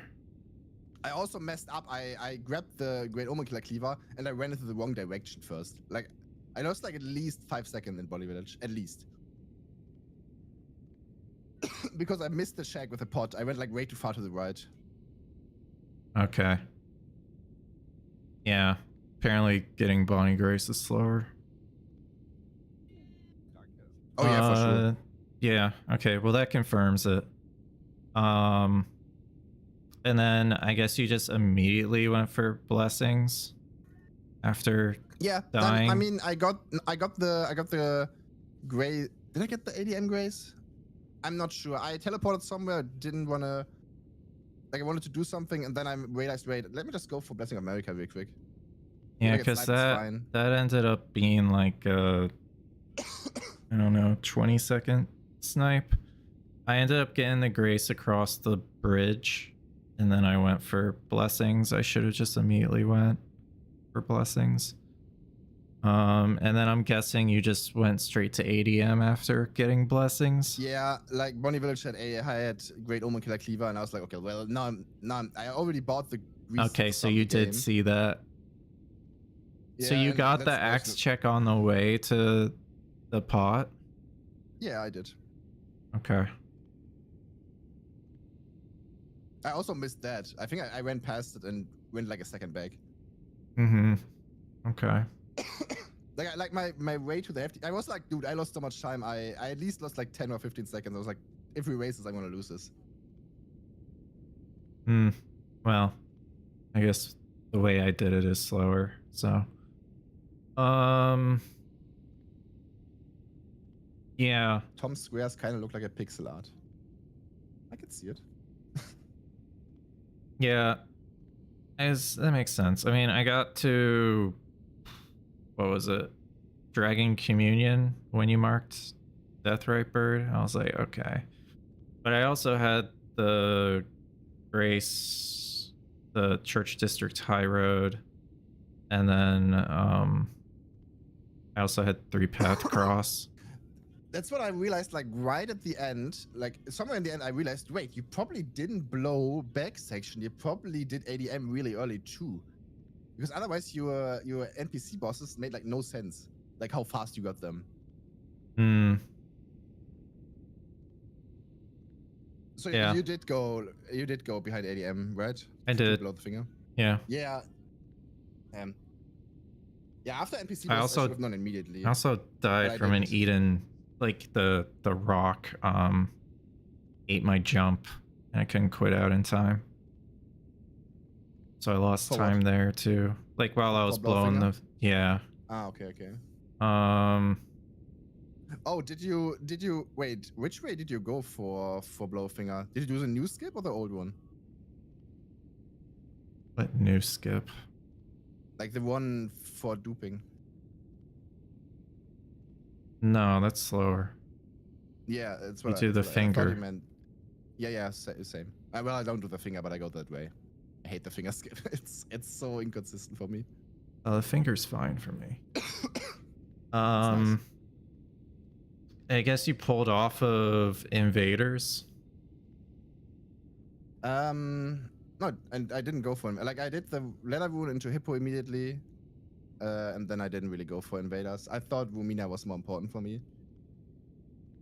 Okay. Like it blocks your row 4, which I also had access to Lamenta, but I just like having like it gives me Wumina and it also gives me Burn in the Ceiling too, which both are in rows that I still had to block. Sure. Yeah. What made you decide to go for Demi-Human Swordmasters rather than 2 Catacombs?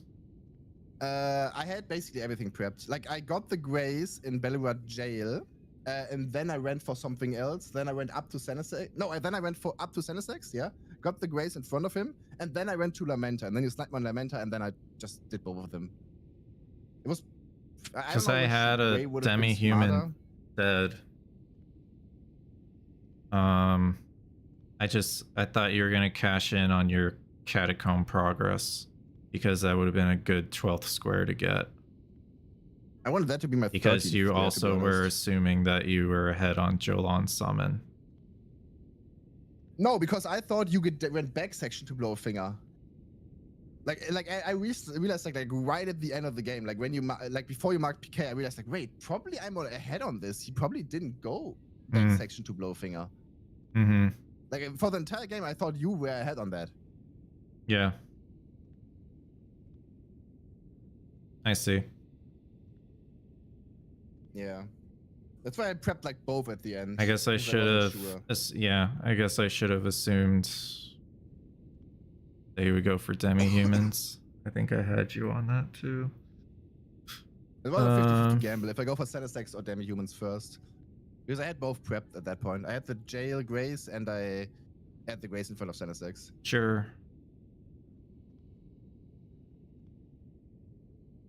But yeah, I thought Senesex was like the more contested square because you don't really need progress for it, right? No, you don't. But I went for one demi-human, then I went for the catacomb. I guess I should have gotten the Grace before the catacomb and then went for demi-human. But this is all like hindsight 50-50. It's just like yeah. I don't know. I mean, you could gamble on that I do the catacombs as the last square, but well, I thought it was gonna be like yeah, a 12th square because it like guarantees your 12th and then you're in a good position. So the thought was I would snipe you on that and you'd be like, wait, oh, he had a catacomb already. And then I would get you on demi-humans and then it would be yeah, I guess that would be game. No, then it would have been PK or Jolon. Yeah, and then you would have double prep probably, and I would have lost that race, like the same way you just did. I don't know if I would have double prep because I knew you had more progress in back section than me on Jolon summon, and I also didn't have a mother or the Iris of Grace. I realized I didn't have a mother when I got to Gaius's Grace. I was like, well, I guess I'm going PK. So that's when I pivoted to PK. Okay, I see. I thought you took like a little bit longer on PK than you should have. So I wasn't sure how much your Jolan preparation is. I could have also killed the mid-tier and then went for PK or something. Because if you went back section to Blowfinger, you probably had the time for that. Mm-hmm. I also thought I sniped Colossal Finger Creeper from you, but you were never there. Oh, yeah. I decided to go for Iris of Grace. I went for sorceries into Iris of Grace into Skadutri Avatar. I thought that was a good play because they're kind of all together. I was decently pressured at that point because there were like not that many squares that are fast and like almost no synergy. Like, the only synergy was really Death Knight and Kellercomb. Yeah, and that's the one I was going for after. And if I got that, then I would have been, yeah. But unfortunately, I messed up. Damn. Well, GG's. That's my first win against Tom. I'm gonna mark that in my calendar. Yeah, man. Good job. Okay. He played I'm well. Go to bed now. It's the beginning was really fast. But now I know, so I'm gonna get you on the pathing next time. Next time I'm gonna have it figured out completely, and then I'm gonna. I don't know, man. I don't know. I'm gonna have it figured out. I prepped I learned a lot of rush stuff in the DLC. I prepped so much because that's like, if you get like 1 or 2 squares ahead in the DLC at the start, you can just go for map. You can just go for map, and that's so valuable. It is, yeah. Yeah, that's why I prep these rush things like a lot right now. Yeah, no, they're really good squares to practice for sure. Yeah. Okay, thank you, Tom. I'm gonna go to bed now. Hi, man. Have a good one. GG's. Jeez.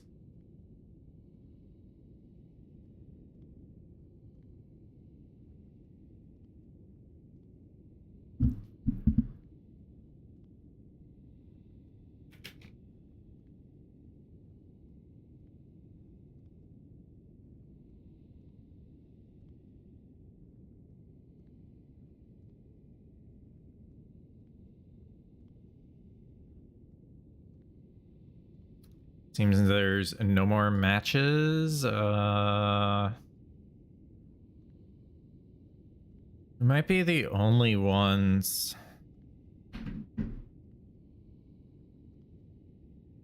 Is this what the cave looks like? It might be the only ones on. Whoa. Whoa. There's a dog. I No, got there's an hit. Arky going on right now, which is taken, well, just Aggie, I would say. Yo, Serious, thank you so much for the raid. You played really well. You played really well.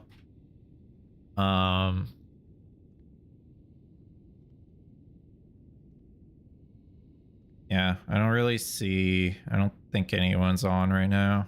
We could check out Bingo Club, see if anyone in Bingo Club's on.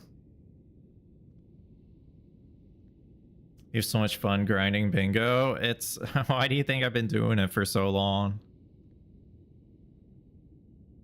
Because it's fun. It's really fun.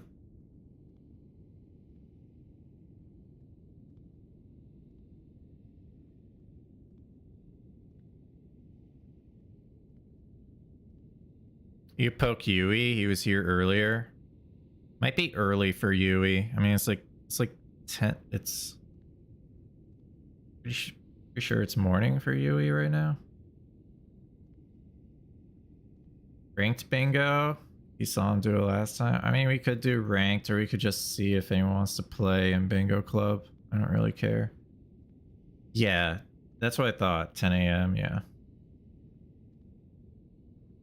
It doesn't look like anyone's in the queue.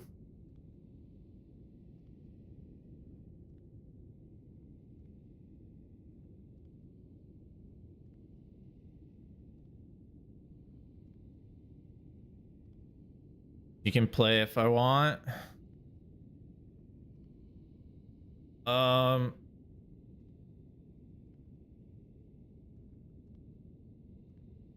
Before we do that, I want to take a break. Ranked needs a ping system. Yeah. Good call. Yeah, I want to take a break, guys. I've been going for a bit. So let's take a break. Let's put on like words on stream. I'm gonna step away for a bit and maybe eat something too. So enjoy, guys. I'll be back.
All right.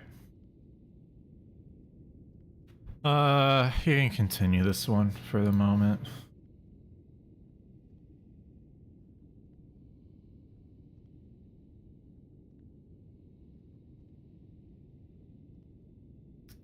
Fotsy, are you here?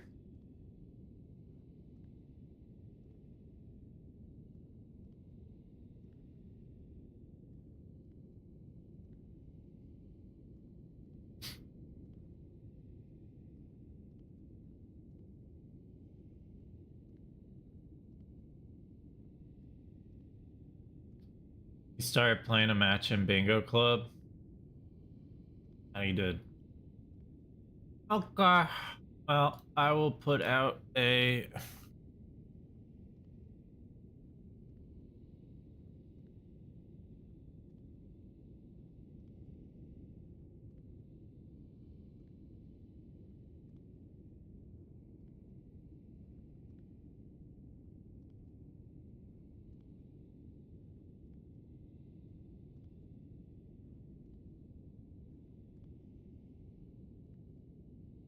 Is Boost for lurking? He's been playing Sweat a lot.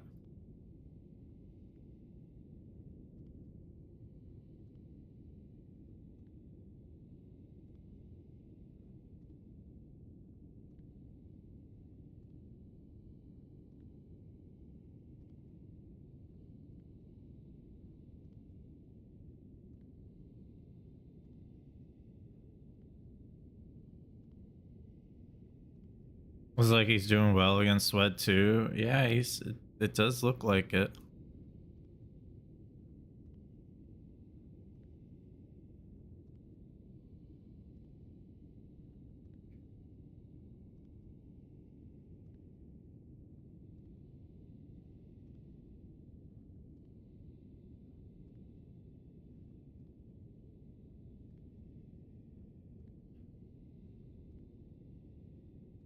Kind of wish more people use the what Bingo Club needs to do is not have any events going on so that way people can play in this ranked system, because no one wants to go into the ranked system since they have something else that they have to do, right?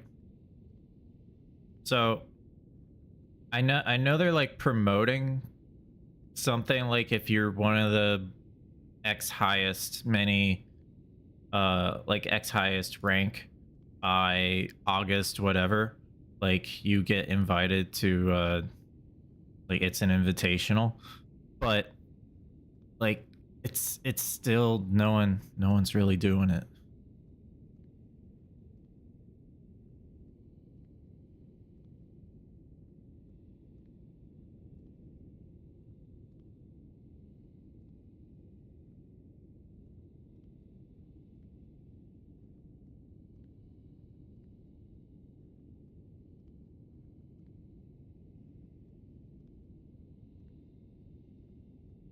Wander, kick my ass, dude. Come on.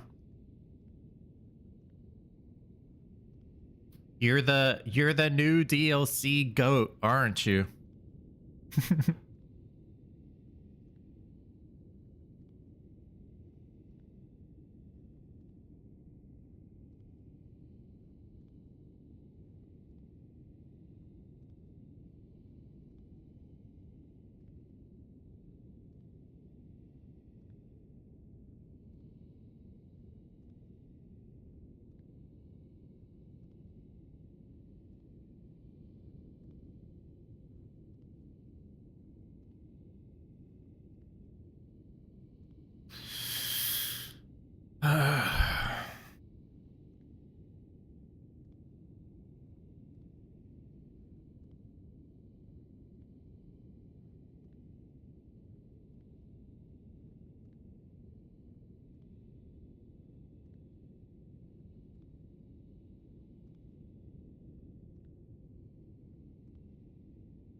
If Wander doesn't, I can, I suppose. Only if you want to, Woofy.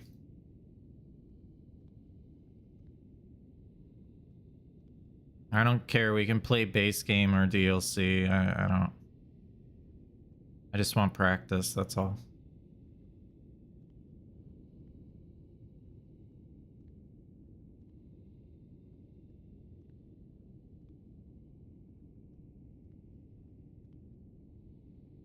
Wander will base game.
Oh.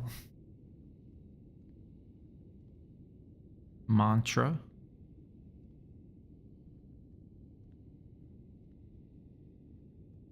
Marathon. Good. One more. One more. Oh. What up, Smile? Hello, Smile.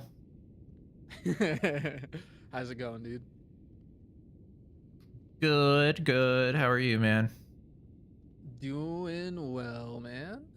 I was gonna ask you earlier last week if you wanted to beat my ass in bingo, so I guess this works. I don't think I will. I haven't played the season 6 square set too much, so we'll see. We'll see what happens. Yeah, that's why I hesitated on the on asking you. I was like, well, you probably just want to do Ignite square sets right now, so I'm not gonna try to confuse him and ask him to Well, play I'm the always other game to ones. practice. Practice with you Mm. anytime. All bingo is good bingo for practice, right? But yeah, that Shadow Bingo square set's wild. I'm in playoffs for it somehow. I don't know how I got there. Oh, looks but like you're we'll be- kicking ass, dude. Thanks, man. I'm learning. I'm learning a lot.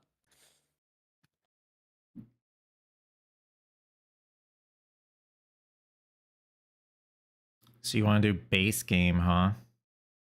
Yeah, I mean we can do either. I just feel like I'll probably be better practice for you in base game. Okay. I will do okay in DLC. You gonna go for your 17-minute Melanias? I was telling Graphic if Melania's on the board, I'm probably still gonna rush it. I can't help myself.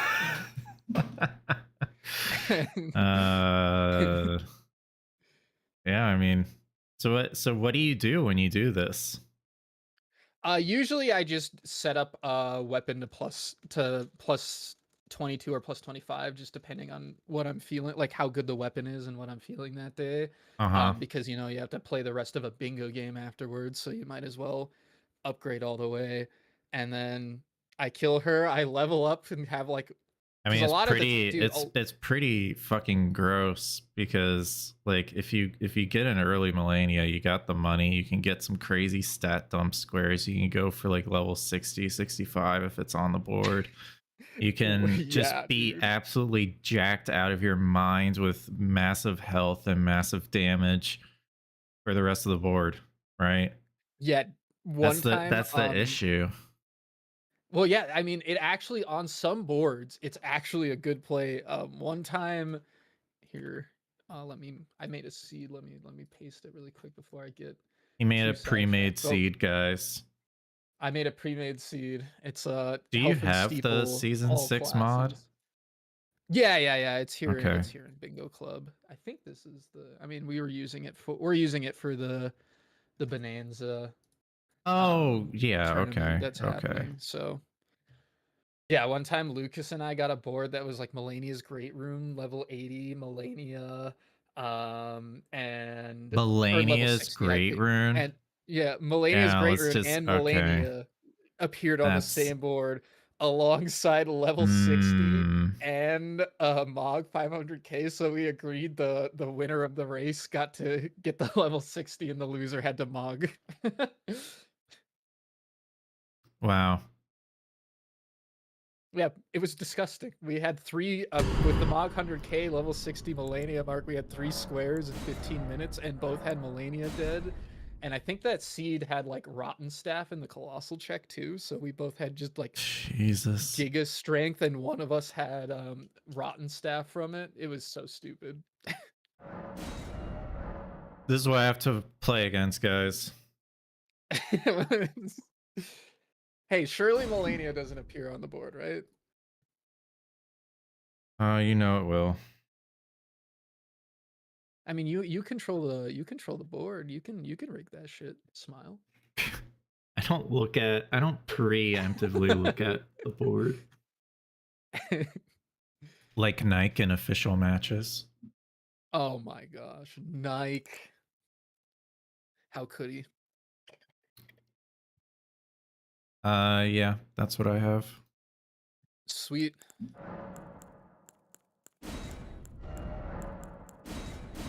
All right, sir. Well, in that case, I'm ready whenever you are. I don't know, man. I'm scared. I feel like you're way too nervous when you're probably still gonna kick my ass. I don't know, man. I'm kind of scared of this. Okay. I'm chanting Melania in my mind. Bro, I'm gonna be like I'm gonna be like plus 12, and you're gonna be fucking level 65, and I'm gonna have to play at that speed. Like, oh god, this is gonna suck. You're just gonna kill Melania to kill Melania, aren't you? Listen, if she's not on the board, I might think about not doing it, but if there's a good excuse to kill Melania, we'll see. We'll see what happens.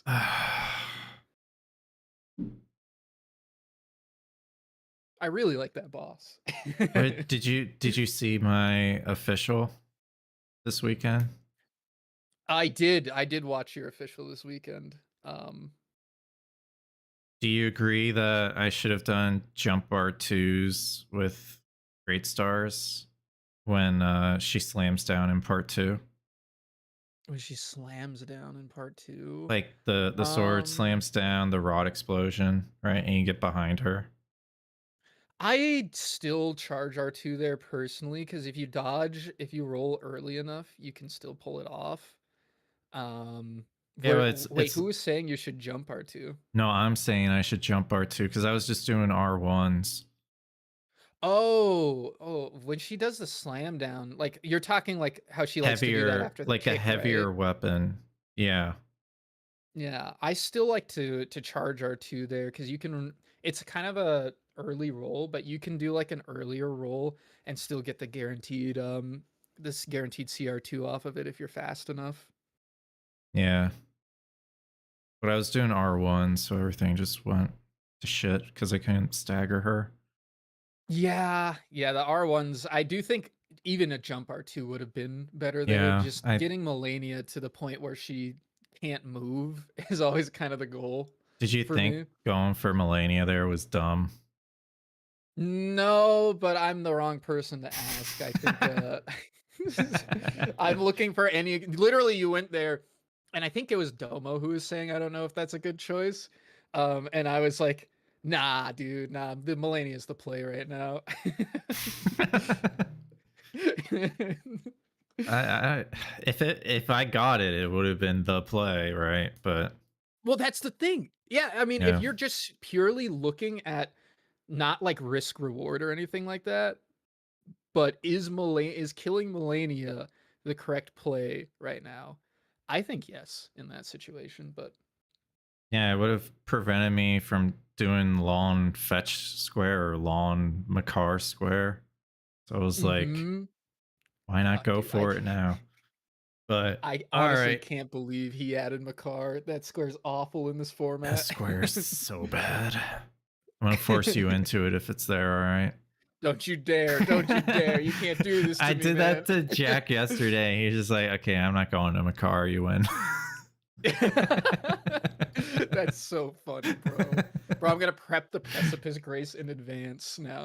Now that you revealed your secret. All right, you ready? Let me change my title. So Sounds good. I am ready though. I'm just gonna say wander. I'm not even gonna tag you, dude. You're not even streaming.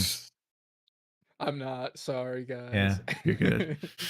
Go watch All it in right. Bingo Club if you want to. Smile. All right, good luck. Good luck.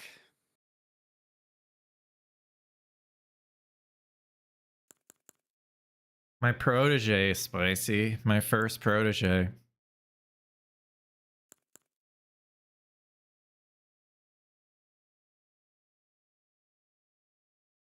Fucking no way, dude.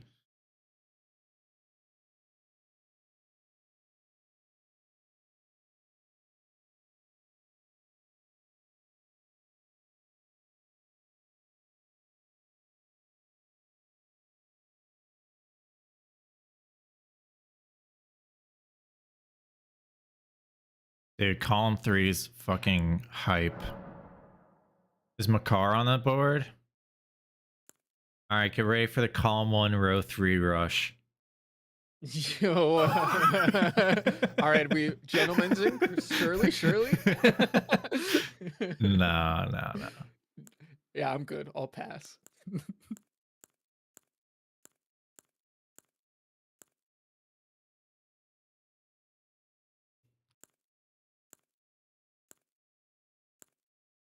Power stance knives.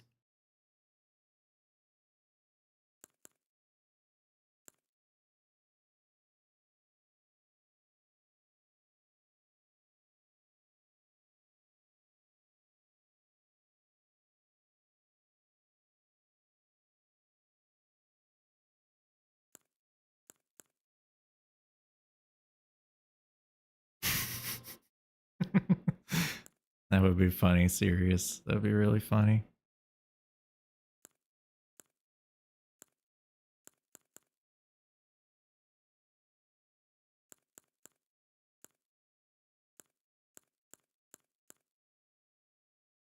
$15 arcane. 13. And what's this axe class? 11. Stats are decent. Definitely stone sword key because of Crusader.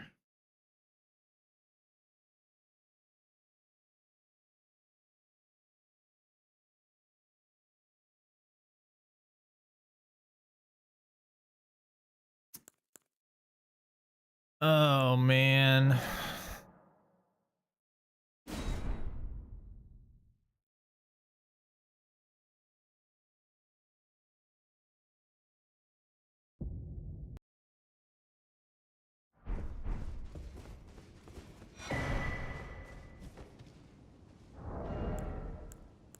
Oh, they weigh 1? Dude, perfume bottles are the best for upgrading. Holy shit.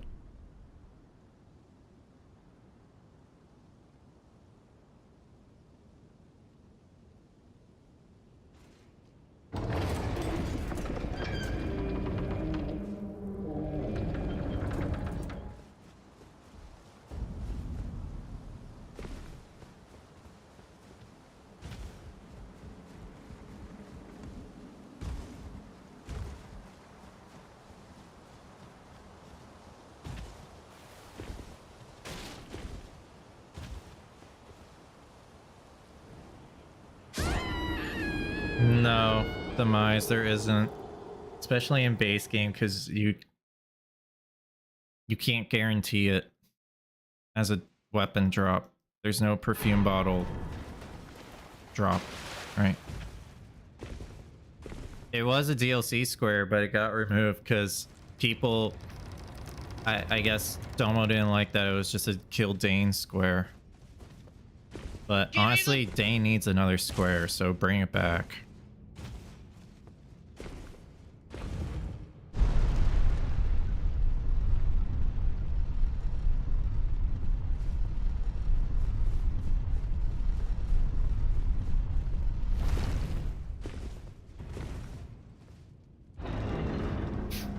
What square was removed? Kill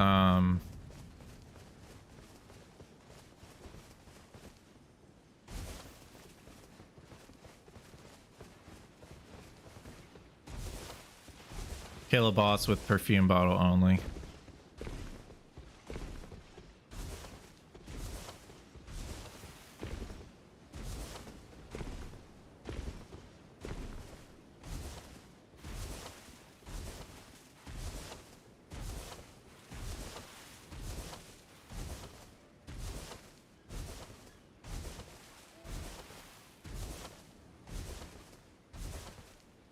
Pretty fun with Remembrance perfume only in DLC and Bingo Club.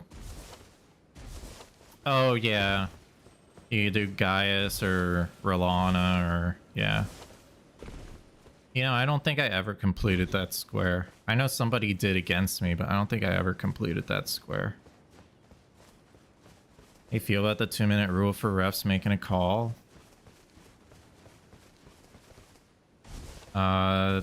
They should be able to make a call by then.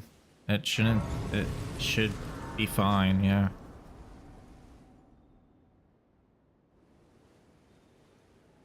I don't want to get punished 20 minutes later because a ref missed a bad call. That's not fair. I bequeath to treat him with.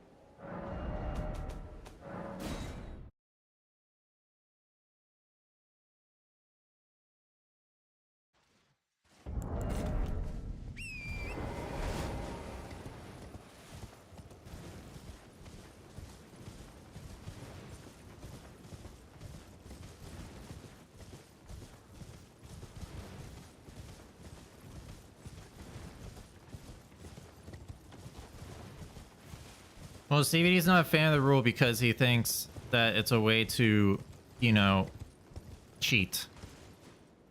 That there is a technical way to cheat, and it's like, yes, there is a technical way to cheat, but I think the odds of it happening is very low. I also said that there should be an addition to that rule where if the refs cannot make a call within the first 2 minutes, they need to pause the match so they can make the call correctly. That's, I think, is what's missing from the rule. 2 minutes, sure, but if it's past 2 minutes, then you need to pause the match.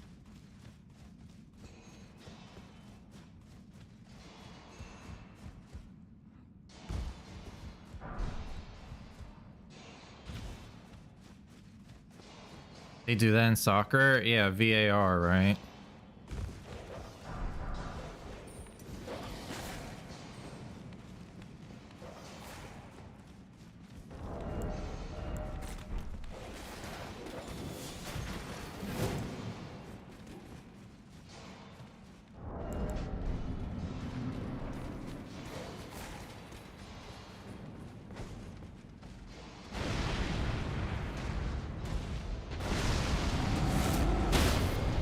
Fuck.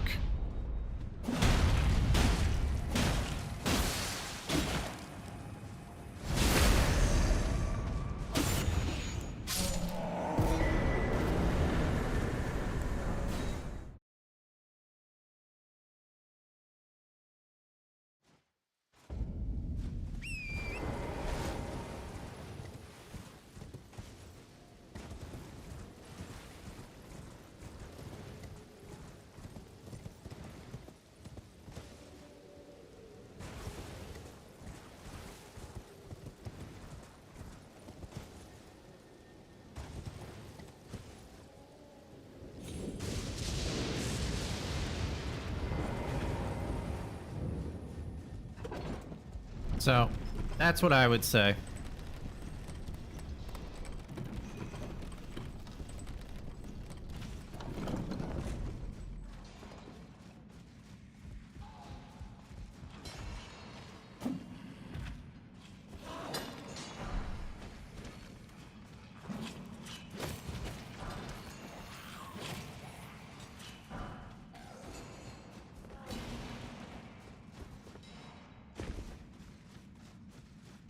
Also, I hate this guy. Bruh. Really? You actually didn't do... he might have actually... He might have.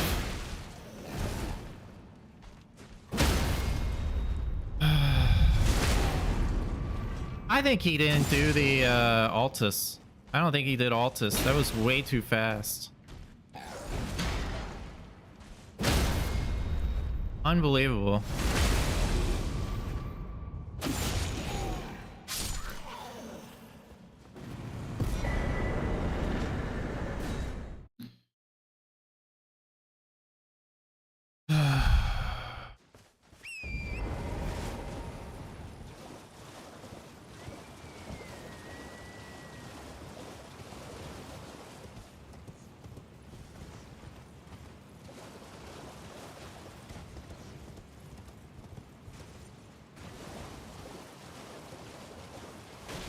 The player shouldn't have effed up in the first place part. Yeah, but if it's on the ref for making a mistake 15 minutes later, 20 minutes later, and it affects the game, that's not cool.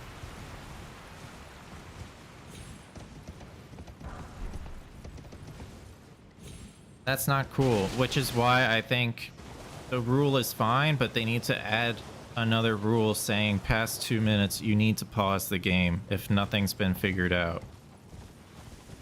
If you can't confirm the square that just happened is a mismark or anything like that, if you can't confirm it in 2 minutes that it's a good square or it's a correct mark or it's a mismark, then you need to pause the match.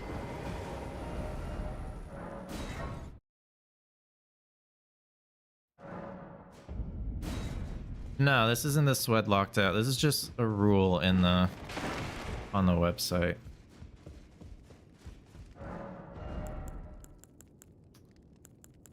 I mean, Reduvia kinda, you know, it's not bad enough.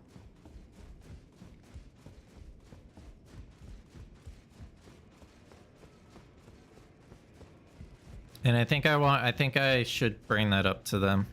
You're no match loud, you're...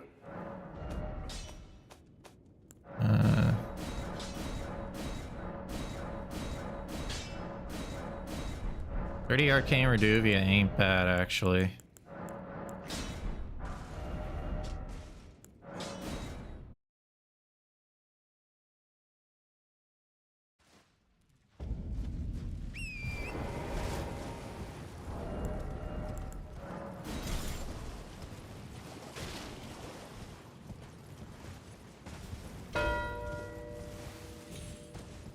Oh, good. I totally messed that up by not not upgrading. Or by upgrading, my bad. By upgrading.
Oh!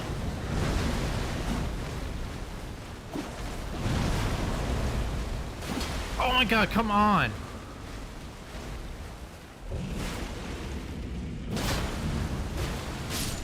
What?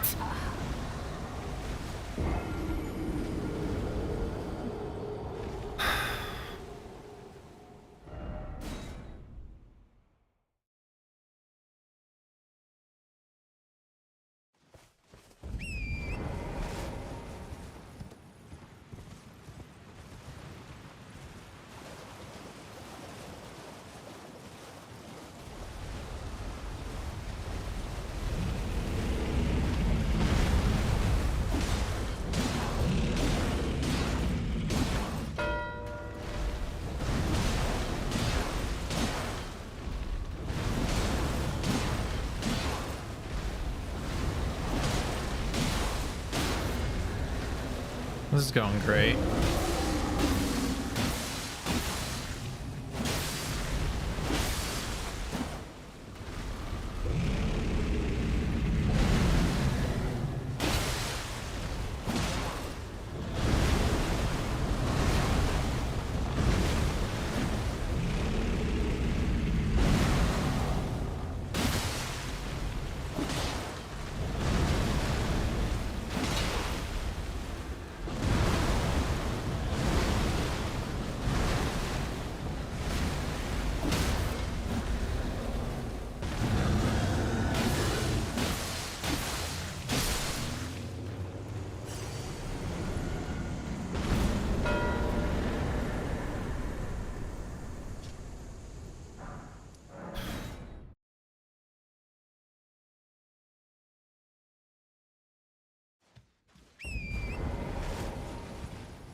Give me the.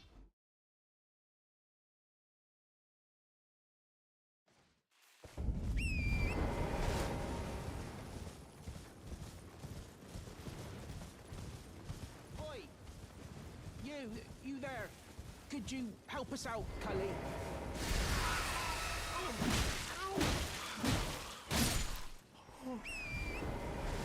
Mom.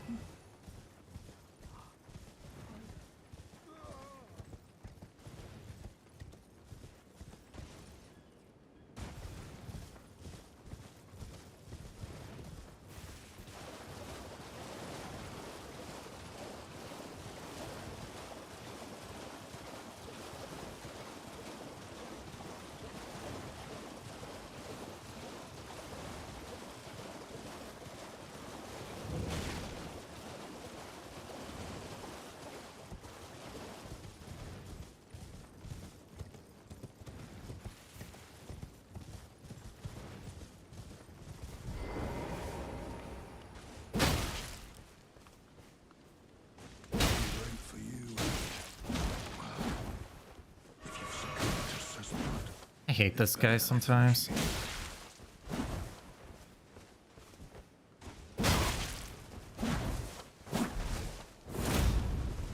Give me the. Die. Until she is eradicated.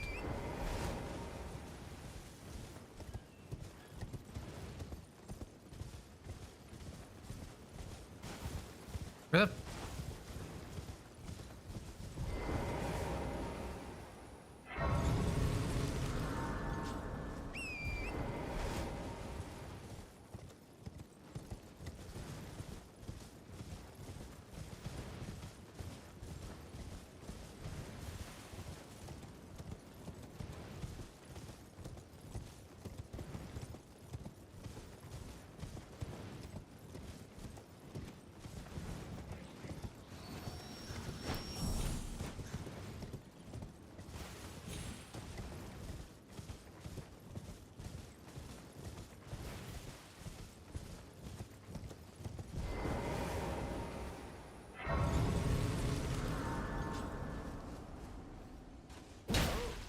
Very well.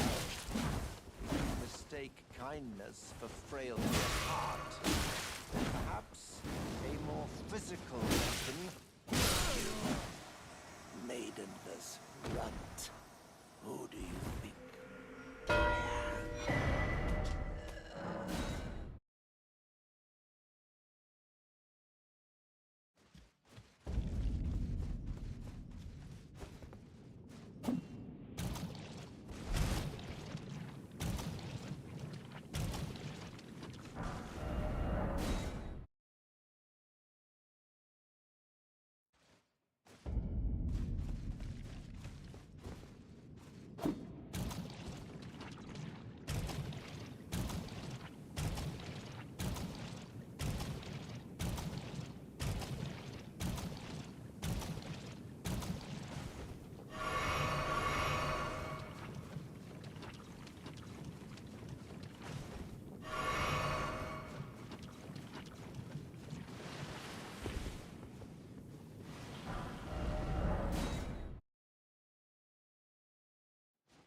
Is Vare really a friendly NPC?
to lay out your own. I'm stupid. I need to drop this. Back no matter.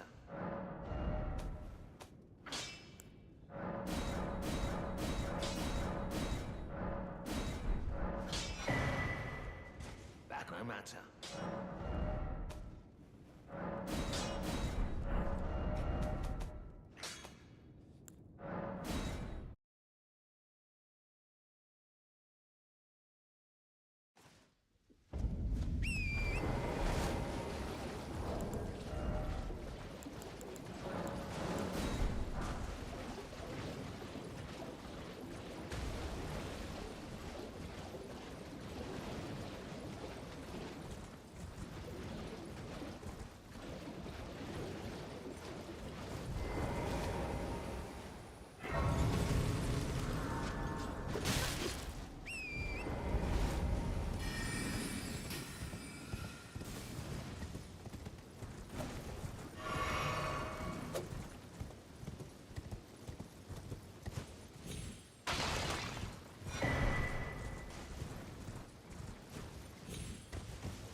Skip clean AF.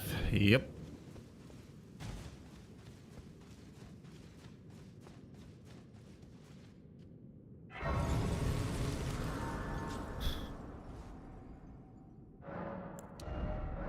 Huge.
Okay.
Grail's not a boss, correct?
Then it's time to do this.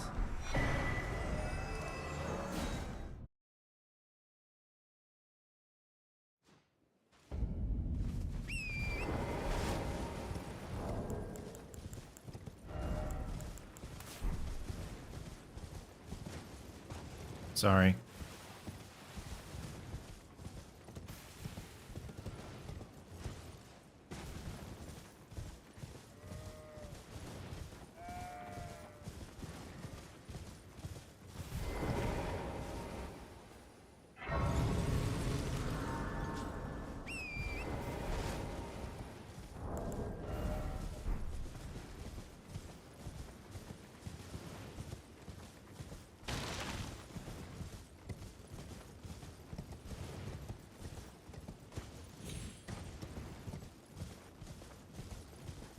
Because he's a coward. No, maybe Wander just I don't know, doesn't want to show his acne or something on stream. I don't know. Because he's a coward, dude. I love it.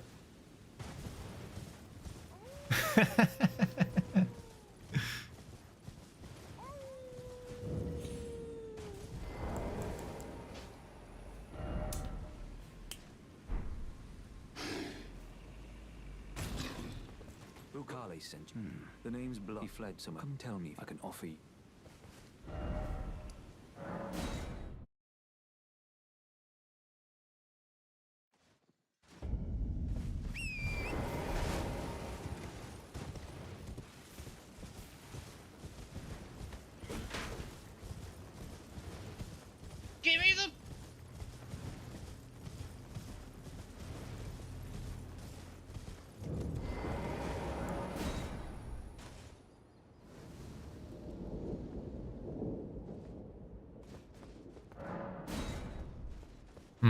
Gronk, yeah, it's fine.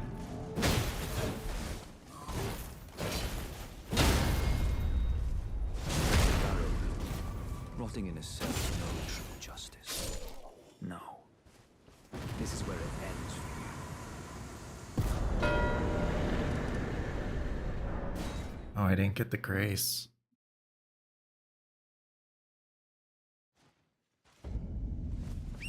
Oops. Definitely gonna want the grace for Watchdogs.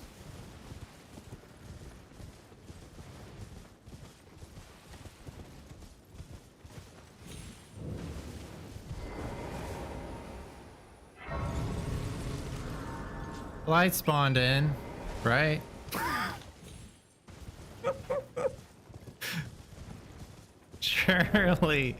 Surely he spawned in.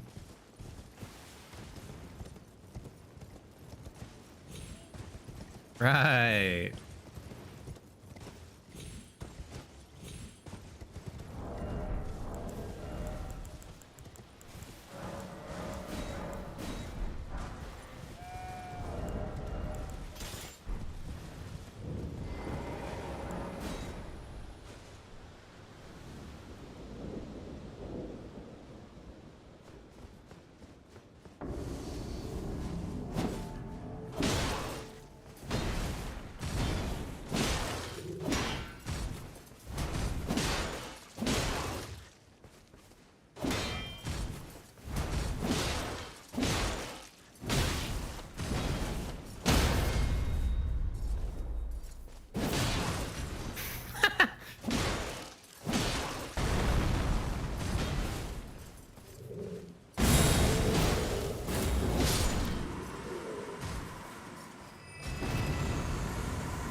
And make it nighttime like I wanted to.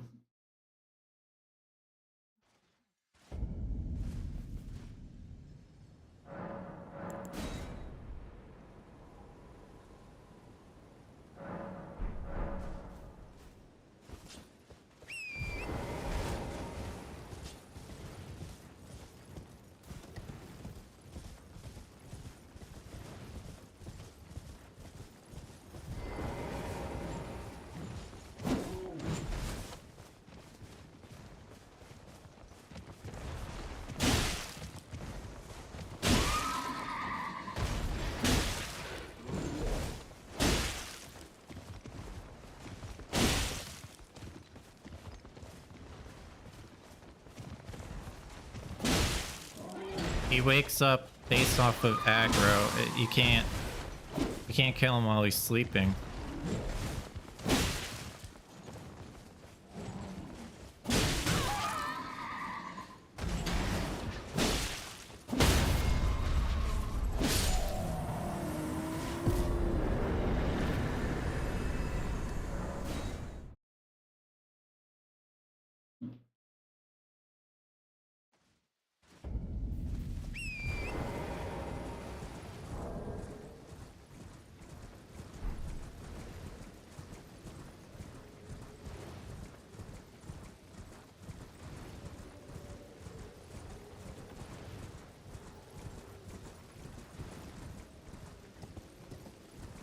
I know I know it's a joke.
Probably sent up column 5 or something.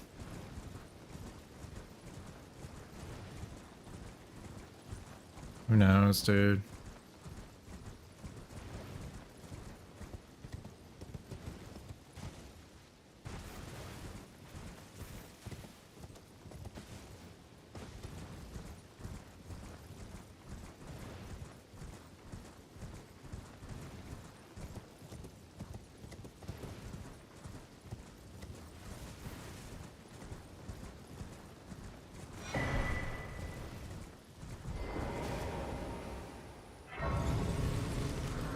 I'm gonna take care of Gronk so I can just block all the bingos, you know?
Yeah, Volcano Yo, Manor. I'm calling it.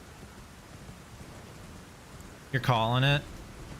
Yeah, I started off hot and then I skished to Crusader for too long and now I'm skishing to LilAggy, so I'm good. Okay, would that have been your fourth or? No, fourth I was too Altus? far behind. I was like, Misbegotten Crusader was supposed to be a quick boss to catch me up on bigger levels, and then it wasn't. It pretty much threw everything off. Okay, did you ever go for like Moog setup or you do Haligtree for 30 Arcane? I did Haligtree for 30 Arcane just to get it really quickly. What were your 2 tunnels? They were just leaping and Lingrid. You little shit. What? What? I did old Altus. Oh, you did old Altus? Yeah, no, you I marked wanted it. to You marked it when I got to the door of the weeping guy. I was like, oh yeah. he actually rushed the tunnels and didn't get synergy out of it with the stones. Are you kidding me? Listen, all I saw on this board was Makar on there, and I was like, if I can get Margit plus 0 and 2 tunnels as fast as possible, then I don't even have to look at that square. Oh, okay, that's what you were doing. I see, okay. Yeah, and I knew you would try and synergize it. Oh, so I was did just like, you? I'll just well, yeah, you're like the synergy guy. So if you were either gonna go for something else. That's or so weird. You know, you know that's so weird that people think I'm the synergy guy when like I don't know, in season 2 I would always rush. I would be the king of rush. So it's weird. Maybe my playstyle changed. I don't know. I feel like it has. Well, and on boards like this, I mean, like literally, I saw some synergies I was losing there. I figured you'd either go tunnels with synergy or you'd go Dragonkin boss while getting your stones or something died like to that. damn Dragonkin. Oh, did you, bro? Yeah. I died in I think I crushed this game, but I died in the Misbegotten Crusader like 4 or 5 times. It was ridiculous. Dude, he's a toughie. He's not. No, he's not. No, he's not. Well, what weapon were you using? Morningstar. It doesn't really do tap R2 stagger him? Yeah, tap R2s do a little bit. Jump R2s too, though, and that was the main thing I was using. Okay, they were okay. Fine. I was just screwing up, like I was just playing dumb. Yeah. Okay. Yeah, but I run away with this game if I don't don't fish you there. Yeah, you think, I think so. Really? Yeah, dude, I was there for like 20 minutes. I gave you so much time. Okay. It was ridiculous. Not 20 minutes, that's an exaggeration, but I think yeah, I mean it was like 16. But yeah. Well, what? Yeah. No, you had to go upgrade. Yeah, well 16 between 30 Arcane and Misbegotten Crusader, but I already had some of my stone stuff done with the I had the Haligtree stuff done from 30 Arcane, so I had the money part down. I got an Altus boss because I just finished the tunnel instead of like mogging out. Sure. To get my 4, 5, and 6, Sure. of course. Yeah. But yeah, I mean that's a lot of and a board like this with like what Grail, Putrid Trio, like stuff that takes a bunch of like 2-3 minute square marks, even wasting like 11-12 minutes there is like 5 squares down the drain. Yeah. But I don't know. I mean, hard to say. All I know is that for sure. Well, it definitely would have been closer. Yeah, it definitely would have been. But oh well. What are you gonna do? Sometimes you suck. What are you gonna do, man? What are you gonna do? It's all good. All right. Sorry I didn't give you more of a match. Oh, you're fine, man. The beginning was kind of like your beginning was kind of scary. I was like, was that the right thing to do? Like maybe I should have just rushed the tunnels. Well, I thought tunnels was good, but I saw 4 Altus bosses, so I was like, I could synergize it, get my 5 stones, and just not worry Well, about it, because I was fully upgraded like before Soldier Godric, Bare Fists. Right, right. So I thought I did pretty well with like getting upgraded fast and getting squares on the board, but I don't know. No, you did. Well, it's just hard for me because like maybe I just don't. I go for Misbegotten Crusader there because I am looking at row 5 a little bit. Yeah. Not to get, but just to pressure. But and my thought process was I'm low on vigor. I'm pretty good at the Crusader fight. I'll just use that to like catch up on my vigor levels, and that way nothing else would give me problems. But I just bit off more than I can chew. I think I should have just gone for like Elder Lions. I think I should have gone for like Sleeping Golem Elder Lions to get the block on column 2 faster, and then I could have worked on a column 4 block with like Altus bosses or whatever. But I don't know. Yeah. I don't something know. like that.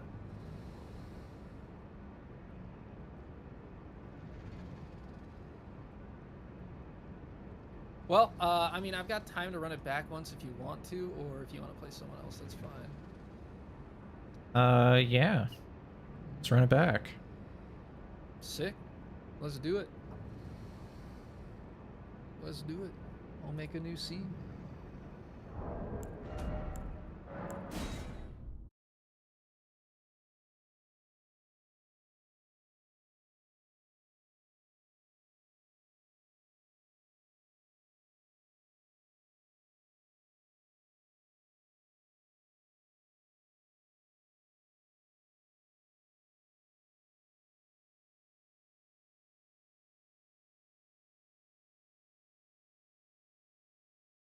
Would you have gone for Putrid Crystallion? I was looking at Grail, Putrid Crystallion, yeah. I know Yeah. those two that I could get. Yeah. Honestly, Grail probably would have just been better for the rune catch-up, now that I think about it. That's why I went to him. Yeah. Good call. I was like, oh, I got the Grace, and I was like, oh, wait, no, Grail's probably better. Even though the Putrid's a diagonal block, like, Grail's probably better just for the long run.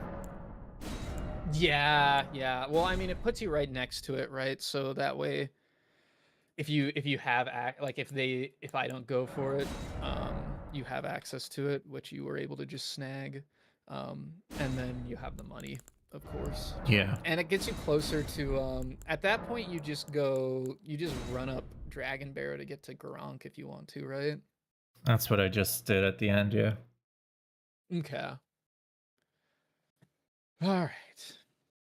I actually think from McGee Lake North, it's like the same speed to Third Church. Is it really?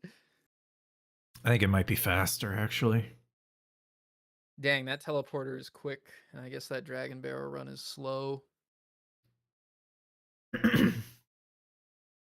Yeah. It is kind of slow.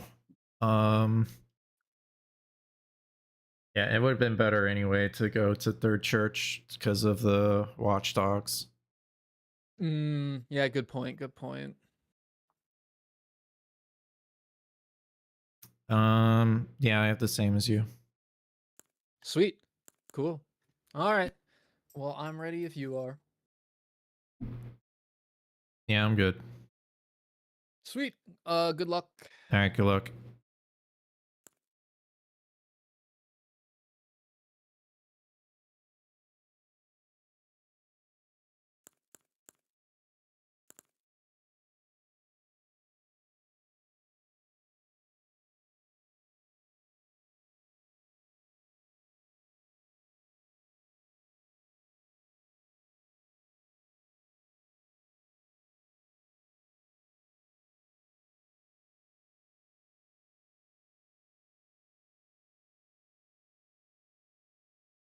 This is more of a board, I would say. Hand axe versus. He's flying? Ooh. The fucking lion? Lion. I'm killing the elder lion, honey. Honey. Sorry. Honey. I'm so used to saying that to freaking David and Clark, my god. I'm in full autopilot mode. For the 3rd month of PP. Yo, Mithrander, that's very kind of you. Thank you so much for that. Type in the chat, Dumpy's in the chat for Mithrander the Grey. For the tier 3 and helping with the Partner Plus push. That's amazing, thank you. Dude, I can't get a good Horaloo Tree anymore. bosses, tree spirit. We have a flail on this class, yeah? So that could be used for Grail, or not Grail, Borealis. If this isn't a Fallen Star Beast Rush, I don't know what is. Hero of Time, thank you so much for the brand new tier 1 and for helping with the Partner Plus push. That means a lot. Thank you. We've got Dupe, Godric's Great Rune, and Dupe on the same board. Sorceries only as well.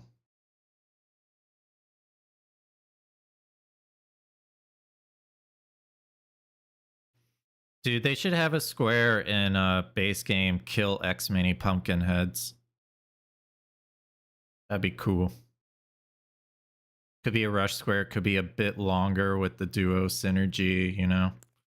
Hey, that'd be kind of cool.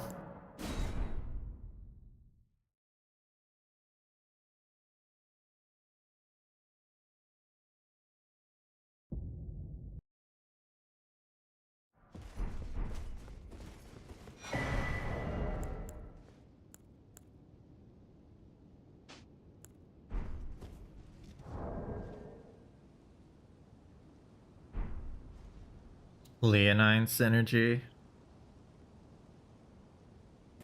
Get up there! Oh yeah, there is a pumpkin head there too. Bro! Go! There's pumpkin heads all around. Yeah. A golden Kappa train. Yo, Fotsy, thank you so much for the. Was that 5 I can't gifted get a good subs? Horaloo There's a lot of stuff like blocking my screen and whatnot. Was that 5? Thank you so much for the 5 gifted subs, Fotsy. That's very kind of you. Just so you guys know, gifted subs do not contribute to Partner Plus. But essentially 5 gifted subs is the same as subbing as a tier 3, and you get 6 points towards Partner Plus, and it costs the same amount. So for streamers like me, tier 3s are way better than gifted subs. But if we reach Partner Plus tier 2, then gifted subs are like candy. Like, we love it. We love it here. We love gifted subs. And Patty, thank you so much for the brand new tier 1. That's very kind of you. Thank you so much.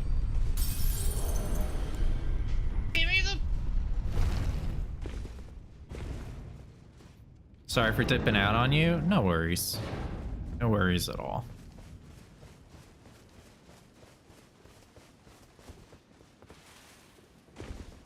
I'm glad you got a match in. And Wander kindly wanted to play with me too, so everything works out for us.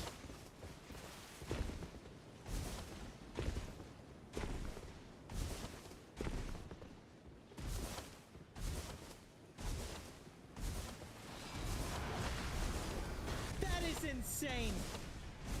That is insane. That is insane, dude. That's some cheap gold, baby. Prime subs do not count, unfortunately. Yeah, it's just tier 1s, 2s, and 3s. But hey, if we reach that 300 points by the end of this month, Prime subs, gifted subs, gobble all that up, dude. Send them to me. Yo, Lucy, good to see you. Thank you so much for the tier 2 as well. Very kind of you. Very kind, Lucy.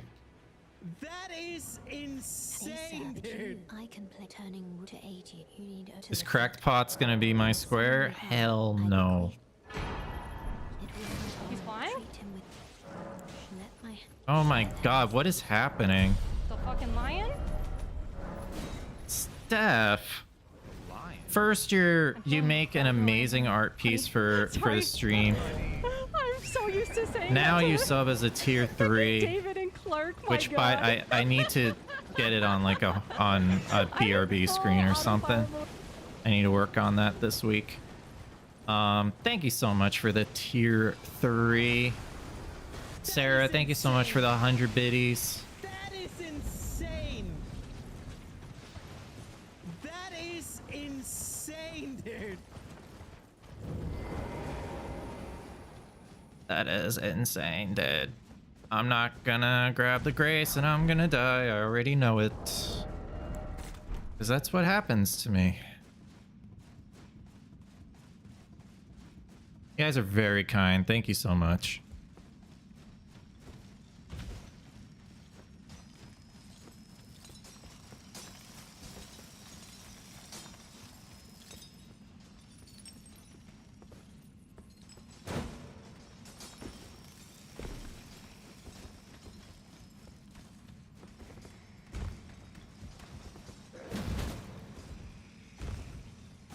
There is a sorcery here, but it's not worth. Don't do it. Also, I don't know why I kicked that down.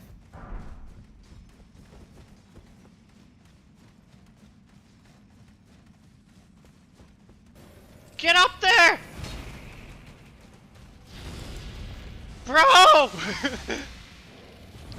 Yo, Go! Menace. Menace with the gifted sub. Thank you so much, Menace.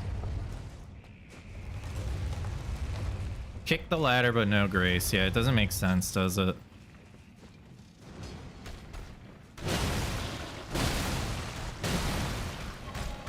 You guys ready for the Chad dodge?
He's flying?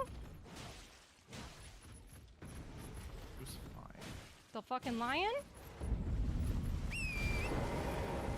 Lion? I'm killing the elder lion, honey. Honey. Sorry. I'm so used to saying that to freaking David and Clark, my God. UFC! I'm in full autopilot mode. Thank you so Good much. luck with bingo. Thank you. That's very kind of you.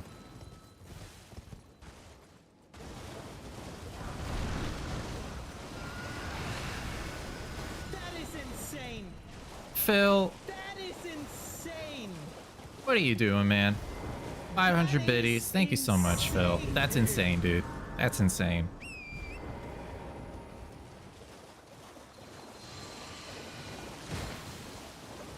You guys are being very kind. Thank you so much.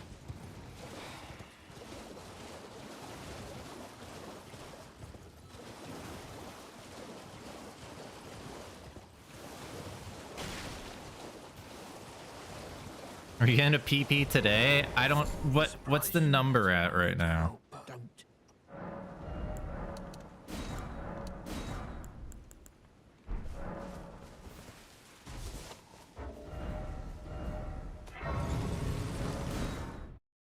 242, 58 to go. I don't know about today. That would be crazy if it happens today. That would be crazy.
That's funny, spicy.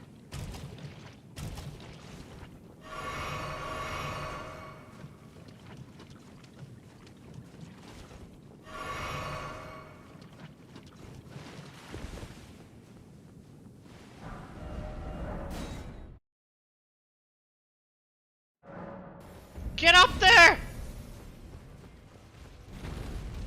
Bro! Go!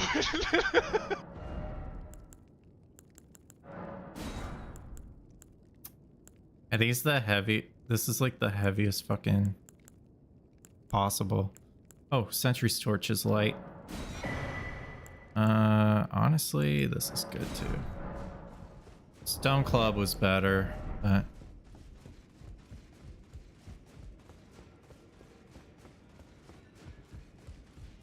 honestly, just go to Halletree. I don't fucking care.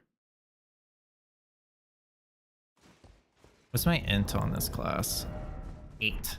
Fantastic. That's exactly what we want here.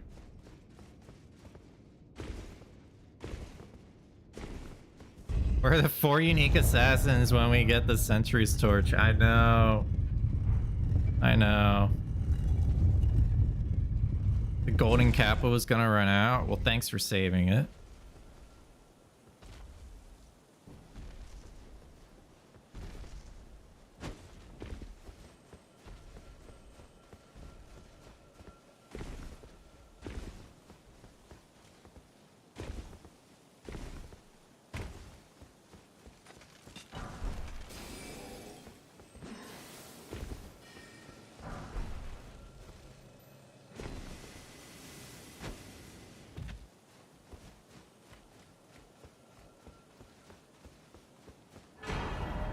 Oh, really?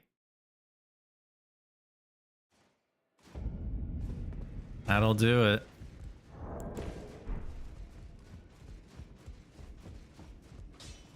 You'll know Matt Loud, you. Remove potential sub points from the pool. That's only if... that's not entirely true, because gifted subs can convert themselves to...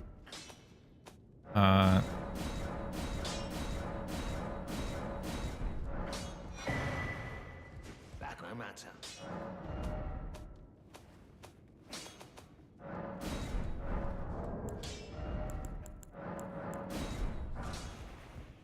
Back no matter. I love dropping weapons and picking them up. They're my favorite thing.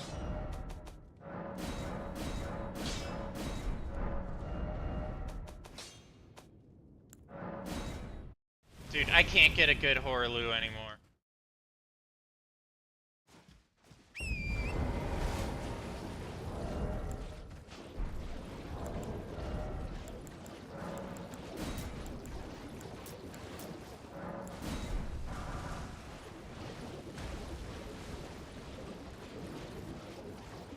Dromar, thank you so much for the brand new tier 1.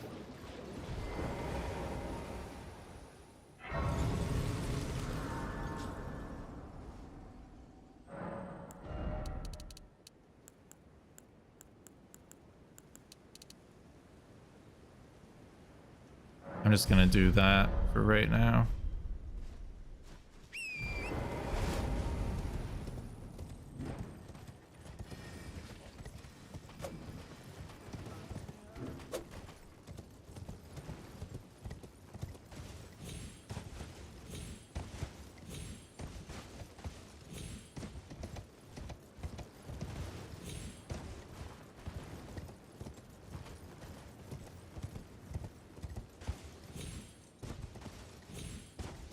Faridula simanet, doni poina volinet, pina sans mi manisette, d'un enfant sur le banc, ça de l'Orient.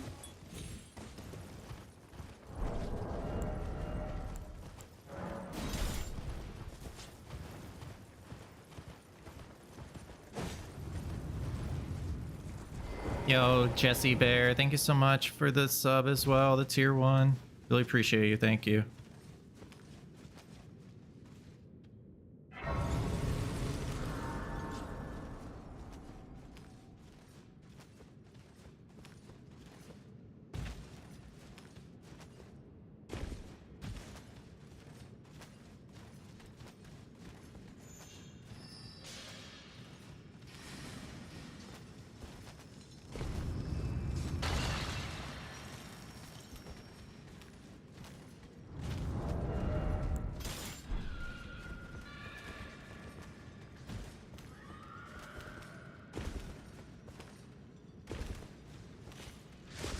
Dude, I can't get a good Horaloo anymore.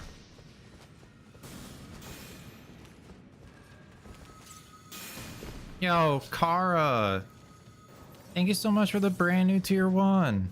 That's very kind of you, thank you. Oh, we're getting that PP up, dude. We're getting that PP up.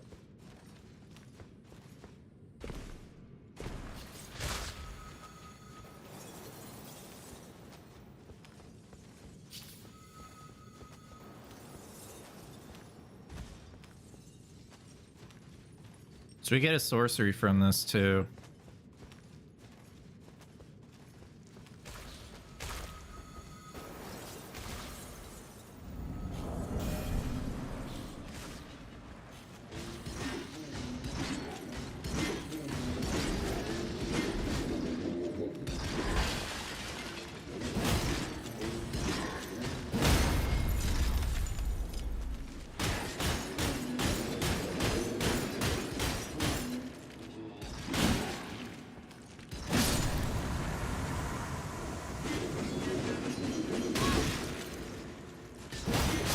Yep, I fucking knew it too. Once I did the attack, I was like, I'm dead.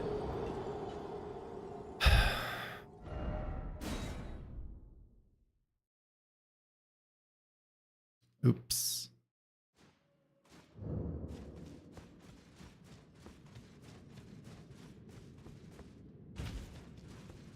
Oopsies.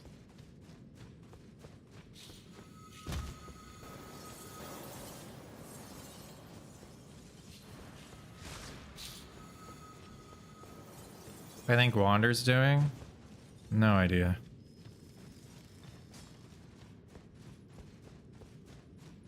Melania for dupe.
Okay.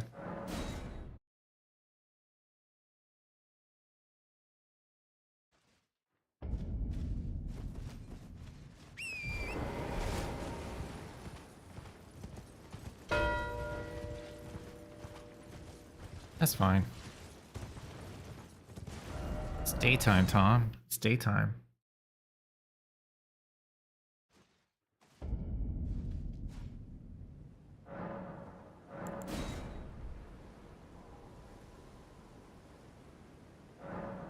Atreus stopped him, and as Atreus turned around, he just goes, "Whoa!" and he just.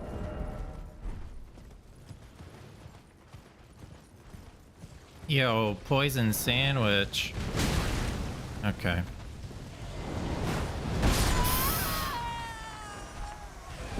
You can't make this shit up.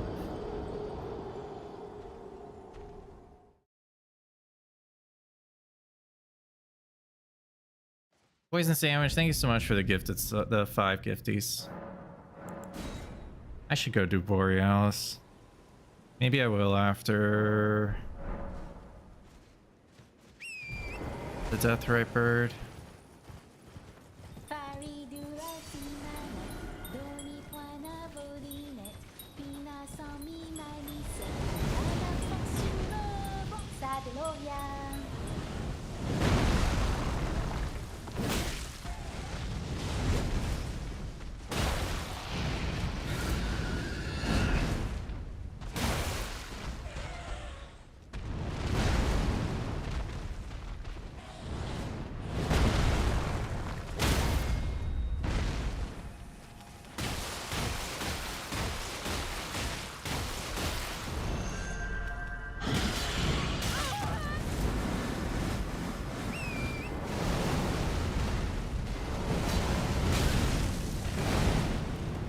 Stop it.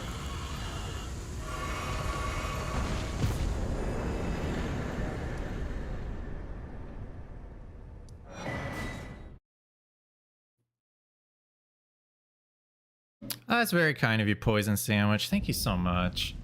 Anya, thank you so much for the resub as well. Wow, you guys are going crazy right now.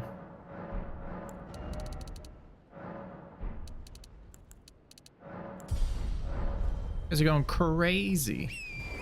Great sword check. Yeah, I got steeple. Holy. Only I had the 30-inch square. Guys, I just did not do the Borealis skip, so whatever. Whoops. Whoops.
Oh, fuck.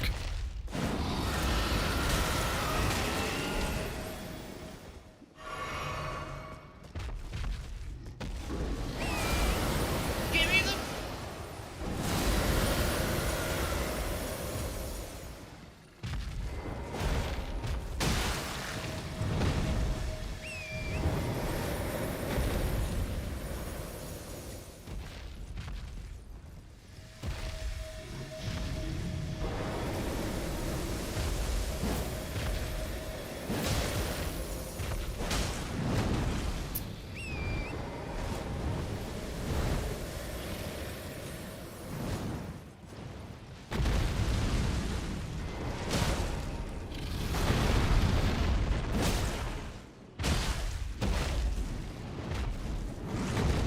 god.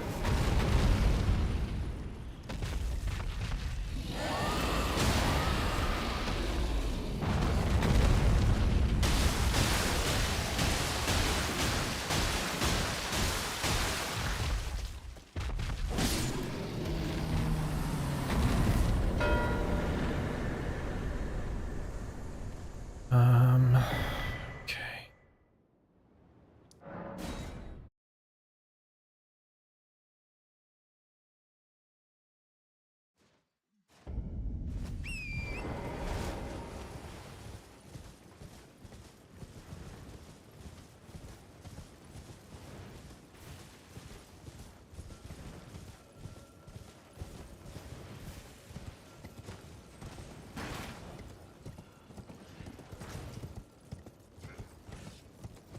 And I thought flails sucked. Nah, dude. Flails are crazy when they work.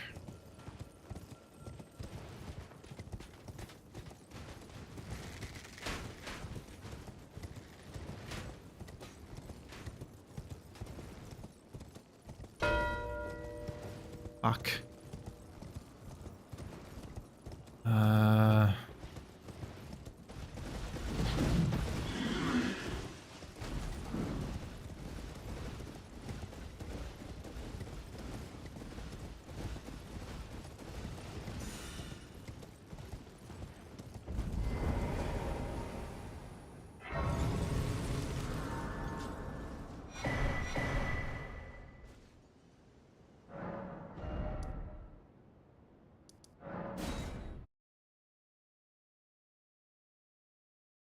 Well, killing the death ray bird was not ideal, huh?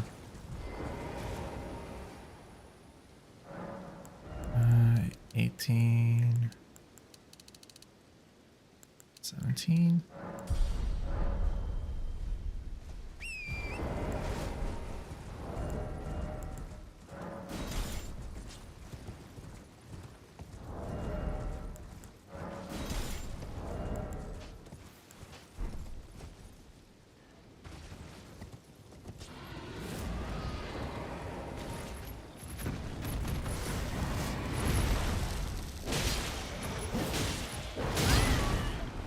Ay.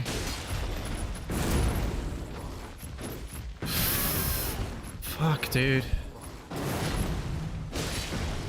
Oh no.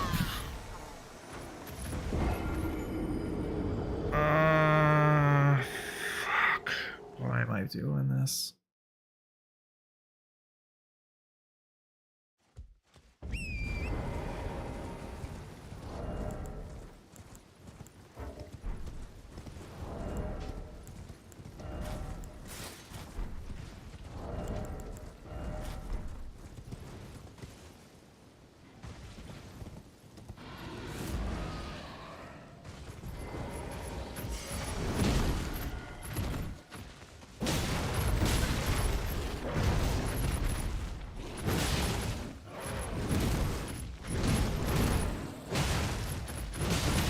That hit me.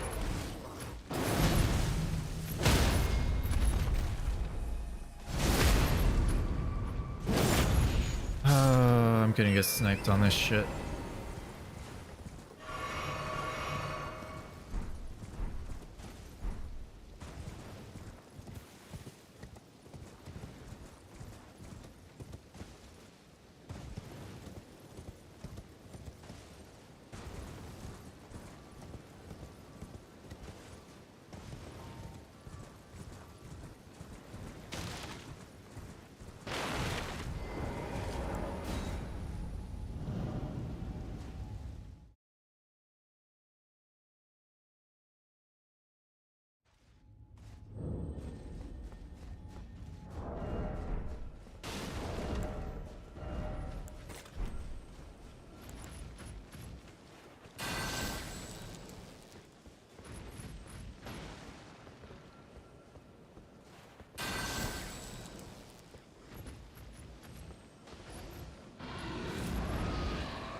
Is it crazy that I prefer to fight these both at once? A little.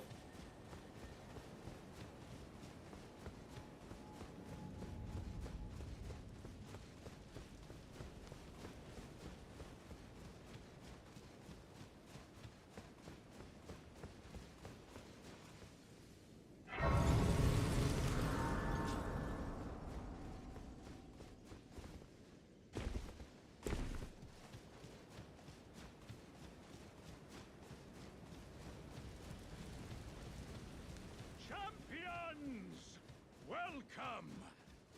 The stars have aligned. The festival.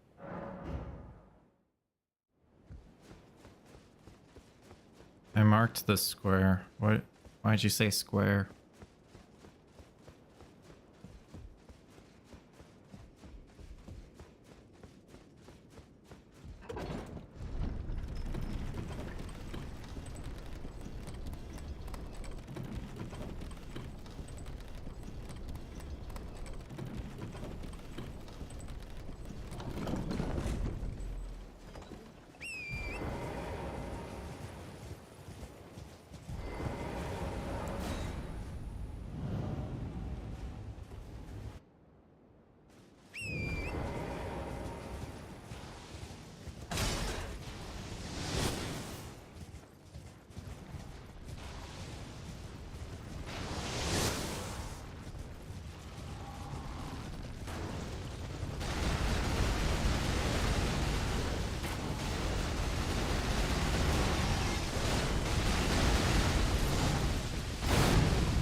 Come on.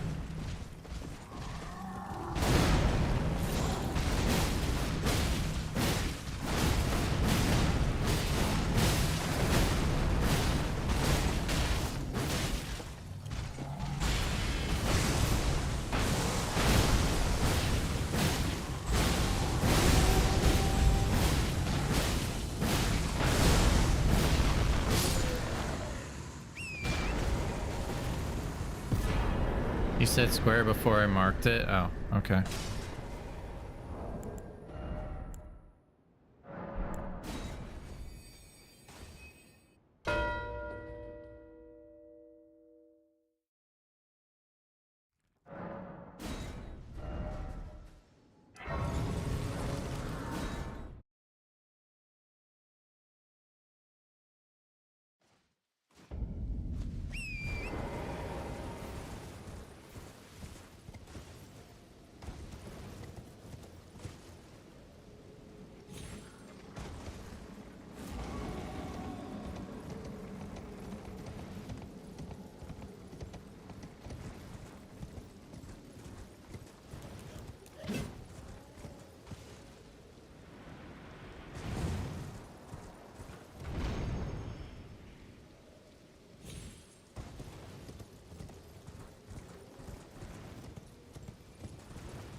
I don't have a fucking key. Oh, I don't need a key. What am I doing?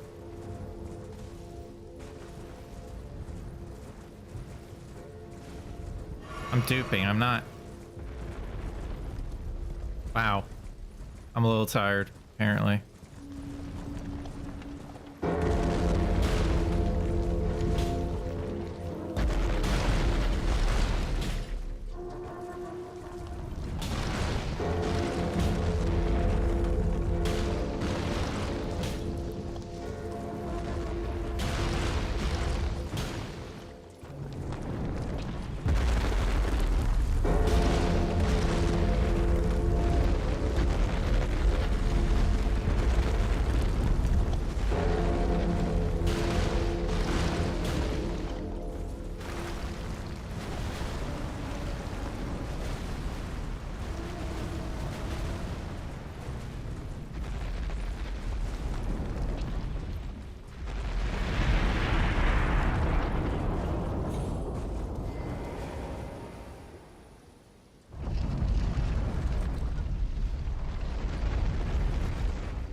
I got them from... I got the gravity chunks from Falling Star Beast.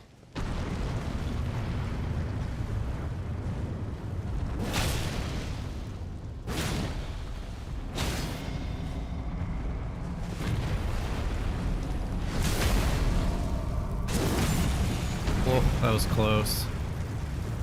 Oh, one shot.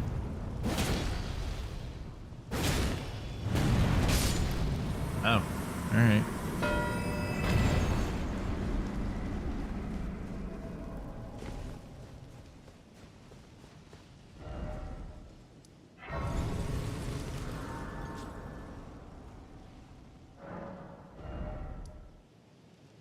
Hmm.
Nice, dude.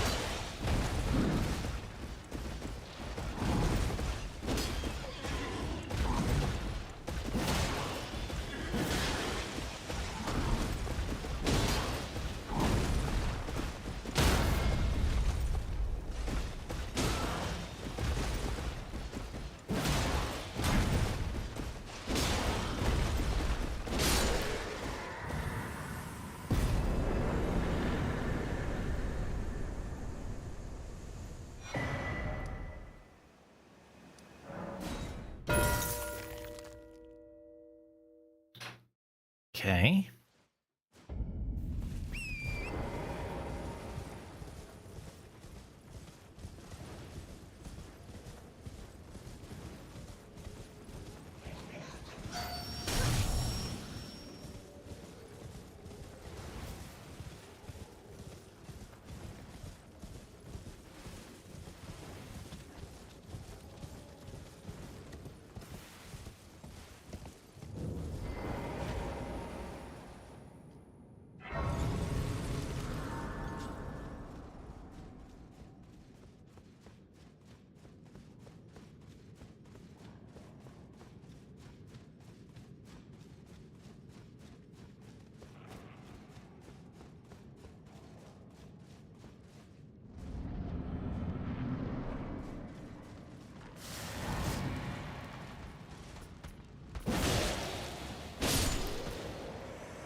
I don't think I'm gonna get limb grade bosses, but it's worth trying, I guess.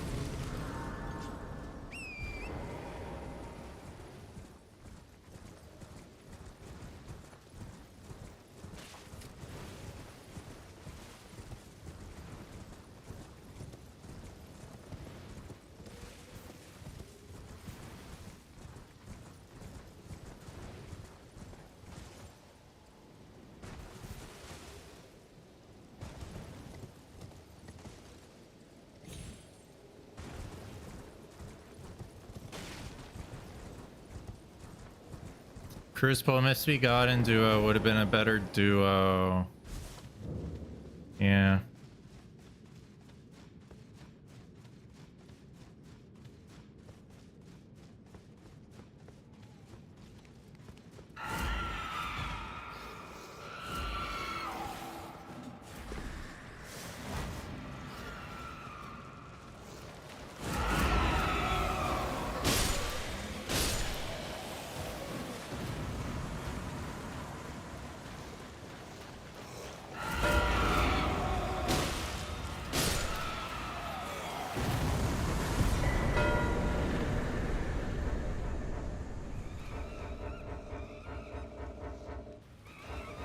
Fucking let me go. Who the fuck's aggroed? This shouldn't be happening. Shut up.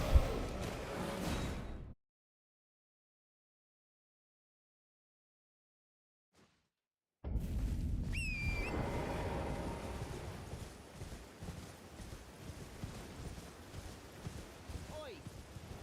You there? Could you help us out, Cully?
What's going on, Grogu?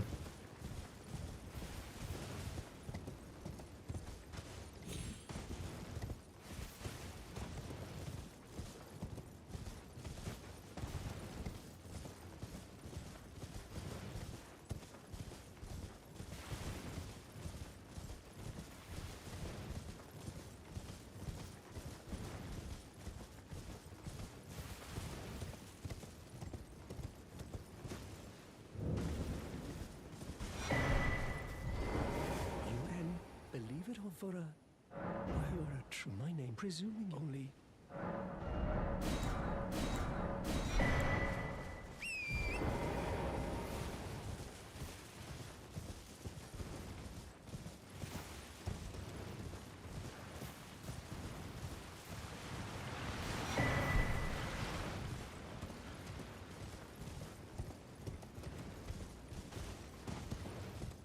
Shard spiral.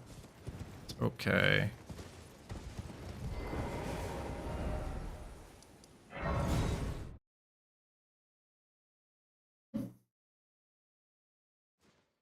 Got a same gaming setup going again. Nice. I am sad. Why are you here? Well, but one must. I was as a revive. You still? Very well. But I refuse to anticipate. Very well. I'll be sure to never lose. Very well. I'll be sure to never lose.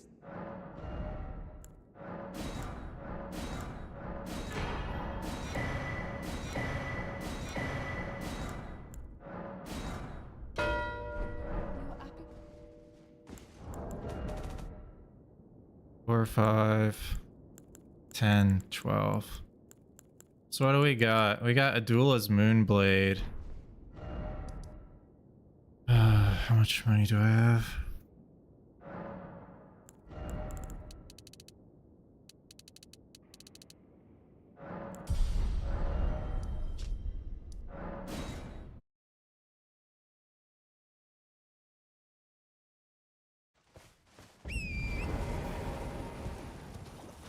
Fucker Wander can use it immediately, huh?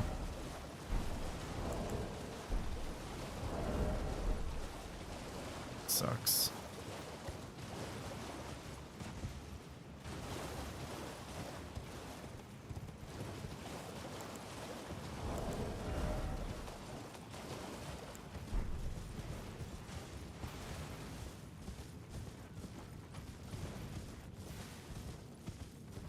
Gravity well. Gravity well's okay. Yeah, probably could have done that.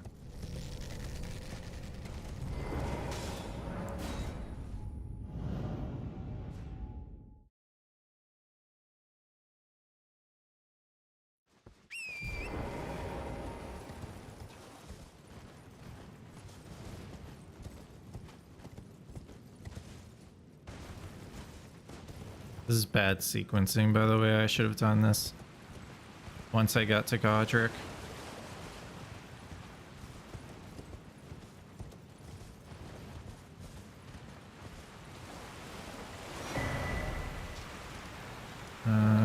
This one.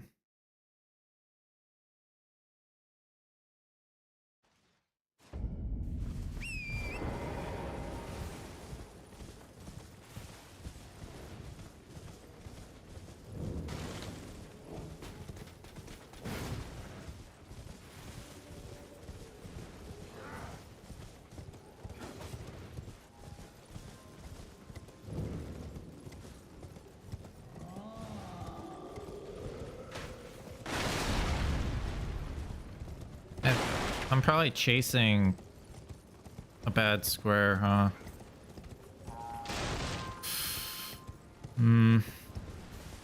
I just go to Preceptor Miriam.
Slayer and Fias, maybe.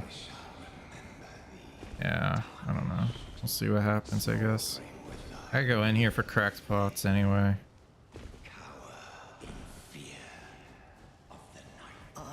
It's tight. God, you breached.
$22 FP, so 3 casts probably. Is that what I can do? 3 casts, yeah. Okay.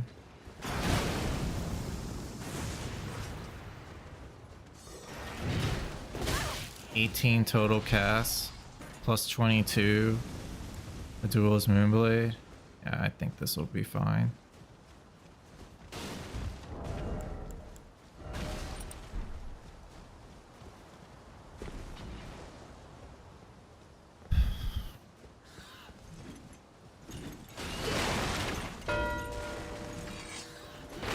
He went for the key.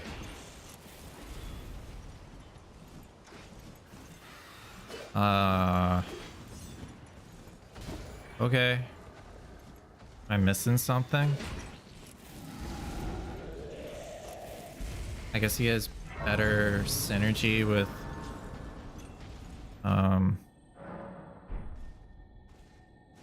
bell bearings? Give me the.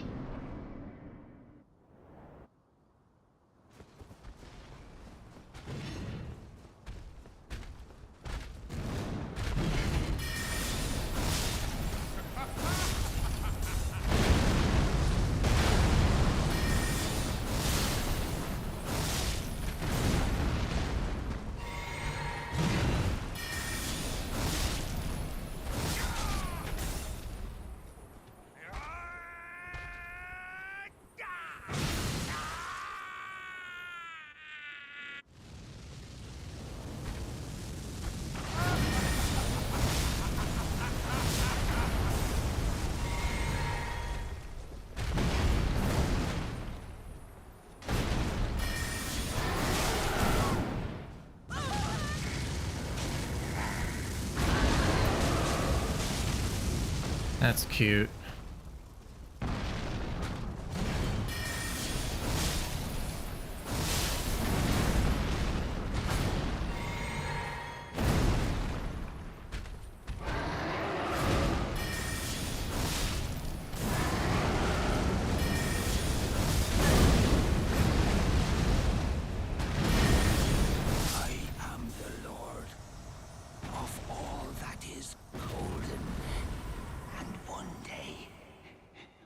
Return together to our home, bathed in rays of gold.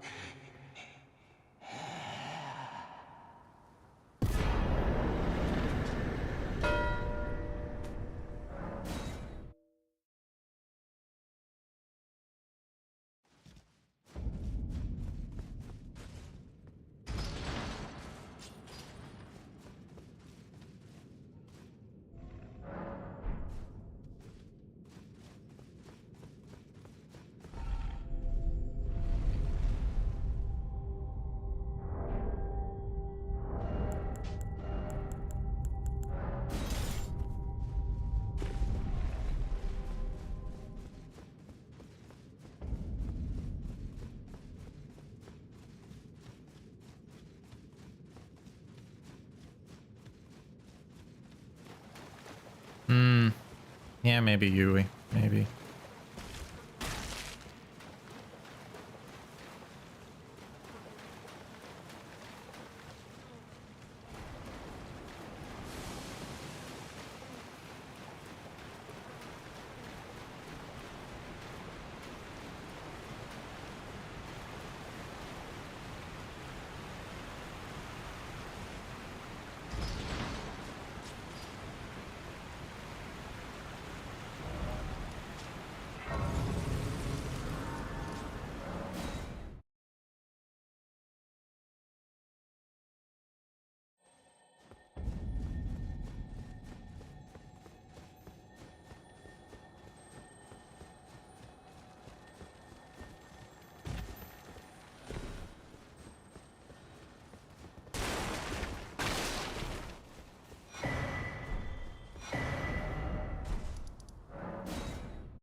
And I can also that you're not. Then why I am calling.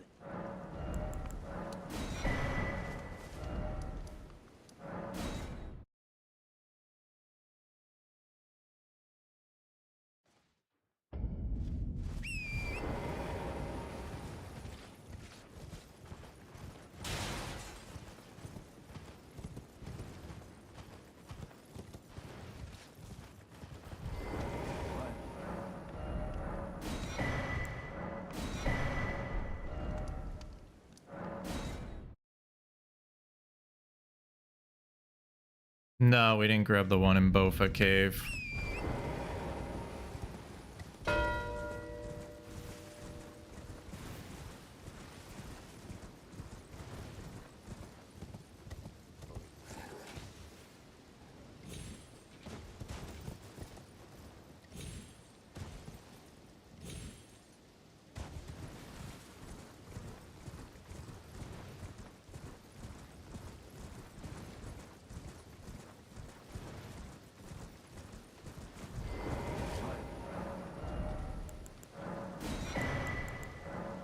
Give me the.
No, Mr. Lobster.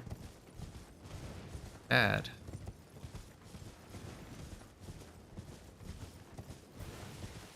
Wander is my protege.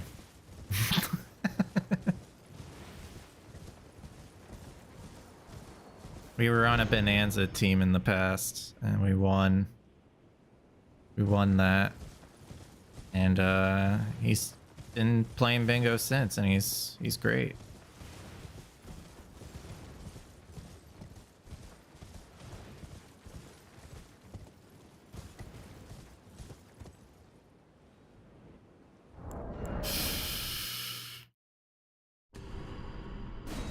Is he's neck and neck with you? The student surpasses the master. I don't know what to say.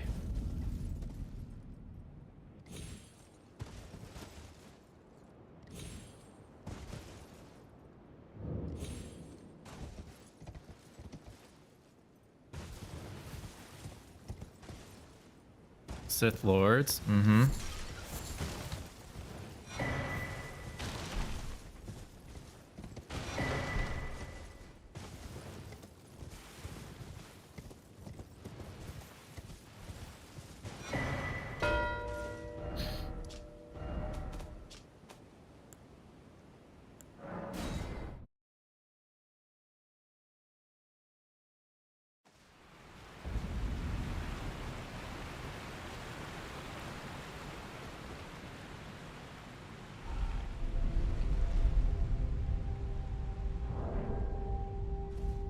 That's so much faster than the gravestones. Yep. You can thank Hyperion for that one.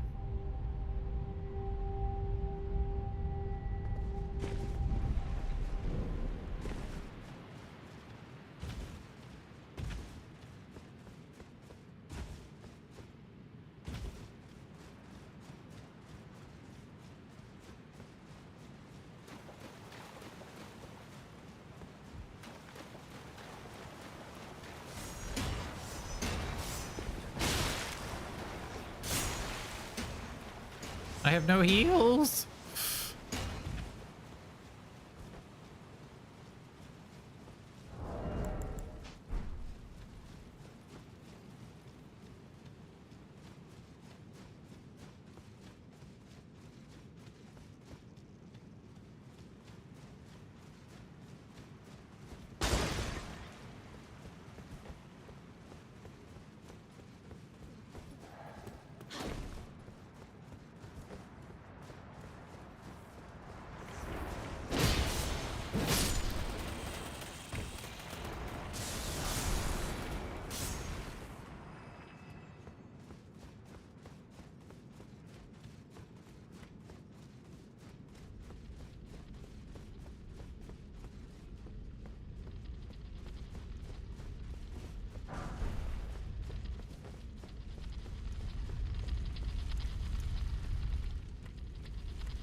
Don't hit me.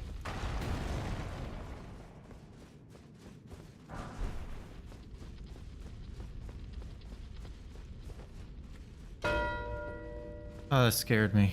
Okay.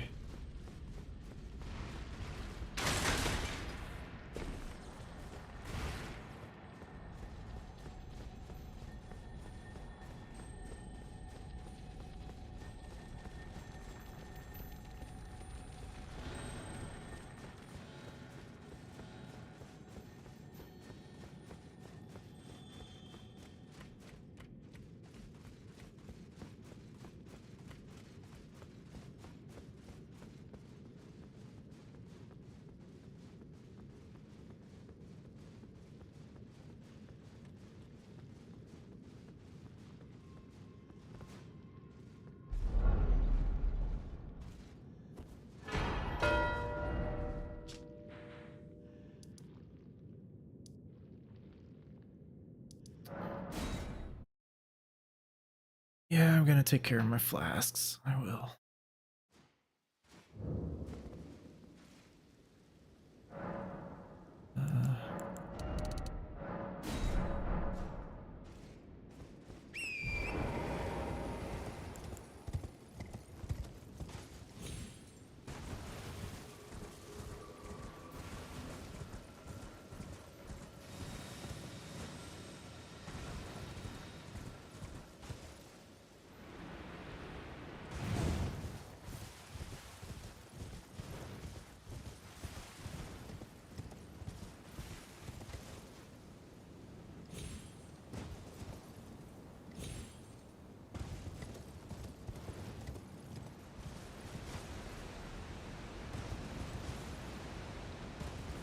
What's going on, mustache?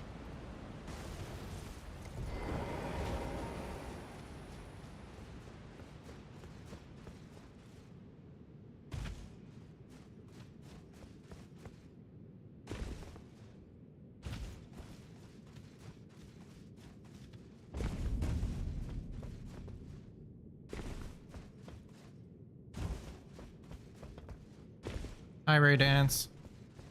Or Dan. That's what you want to be called.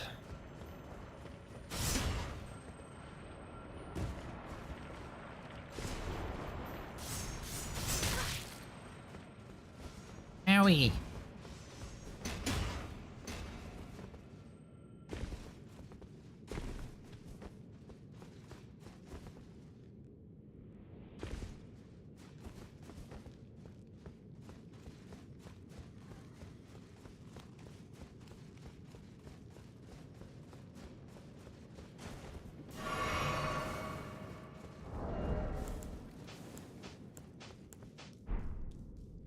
You should call me Raymond. It might be easier for you. No.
Dan, have you played Aggie before in practice?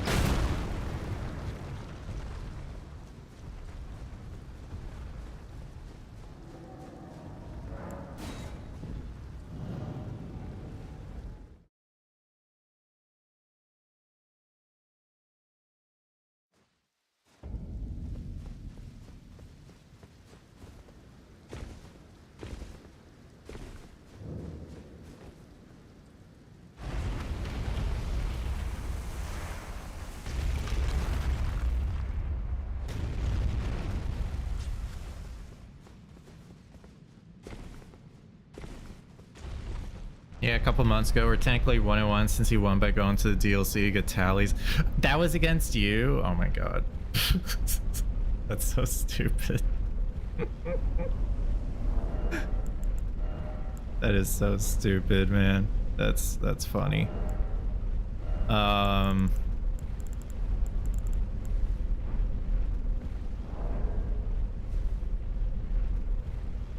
I was gonna say, I feel like you might take that. You might be able to take that matchup.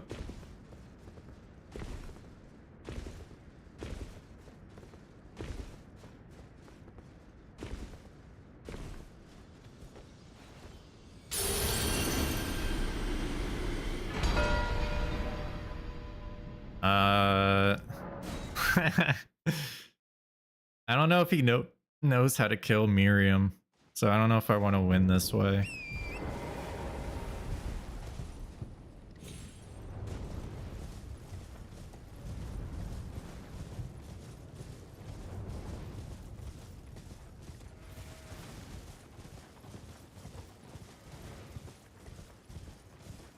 Blanxz won against Aggie, yeah.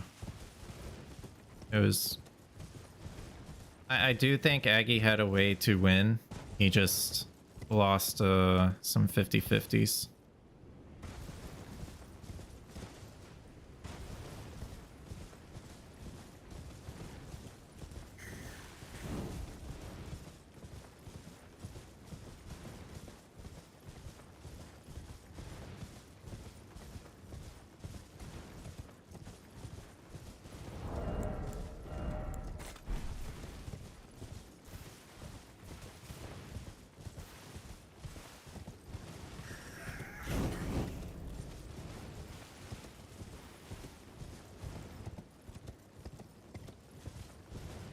I don't know if I want to win this way.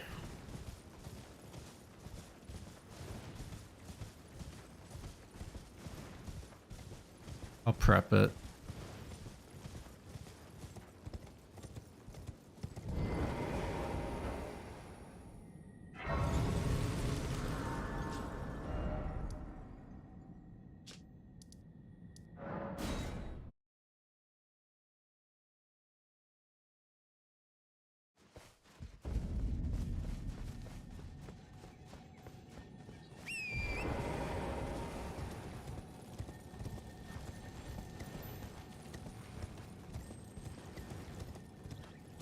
Air fisting Fia's champs. Yeah, okay.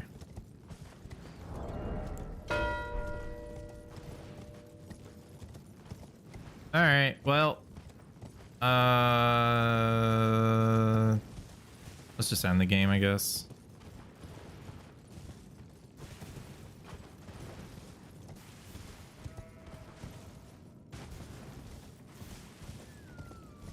No cursing. Oh, dearie me, what are we gonna do?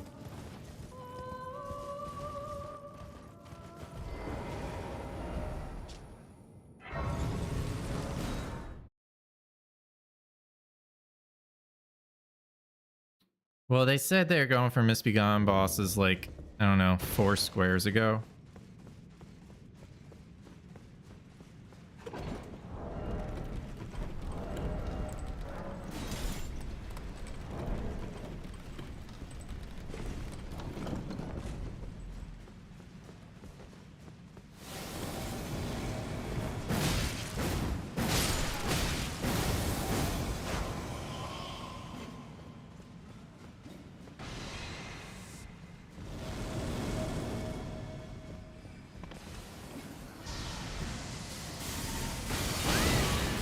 ever just...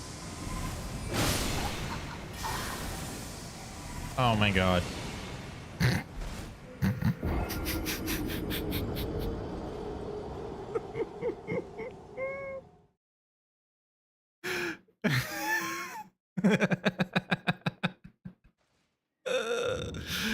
Chat, we're gonna lose the square I can't now. get a good horror Lou anyway. Oh, I gotta wait for the elevator, bro. Get up, get down, get down. Hurry up. Ah!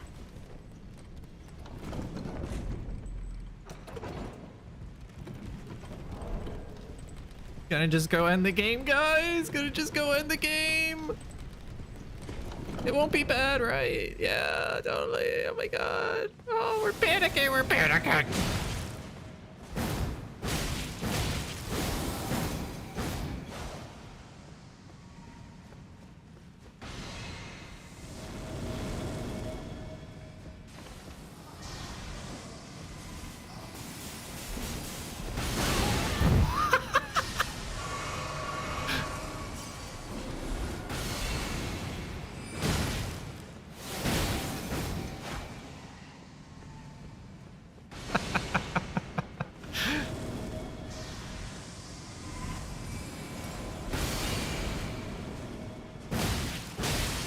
Oh, that was so close. No. Are you feeling it now, Mr. Krabs? How about now? Now?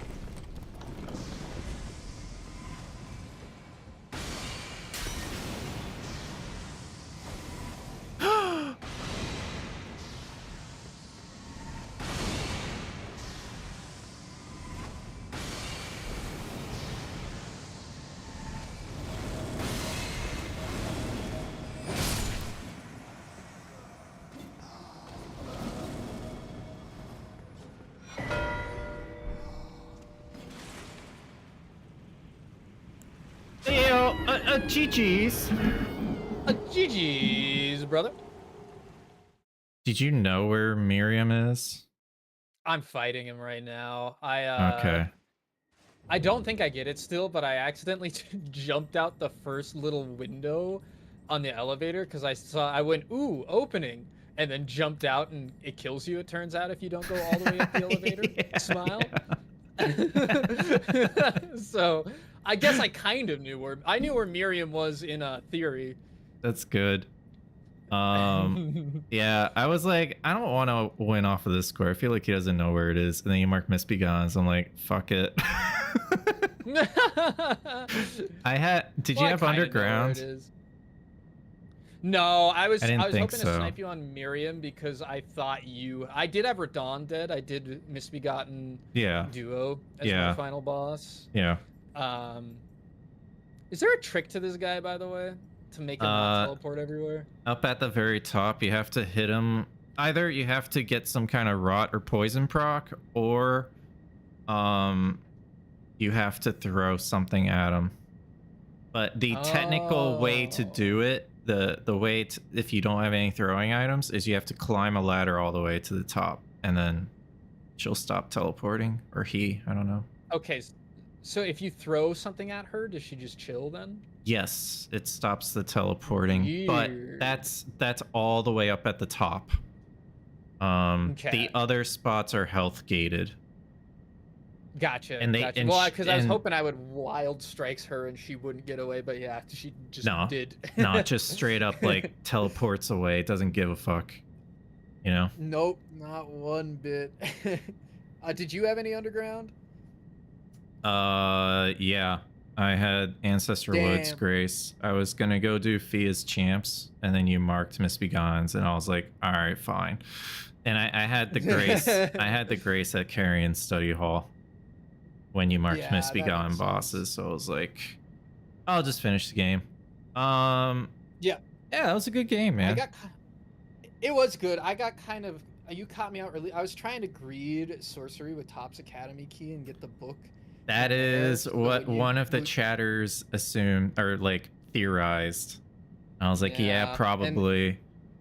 Did you Yeah, and I have the think I'm Pumpkinhead dead for the 6 Limgrave bosses? Well, that was another part of my problems. I went for my last boss that I went for was actually a the duo boss instead of the Pumpkinhead. I was really torn between the two, but you hadn't marked it in so long that I was like, maybe there's a shot. Yeah. I get duo trio still, so I went for that instead. But I probably should have just gone for the. Honestly, I should have just gone for the Pumpkinhead, because it was safer, and I was planning to greed with the sorceries on Topps Academy keys. So I think that was just going for the duo was just a bad call. Did you kill Tree Sentinel Duo? No. I just Okay. I was gonna do the Misbegotten duo. In fact, that was one of the ones that I did was the Misbegotten duo on Altus. I didn't do Tree Scent duo because I was trying to get it fast, and also I was the hoping tree I bosses, could do, yeah. Yeah, the tree. That was my bosses fast, and I first was tree also- boss was Tree Sentinel Duo, and then I think you marked it when I was heading to Okay. Ofa's cave. Damn, so I had some time. Yeah. Yeah, because my plan was I killed the final boss was the Weeping Avatar, and then I was just gonna run it down to Golem, but you were already started on Golem by that point, so I just swapped over and got the Misbegotten Tunnel, and then started on my way. Gotcha, okay. Did you go for Fallen Star Beast? I did. I grabbed the 5s along the way so I could upgrade, but I wasn't fast enough, and I actually had to quit out because one of the cum bugs was on me. So Yeah. I knew I was gonna lose the Falling Star Beast square, but I was like, it's fine. Yeah, if you quit out there, you lose 20 seconds. Yeah, No the joke. loading screen in that it might tunnel be is worse for you. ridiculous. Yeah, it might be worse for you. Yeah. But My loading it's like screens 20 aren't good. seconds for me. It's bad. Yeah, mine was somewhere. Well, I had a and super clean fall. Like it would have been really hard to beat it, in my opinion. Okay, I think it was like I hit like every attack I needed to, I think, and it just absolutely destroyed it. It was probably I think it was, mine was quite my clean, too. second fastest time on Fallen Star Beast. I mean, it was really freaking fast. Did you grab the 5s while you were in there, or did you just bum rush to it? Well, you get the Somber 6 from the kill. Oh, does that? Oh, because then you only need the Smithing 4s or the Somber 4. Yeah. And there's a Somber 4 on the way. Mm-hmm. Give me the. So do you just grab the Somber 6, and then do you just grab the Smithing 4s that are just hanging out in Caelid then? Yeah. Okay. That's okay. I did my I didn't realize that the 6 helps you out there. I think I'm not quite used to auto upgrade like that. Okay, that's good to know for the future. Then, Did you? that I can just skip those 5s? Yeah. Pretty much smithing 5s. If you have a Somber 6, it can be replaced by smithing 5s. Dude, if you have if you have smithing 5s, it can be replaced by Somber 6. Like, you know, they're the exact same in terms of auto upgrade. Did you go towards Topps's key for upgrades afterward? Like the 1s and the 2s? Because I didn't quite have that idea quite yet, and I was kind of looking at the Grace closer to Topps himself, so I just went to the Liurnia merchant stuff. Yeah, that's what I'm talking about. I thought you were talking about the 2. Okay, I thought you were talking about the 2s. Where you get the 3 on the way and then the 1s and 2s at the merchant. So you did that too? Yeah, I did, yeah. Okay. Yeah, I figured that was the best one because of the sorceries and Topps's key. Yeah. Yeah. And then I don't remember what happened. Oh, I died a Putrid Crystallian Trio. That was funny. Really? Yeah. I mean, yeah, it was bad. Got rotted? No, I got hit twice by the wheel guy. Oh, I was low on health, and then I went for Charger 2, and during it, I'm like, I'm dead.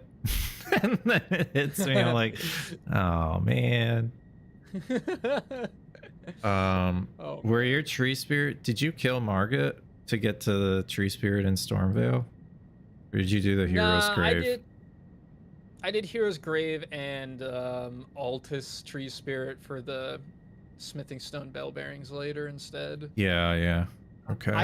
I should have done. Even thought about doing.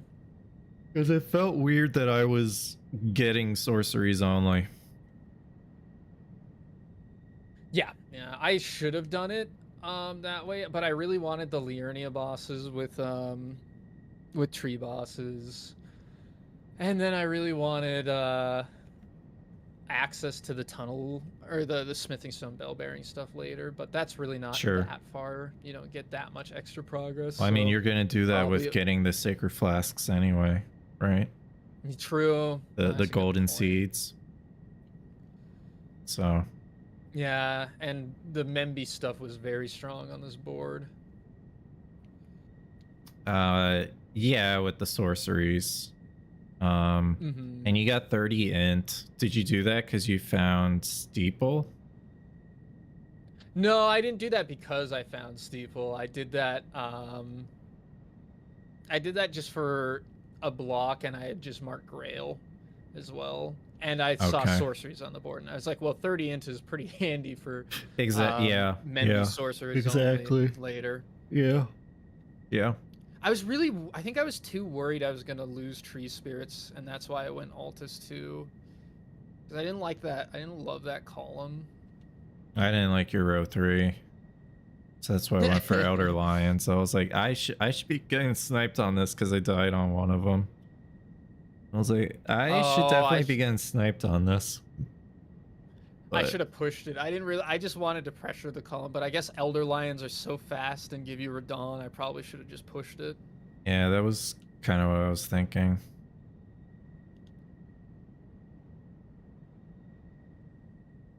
Oh well. Well, that was a better game. It was. less of me dying to random crap. Yeah. Yeah, for sure. Were there snipes on my side? Yeah, you got Land Golem was kind of a snipe. Sorceries were pretty much a snipe because I was like halfway through those. Miriam at the end, of course. Falling Star Beast, of course. Yeah. I guess duo trio, but not really because that was more of the. Oh, Moon was a snipe because. Moon was a snipe, yeah. Yeah, well, I knew I had to get something at the end there to turn the tide over. It wasn't that big a snipe. It wasn't that big a snipe though, because I think I was almost up the stairs when you marked smithing bell bearings. Okay, no, it wasn't like huge, 50. but like, yeah, it was like 50 seconds, so I was pretty close to it already. Yeah, it definitely wasn't huge, but like at that point in the game when I'm already like we're at the end of the game and I'm down square pace, all those little snipes are bad. I knew I had to get something. Maybe I should have gone Miriam at that point. I don't know. It's pretty tough for me no matter what at that point. Take Miriam, I was gonna use that to get ahead on Fia's and Fingerslayer. Right, that makes sense. That was the idea. And once you mark like Preceptor Miriam, I know I'm ahead. So I was gonna just rush one of them at the end. Go for it. Yeah. Yeah, did you use Omen Killer the whole time, I'm sure? I used the Spike Club and the Flail for some strike damage bosses like Borealis and Putrid Crystallion Trio. Oh. I had the Omen Killer Cleaver, yeah. And then I had Helfin Steeple for some things too. Yeah. I used Steeple on the Crucible Knight, but freaking Wild Strikes is so good I barely got to use Steeple on anything. Yeah, which sucks because it's like my favorite weapon. It's great. It's great. Yeah. So cool. It was good I committed to the int kind of early because the sorcery I used was a Duelist Moonblade. Ooh. So it was 32, and so I got the America Scar seal to use it. What all? So what all was that the best option then? There was also Gravity Well, and that probably would have been okay. And I mean, I was plus 22, so it was probably fine. But I was like, I want to use Moonblade. Oh shoot! Man, that's another thing. I don't even have to go grab Meteorite Staff in this format because of auto upgrade. Yeah, you just kill the. Yeah, and since we have 30, we could honestly just get. You could get the Liurnia Merchant one, too. Oh yeah, the Astrologer. Because you had a lot of int already. Yeah. Yeah, it's a lot less of a commitment in this than it is in the other ones. So. In Bonanza? No. Bonanza doesn't have that square. But, like, I meant like season 2 and stuff like that, where you pretty much had to go grab meteorite stuff. Yeah, that's why sorcery only really isn't. It's not that bad of a square as long as you find a sorcery you can use. Right? Yeah, because you're most likely gonna have your weapon upgraded to plus 20 by the time you want to do it. So. Yeah, and then Godric just melts to pretty much whatever you pick. Godric melts. Raydans not too bad either. At plus 22, that's not surprising. I guess a Duelist Moonblade is quite good. But yeah, man, good game. Good game. Yeah, I'm gonna hop out. Been streaming for a bit, and yeah, got some good games in today. So thanks for helping out, man. Yeah, thanks for playing me, dude. It was fun. We'll catch you next time. All right, have a good one. You too. Bye. The student has not surpassed the master yet, okay? Yo, Cursed, thank you so much for the brand new tier 1. You're so kind. Thank you. Guys, we're basically at 250 out of 300. Oh my god, you guys went insane today. Holy crap. Holy crap. We're so close. We're so close to partner plus tier 2. Maybe one day I saw you nervous there. Based on this board, I was like, dude, if I get sniped on sorceries, it's an even game. That's what I was thinking. I'm like, I don't know, dude. I don't know, man. Almost maximum PP. Yes, almost. All right, guys. Thanks for watching. Thank you guys for all the support, all the follows, all the subs, and the bits and the raids and all that. Thank you. Thank you so much. It really does mean a lot. Goes a long way too. Give me the... I'm gonna send you guys over to Natspresso. I think she's learning SM64 speedrun. Yeah, 16 stars. She's learning 16 stars. She's out of retirement for speedrunning for SM64, so that's really cool. So let's go cheer her on, show her some love, and yeah, those good base game matches. The DLC match was great too.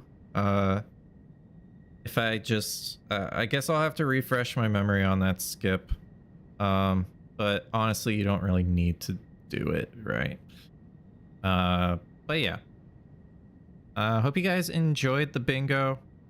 I imagine tomorrow more people will be on, so we can play maybe some brawlers as well. And that'll be good. I haven't played Blanxz in a bit. Maybe Blanxz will be on tomorrow. That'll be cool if we play Blanxz, you know. But yeah, hope you all have a wonderful night, wonderful morning. Thanks for watching. Thanks for being here. I'll see you guys tomorrow.